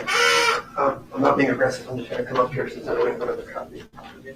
All right. These are the text messages from August 25th of 2021, right? Okay. And Justin tells Jew, J-U-U, just pulled up onto Prebe, right? That's what it said. Okay, Prebe is the club that Juk owns, right? Yeah, it's a restaurant I think he owned with his mother. Okay, but it's a CMG restaurant. I would Or say a Juk restaurant. Anthony Mims is a restaurant that he owns with his mother. Okay. And then the calls go on, not so much, but he's just talking about he's going out with Juk. Yeah, is the attorney testifying or the witness testifying? Well, he's not asking a question. All right. This is a conversation between Justin Johnson and Juk. Do you not have another copy of that? I don't, because I get my other color copy, so. Here. What's the next one? Just go to the next page. We talked about going to. Are we entering this in evidence? Was it already in evidence? Is it a He's question? testifying about it, so it can be entered in the evidence, I assume. But he's Correct. reading it so the jury's hearing that. He's identified them as text messages from Justin Johnson. He said he didn't necessarily remember the text messages themselves, but you knew that they were text messages from Justin Johnson, correct? That's correct, Your Honor. So, I'm looking to offer that into evidence, Your Honor. okay. And so should be testifying about what's in the message. And that's what I was doing. I just need you to enter it into evidence. I'm going to move into it, or if you want to go over what. I want you to go over what's in there. Okay. So he's talking to Jew, maybe and it's not a racial source, J-U-U is what it says. And he's Why don't you get him to explain what they say? What Get him does to this read say? it and explain it. All right, read it. I'm here to FW Juk. I'm here to go out. What does F, tell us what that means in English. I would assume that means fuck with. Okay, that means hang out with? Yes. Okay, what's the next text message say? The next text message says, I have on no clothes. Okay, the next one? Bring yo ass home. Okay, go to the next one. And then it's a response from Jew, which is need to take your ass home with 2 explanations. All right. This is a conversation between Justin Johnson and Jew about him being at Prevent and not having the right clothes. needs to go home.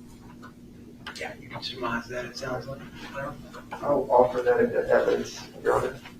And I'll object on relevance. I don't know what Mr. Johnson's clothes had on has anything to do with anything that we talked about ever. He's spending time with Jook. The whole issue is Mr. Govan controls everything in this case, and Justin. I didn't know that this was Jook we were talking about.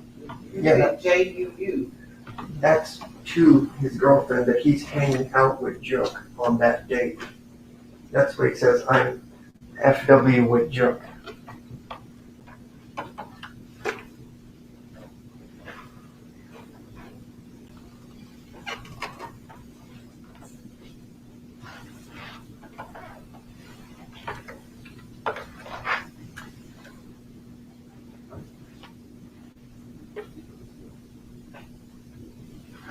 I don't know that, and see, the part of the problem is that the witness testified when he said that this text message on the beginning of the page 2, I'm here to FW Jook. I ain't here to go out. Right. The witness testified, you asked, does that mean I'm here hanging out with Jook? And he said it could just mean I'm here to F with Jook, I think is what he said, or something like that. Yes, sir. That's two separate things. Okay, I'm misinterpreting what the slang means on there. My whole point is he's spending time with Jook on his own back in August. So if it's FW, if I'm mistaken about what it means, but just spending time with. I don't necessarily know that that's what this means. Okay. I don't either. That's why I asked the witness, and he said that's essentially what with means, right? Yeah. And that is next exhibit 28. 29.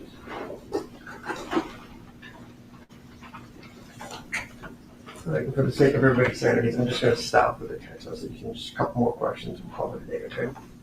I'm here. All right. With regards to, we've already established the last time Justin talked or contacted Govan, we talked about the 2 weeks, all that stuff, and a couple of days with regards to correlation. I'm not going to rehash that, but with specifically regards to Justin talking to Jook on the 16th, he did make a phone call. I'd have to see it again. I highlighted for you the time and everything.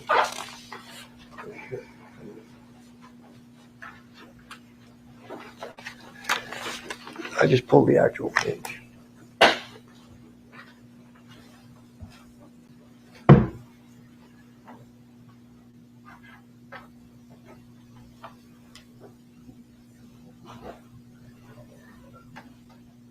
Did you change the time frame or anything? You just tell me if I've done something wrong. You tell me. No, because sometimes people will take records that appears to be on Excel and they'll actually roll them back themselves. I was just making sure. It shows on 11/16/2021 at 17:37, 15 hours. Looks like a 331 second outgoing call from Justin Johnson to Anthony Mims. Right. And you did that much nicer on your slideshow. I just sort of went in and downloaded the actual CDR thing to show all the parts and lines. So Justin Johnson and Anthony Mims had a 6-minute call the day before the murder, the evening before the murder. Well, it would have been, assuming that these haven't been rolled back, it would have been 12:37. Okay. But there's no dispute based on yours. I don't know if it's UTC plus or minus 6. They communicated for 6 some odd minutes the day before the murder. 300 something seconds, you said. That's correct. Okay. All right. And you're also aware that Justin sent Jook a turkey emoji the night of the 16th. You're not aware of that? I mean, I'm not saying it didn't, I'm just saying I'm not aware. Okay, I'm not accusing you of anything, I'm just.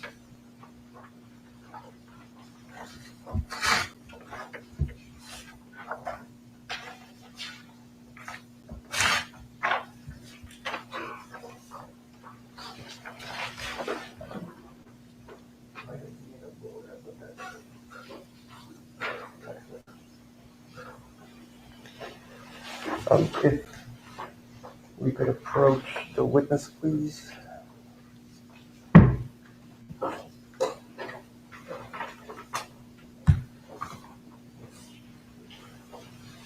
Objection? I don't know what I'm looking at. It's a text message from Justin to Juk the night before the murder.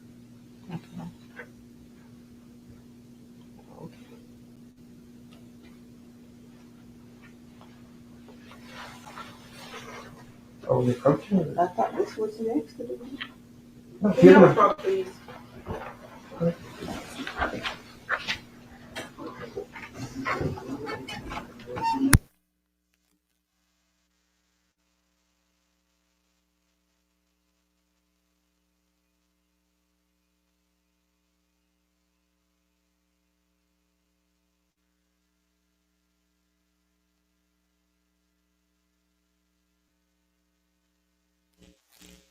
Page document. Sure. Thank you.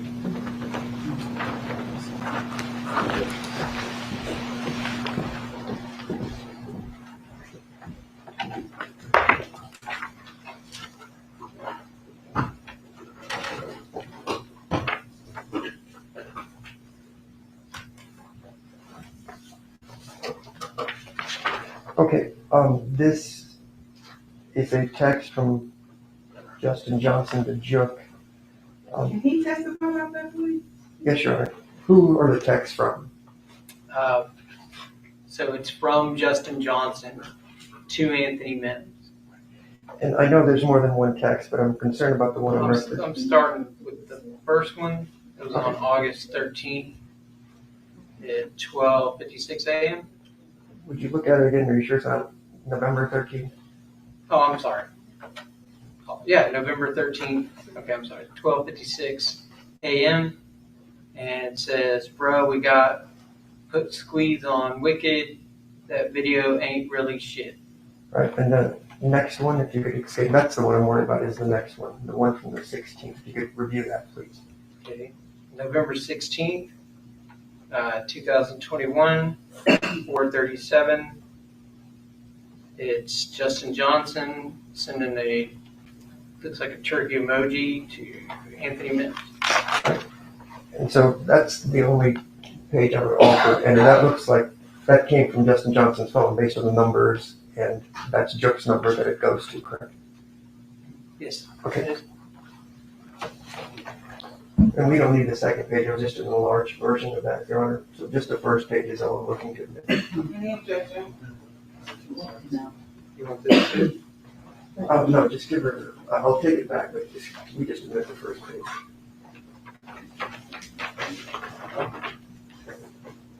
Get that back too, please. Thank you. This is a text message from Justin Johnson to George's phone. And the second message on the page appears to be the emoji sent on November 16th, 2021. We'll mark this as Exhibit 30. And could I publish that, Your Honor?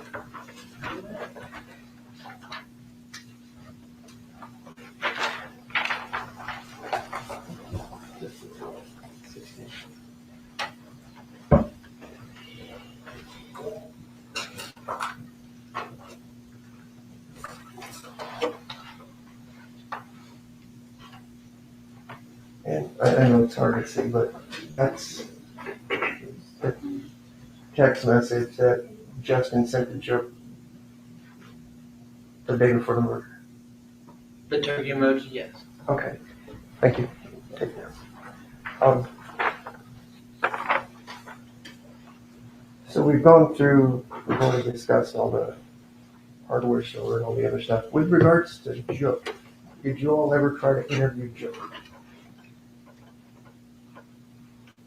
Yes. When did you try to do that? When we executed a search warrant on his phone Okay. when he was at the airport. Okay. It wasn't annotated that you had talked to him anywhere in the police reports. The lead detective said you guys never reached out to him. Is that incorrect? I can tell you that they asked him, wanted to talk. Obviously, he said he had nothing to talk. Okay, and did we do anything else after that? We wrote a search warrant and we did the phone extract. Okay. So the suspect that Mr. Cornelius said may have paid for his legal fees, all this other testimony we've heard, you went, even though the lead detective didn't know, you specifically went to talk to him and you said, no, I don't want to make a statement. This is my Fifth Amendment right. Yeah, we executed a search warrant at the airport. I forget who it was, but somebody, either Briard or someone communicated with him to say, hey, we're going to talk. We knew what his response was going to be, and we knew what attorney he was going to tell us to talk to. Okay. I get all that. Do defendants occasionally exercise their Fifth Amendment rights and keep their mouth shut? 100%. So you don't quit on the investigation just because they won't talk to you. You continue, right? 100%. And in this case, Cornelius is giving you specifics about what Jook did. You've got text messages from Justin Johnson about what Jook did. But there was no follow-up. Not being mean or anything else. That whoever went to the airport, that was it with regards to Jook. I don't get to make the decisions Okay. on what happens to him. I'm not asking who makes the decision. They're saying that was it. There was nothing else done with regards to Jook. Yes, there was a lot of stuff. That's what we were doing. Okay.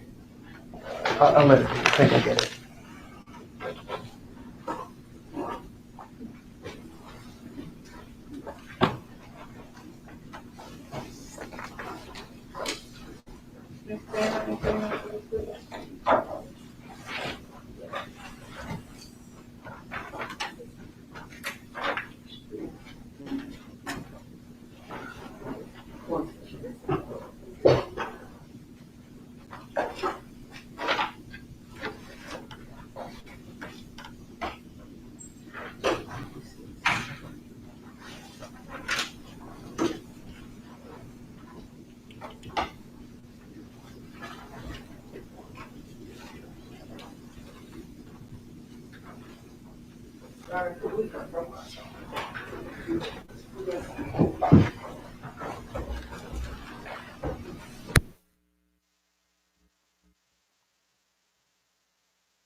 you guys go enjoy your evening. Don't talk about any of the testimony. And we'll be back here in the morning at 9:30 and we will work all day.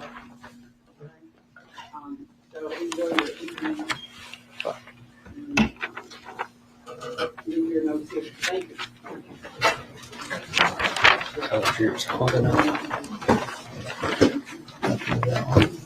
Board remains in session.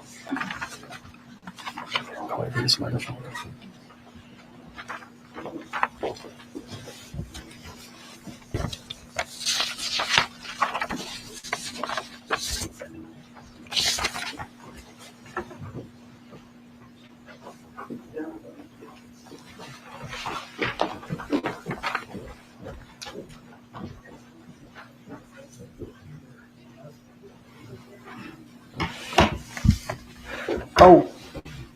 Court's in session, remain seated. Can we excuse the witness, sir? Say again? Could we excuse the witness for this moment? So are you trying to clarify something? Yes, I'm trying to clarify something. Okay. We're still in session. Robert, we're in session. We're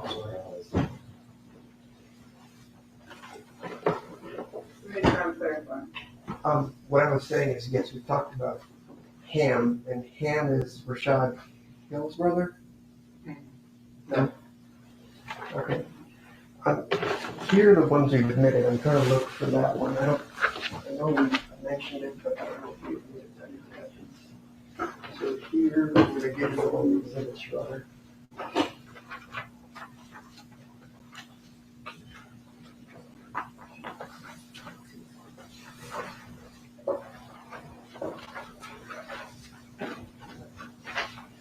So here's number 30, the original, that's the turkey one. Yeah. It was one of the first couple ones. This is 29, if you'll look at it and see if I missed something.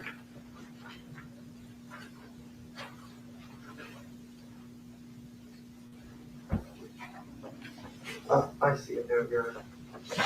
It'll be, I'll take those back, so just place them. It is on exhibit 27. It is a text from Kozerowski to Justin Johnson on July 28th. Route there now. I think Shad know where that hoe at. I seen him over there before, I think. That's where. And that's Rashad Hill. Is that Rashad Hill? Or do you know? I know that the shot that was referenced throughout the phones amongst Justin Johnson and his associates. When they say shot, they were referring to Rashad Hill. That's what you testified to originally.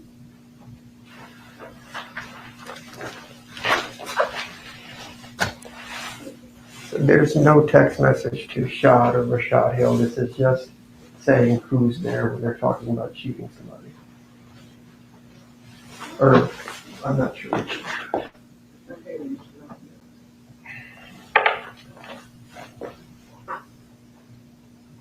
So, Ms. Taylor, this is a reference to Rashad. We think.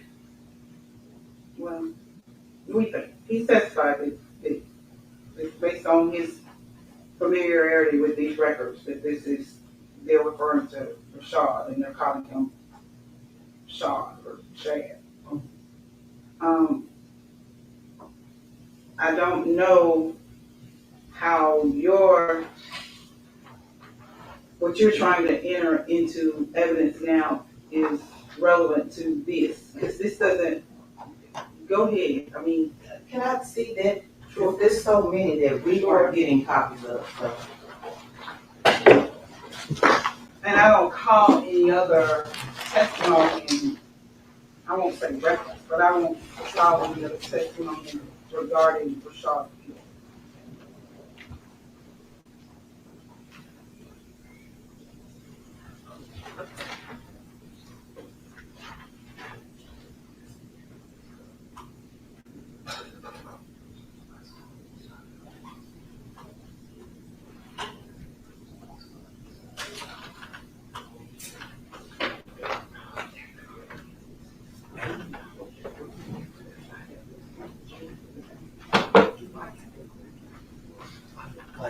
I'm here, so.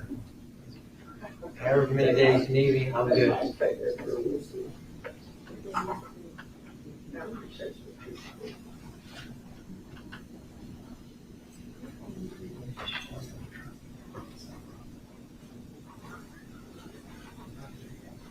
Yes, ma'am. The state's contention is that defense has made the argument for these to be admitted into evidence, this particular text message to be in evidence, to show that there was maybe a separate conspiracy, but this had nothing to do with Hernandez Govan.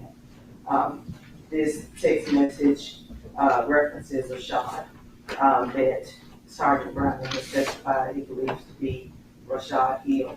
The state would assert that there are messages, or at least communication between Rashad Hill and Hernandez Govan at the same time that all of this is going on the same day. I think that that puts Govan right back in the middle of association with them, not just a separate conspiracy going on, but all of this is mixed on. So it's your contention that it's all a part of the same conspiracy that Govan is involved in, he's just not a part of these communications? Yes. I don't even know what it is that we're objecting to. I mean, the text message just says shots there. If that opens up the door, then everything comes in, as far as that goes. He's talking to somebody else about a PRE member. Who is he? Justin Johnson is talking to somebody else about a PRE member. PRE member says shot there, something, with some other names of other people. So I don't know how that opens up anything to relevance. Just, he's referring to half a dozen people in there. It's not even his phone. Not even whose phone? Shad's phone, or Shad.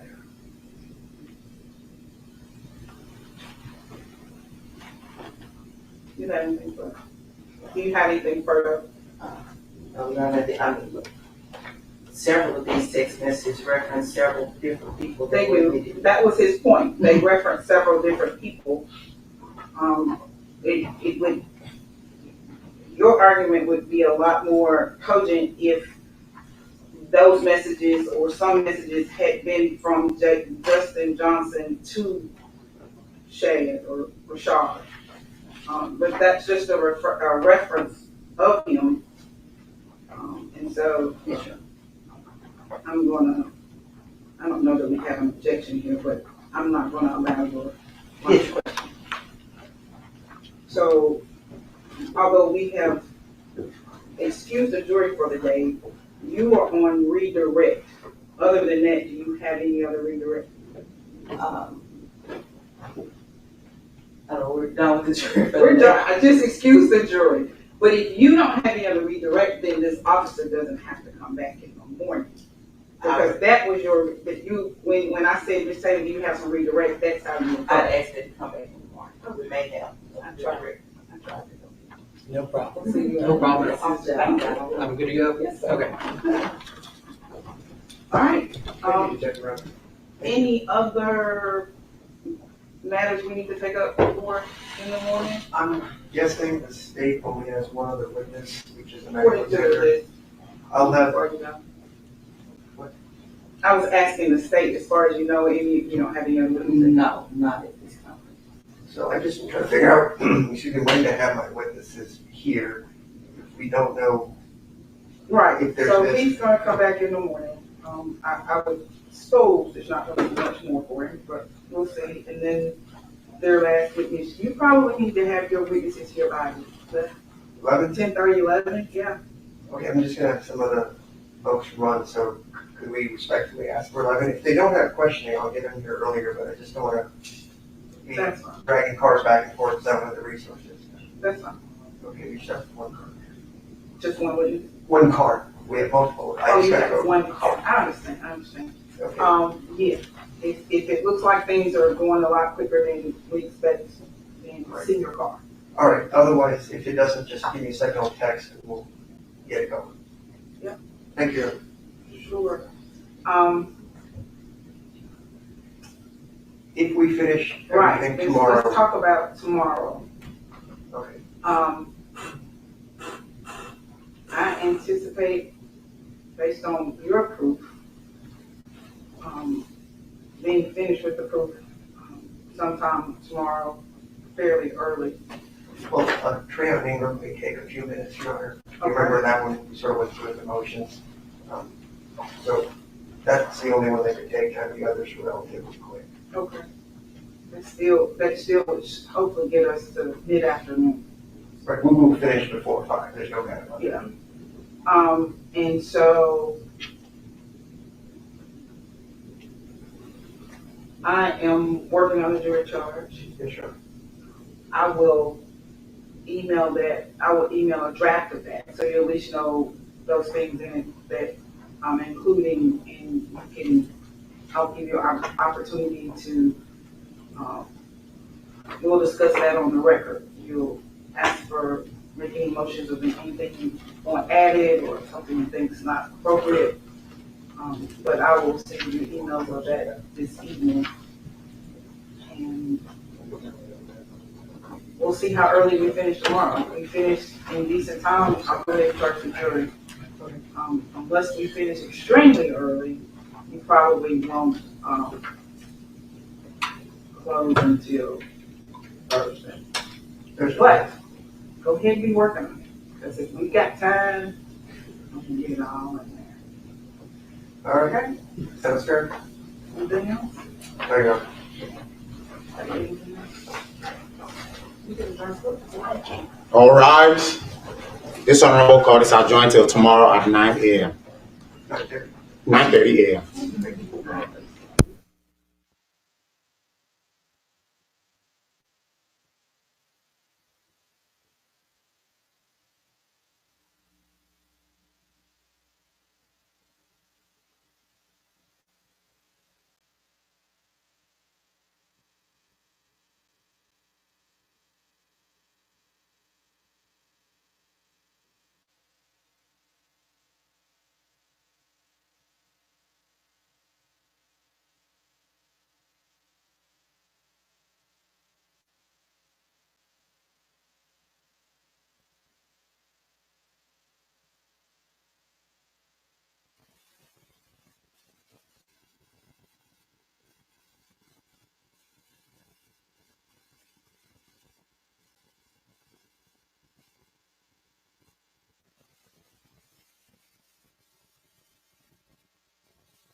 Now they won't overbook me. I was down bad, I shook it. Ain't nobody gave shit to me, I took it. Might as well pop shit since they look it. Clock this, do you know how long it took it? Why did I take too long to book it? How shit you smell what I'm cooking? Cause time, boom, boom, fuck, I'm glad I told you, so boom, boom, I was yeah, boom, boom, it's like a great try to give me seven, I'm boom, boom, turn around, turned up on both the niggas.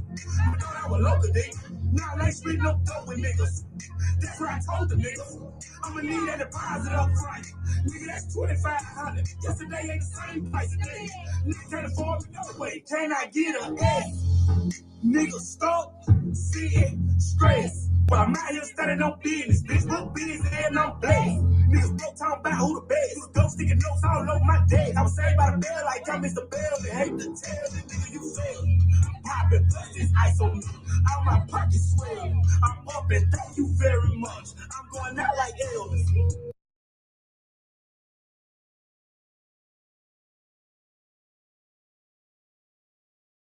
Thank y'all for joining. See you tomorrow.